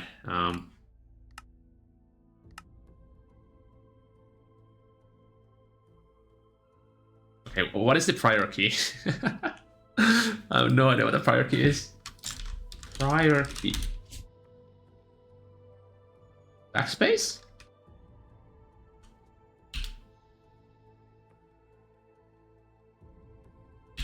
Wait. That's a thing? Okay, I had no idea there's a backspace that worked like that. Cool. Okay, that's not what I was looking for though. There we go. Previous machine, next machine, maybe? Yeah. So you can click and press up and it'll go to that tab. Although it's in, for me, it's in the arrow keys, which is really annoying to move your hand to. So maybe you can rebind it to something, but something to get used to, but I don't think it's such a breaking change. In my opinion, it's good because, like, if you're looking for how to make something, okay, if I want to know how to make iron ingots, correct material tools, useless tab, material parts, useless tab, or processing, kind of a useless tab. I'm looking for the ingots, but I can't see why it's there. So you can actually, so from the first view, 2 out of 8, 7? 2 out of 7 are useless. And then you can get into the actually useful stuff.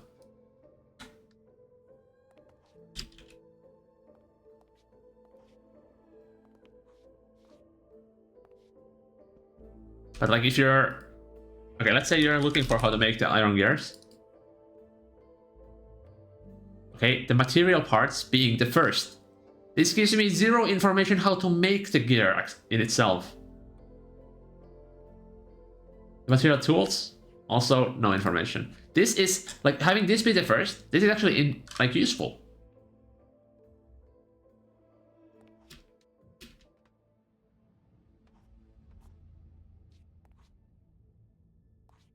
I would appreciate the ability to rearrange them. Well, make a suggestion, I guess. Do I just leave this to be 5 ticks for now?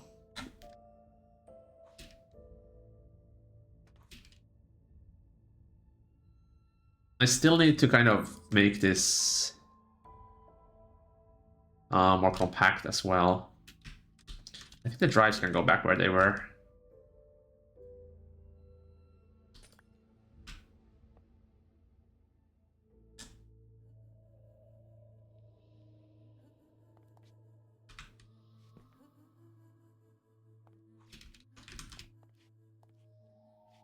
Oh, but can it? This actually does need to be a full block, so the redstone works. I guess that actually, never mind, that does work as well. Okay, although this makes accessing the item direction a bit more annoying, but whatever.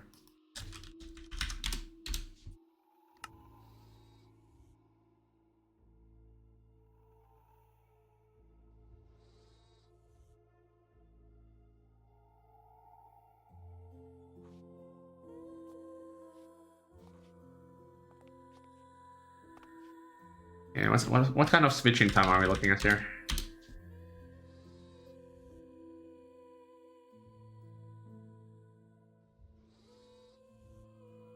That's like, it's acceptable, but also kind of slow compared to like what we had. This is the speed which we had like with the state cell. So the only benefit here is that we don't have the state cell anymore. But by not having the state cell, we also do lose something, which is the automatic champ clearing.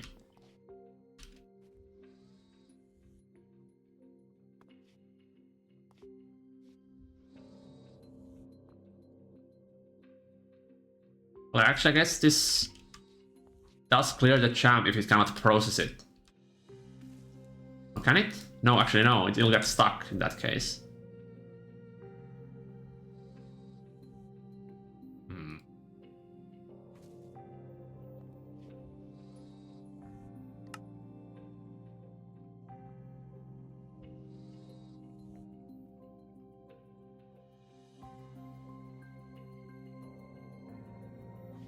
It skipped 6 entire patterns out of 100. And that's why having it be at 5 ticks is bad, because it makes it unpredictable, as the cell can enter on any of the 5 ticks. So it's actually cycling every 1 to 5 ticks instead of 5 every time. So that's why getting it to run every tick is pretty important. But as we've seen, that makes it void right now, so what the heck do we do? How reliable would it be to use SFM? I don't know, never used the mod, so.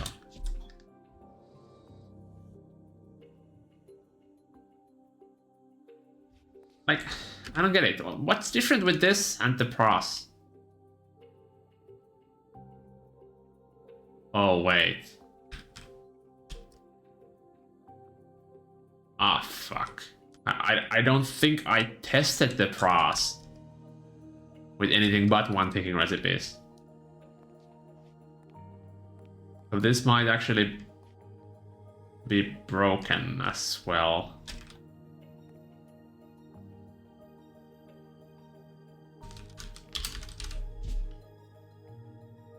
What's like the lowest tier dynamo hatch we have?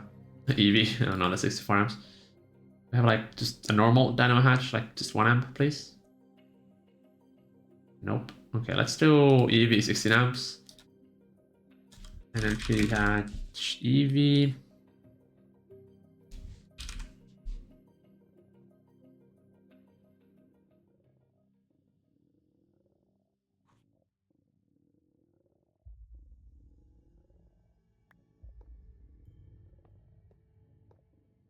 There's something from the output, make it too slow. From the output, like, so we would check that we actually get an output.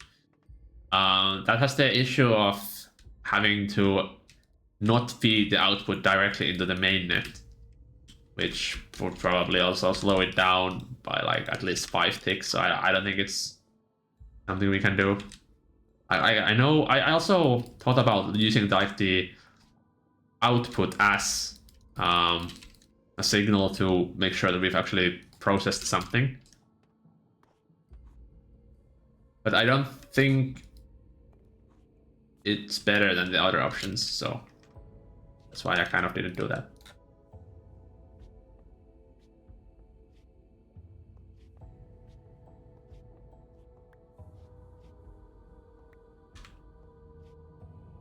All right, this shouldn't explode. It's just EV, right? Where are my wire cutters? What the heck? Why do I not have wire cutters on me? Actually, laser brain.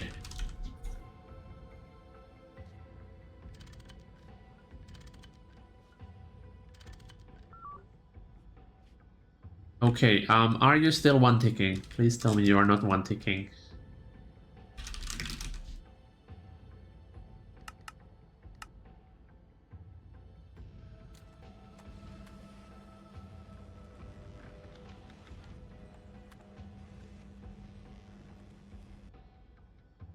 Okay, that is cool. Automation, if you don't have to extract the machine of the PA, this universal automation is seamless.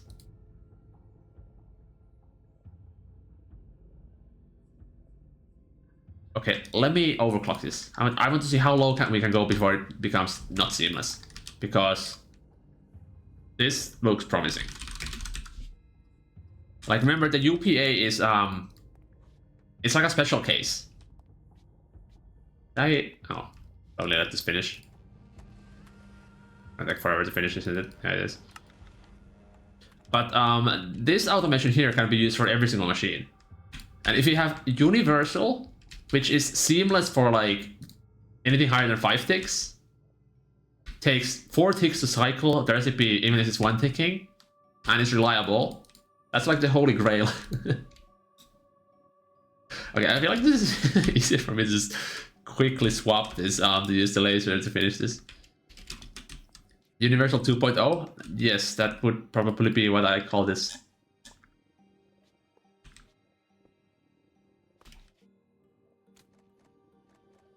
Tick tock, tick tock.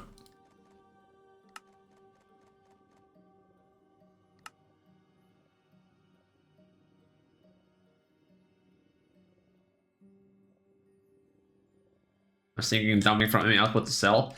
The issue with that is the ME output only ticks once every 20 ticks. So that's a huge delay when we're dealing with these like sub 20 ticks timings. So it's not really reasonable to do. All right, do we have a 16 amp energy hatch? Yes.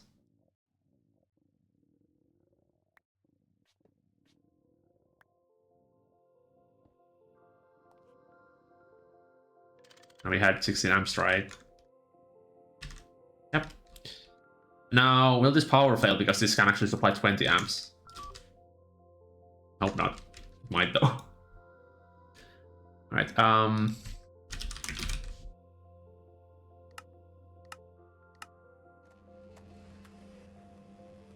All right. 15 ticks, still seamless.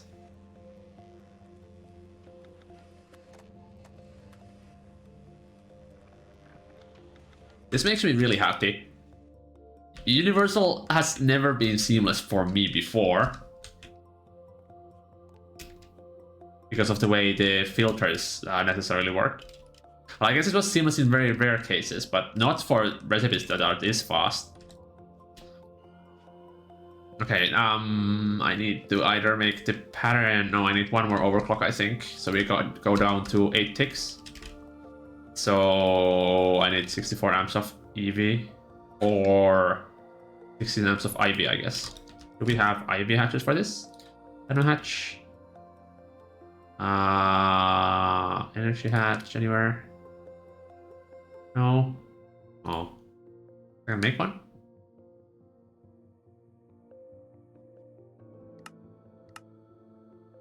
Oh, that's quick. Okay. Where did it go? There it is. Hopefully I used CPM wire, so I don't have to upgrade that at least. Okay, what am I putting here? I think. Okay. I forgot. I didn't remember if I took the energy hatch out or not. I would have exploded. Okay. Ivy. Ivy. Power. No power. Power now. Power. Okay. So this is test for 8 ticks. Are we still seamless or not? We're still seamless. Holy shit. That is cool.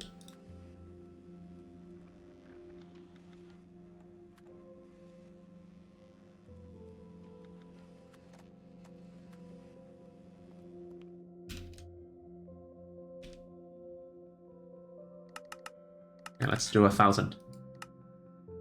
Okay, we did void something though, which is bad.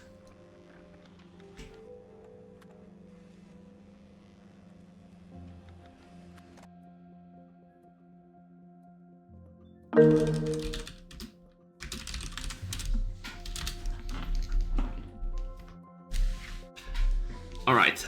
What if we overclock one more time? That would be 4 ticks, I believe. If that's still seamless, then this thing's going to be fast. LUV. We have energy hatch. Do we have dynamo hatch? LUV dynamo hatch. Need to make one.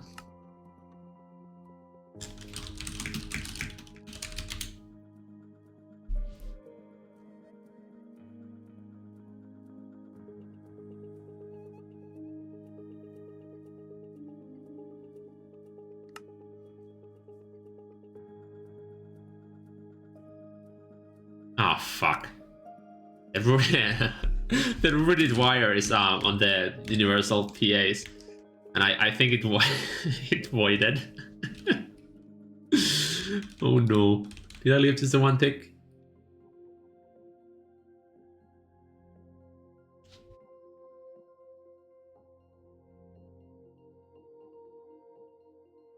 I did. Damn it! Should have looked at the 5. Okay, and of course we need to smelt the rooted.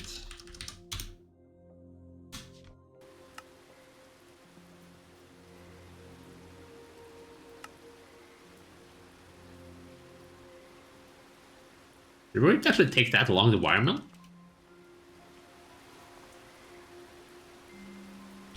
What the heck? Oh, it worked. Okay, good.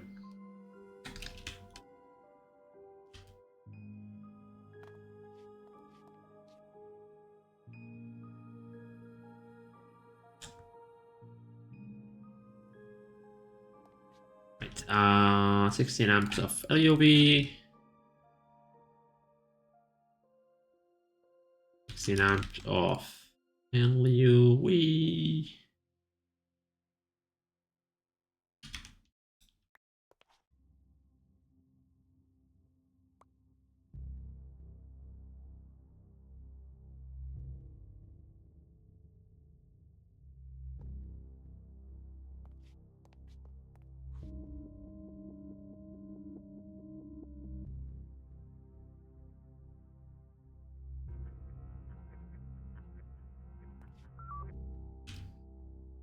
Right.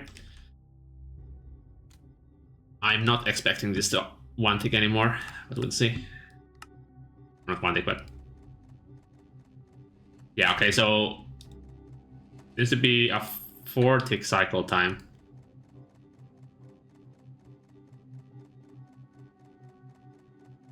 Man, it's hard to tell. Like, is it 1 or 2 ticks?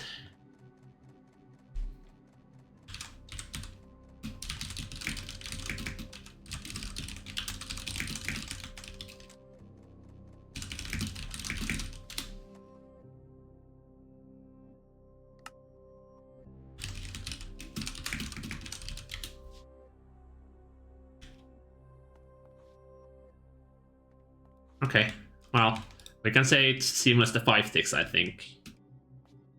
Which is... I don't think we can get better than that.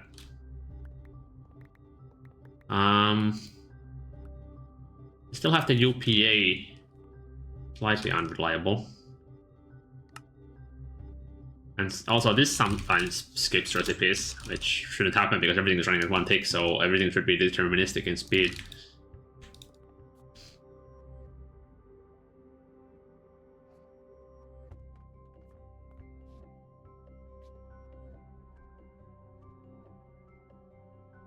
That's not where that later hatch goes.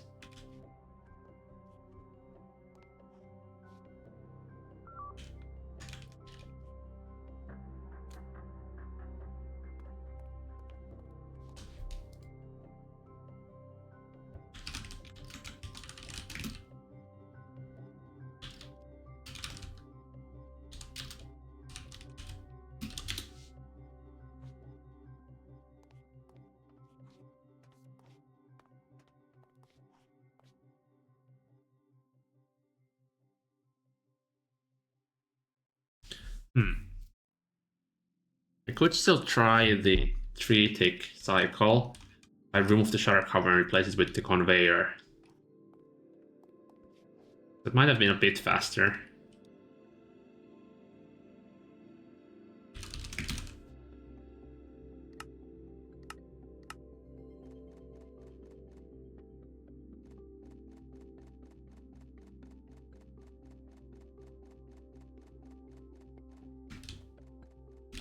We tried.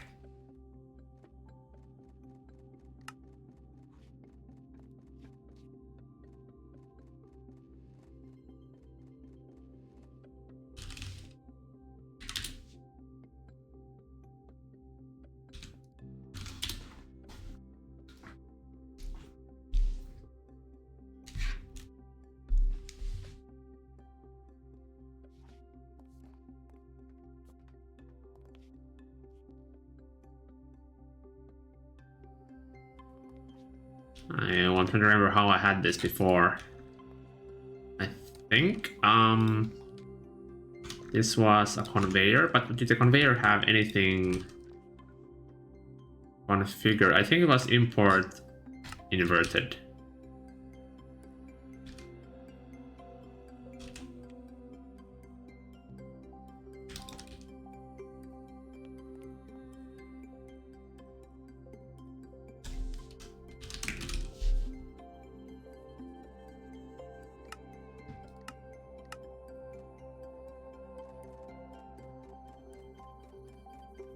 This feels like the exact same speed, doesn't it?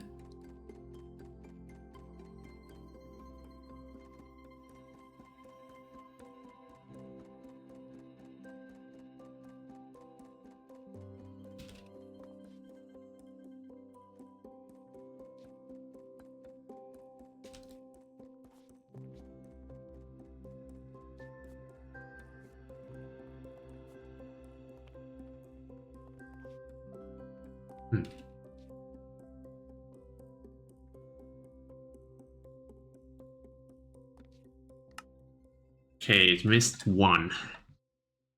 So I think I'm gonna keep the other form factor. It's it looks a bit better and it seems to be the same speed, so kind of whatever.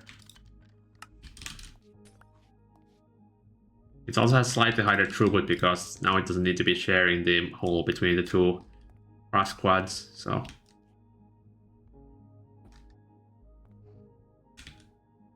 Annoyingly, I need to figure out why it's sometimes skipping one pattern. Because that's going to be extremely annoying with larger crafts, is if they're like missing one pattern of 100 things.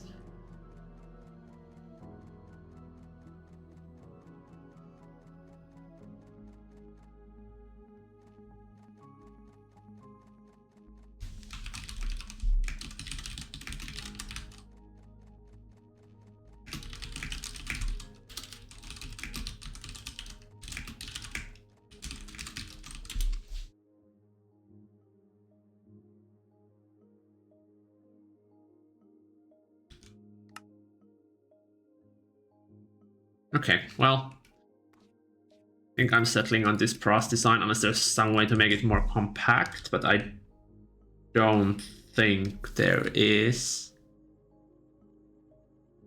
Well, there is. I could like have the cables here, so it becomes like 2x5x2. But I think that's worse because these are very kind of in between the process, and we only have 3 blocks of clearance, so they need to be flat to work.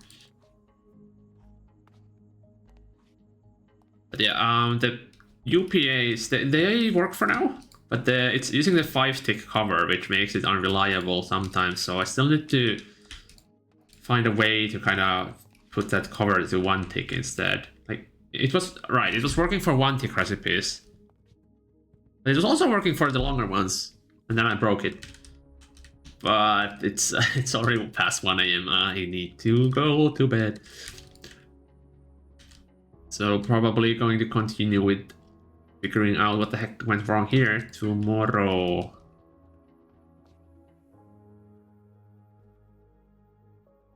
Okay, I had maybe a stupid idea that I want to try.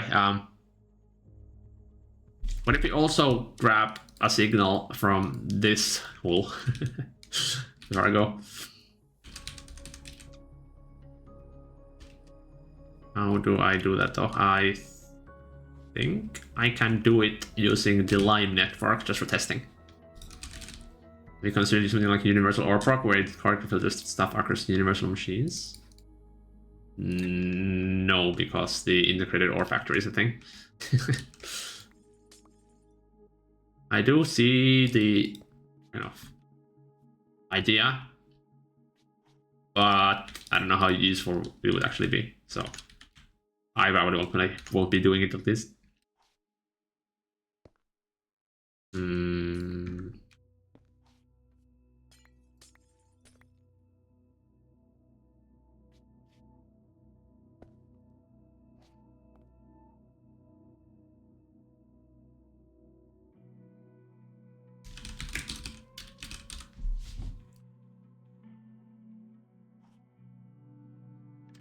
Detector, detect if we have anything. Bring redstone over here. Okay, put this to 1-tick. Iron fire. Do 10k.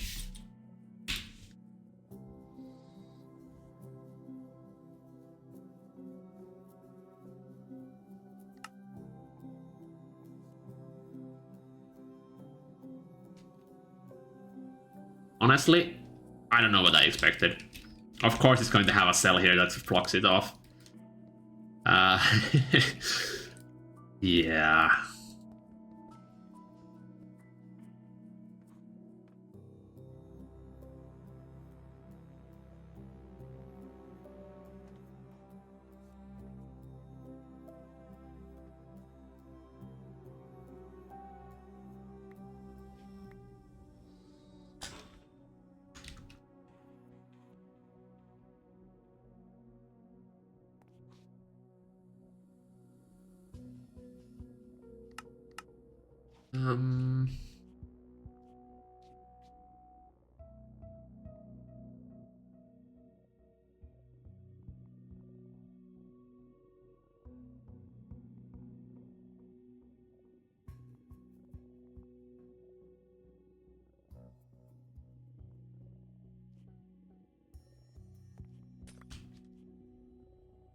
This is how I had it originally, but this still had the issue, I'm pretty sure.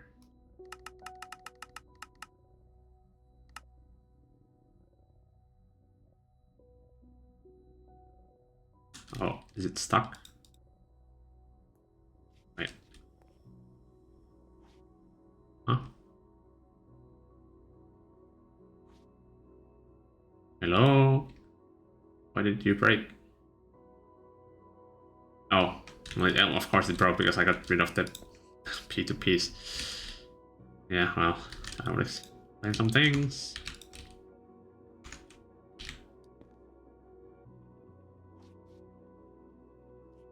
Where does we need to go? Only here, I think? Now we're back to flashing again.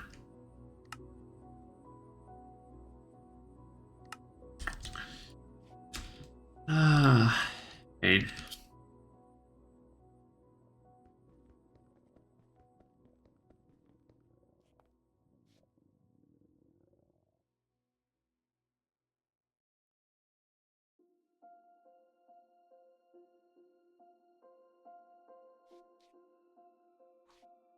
I don't have any more ideas, so maybe I'll come up with something while I sleep. So, let's see. Who to rate today? We have GRX, the usual. Also play for piano, but I think I'm gonna go say hi to JRX. Alright, not sure about tomorrow's schedule. Probably will have a stream. We'll see how work goes. Alright, this was a very technical stream for sure though. Goddamn, zero building and like it felt like almost no progress at all. Just literally just testing different designs. But yeah, sometimes you have to do this like experimentation to get a good design. Alright, bye!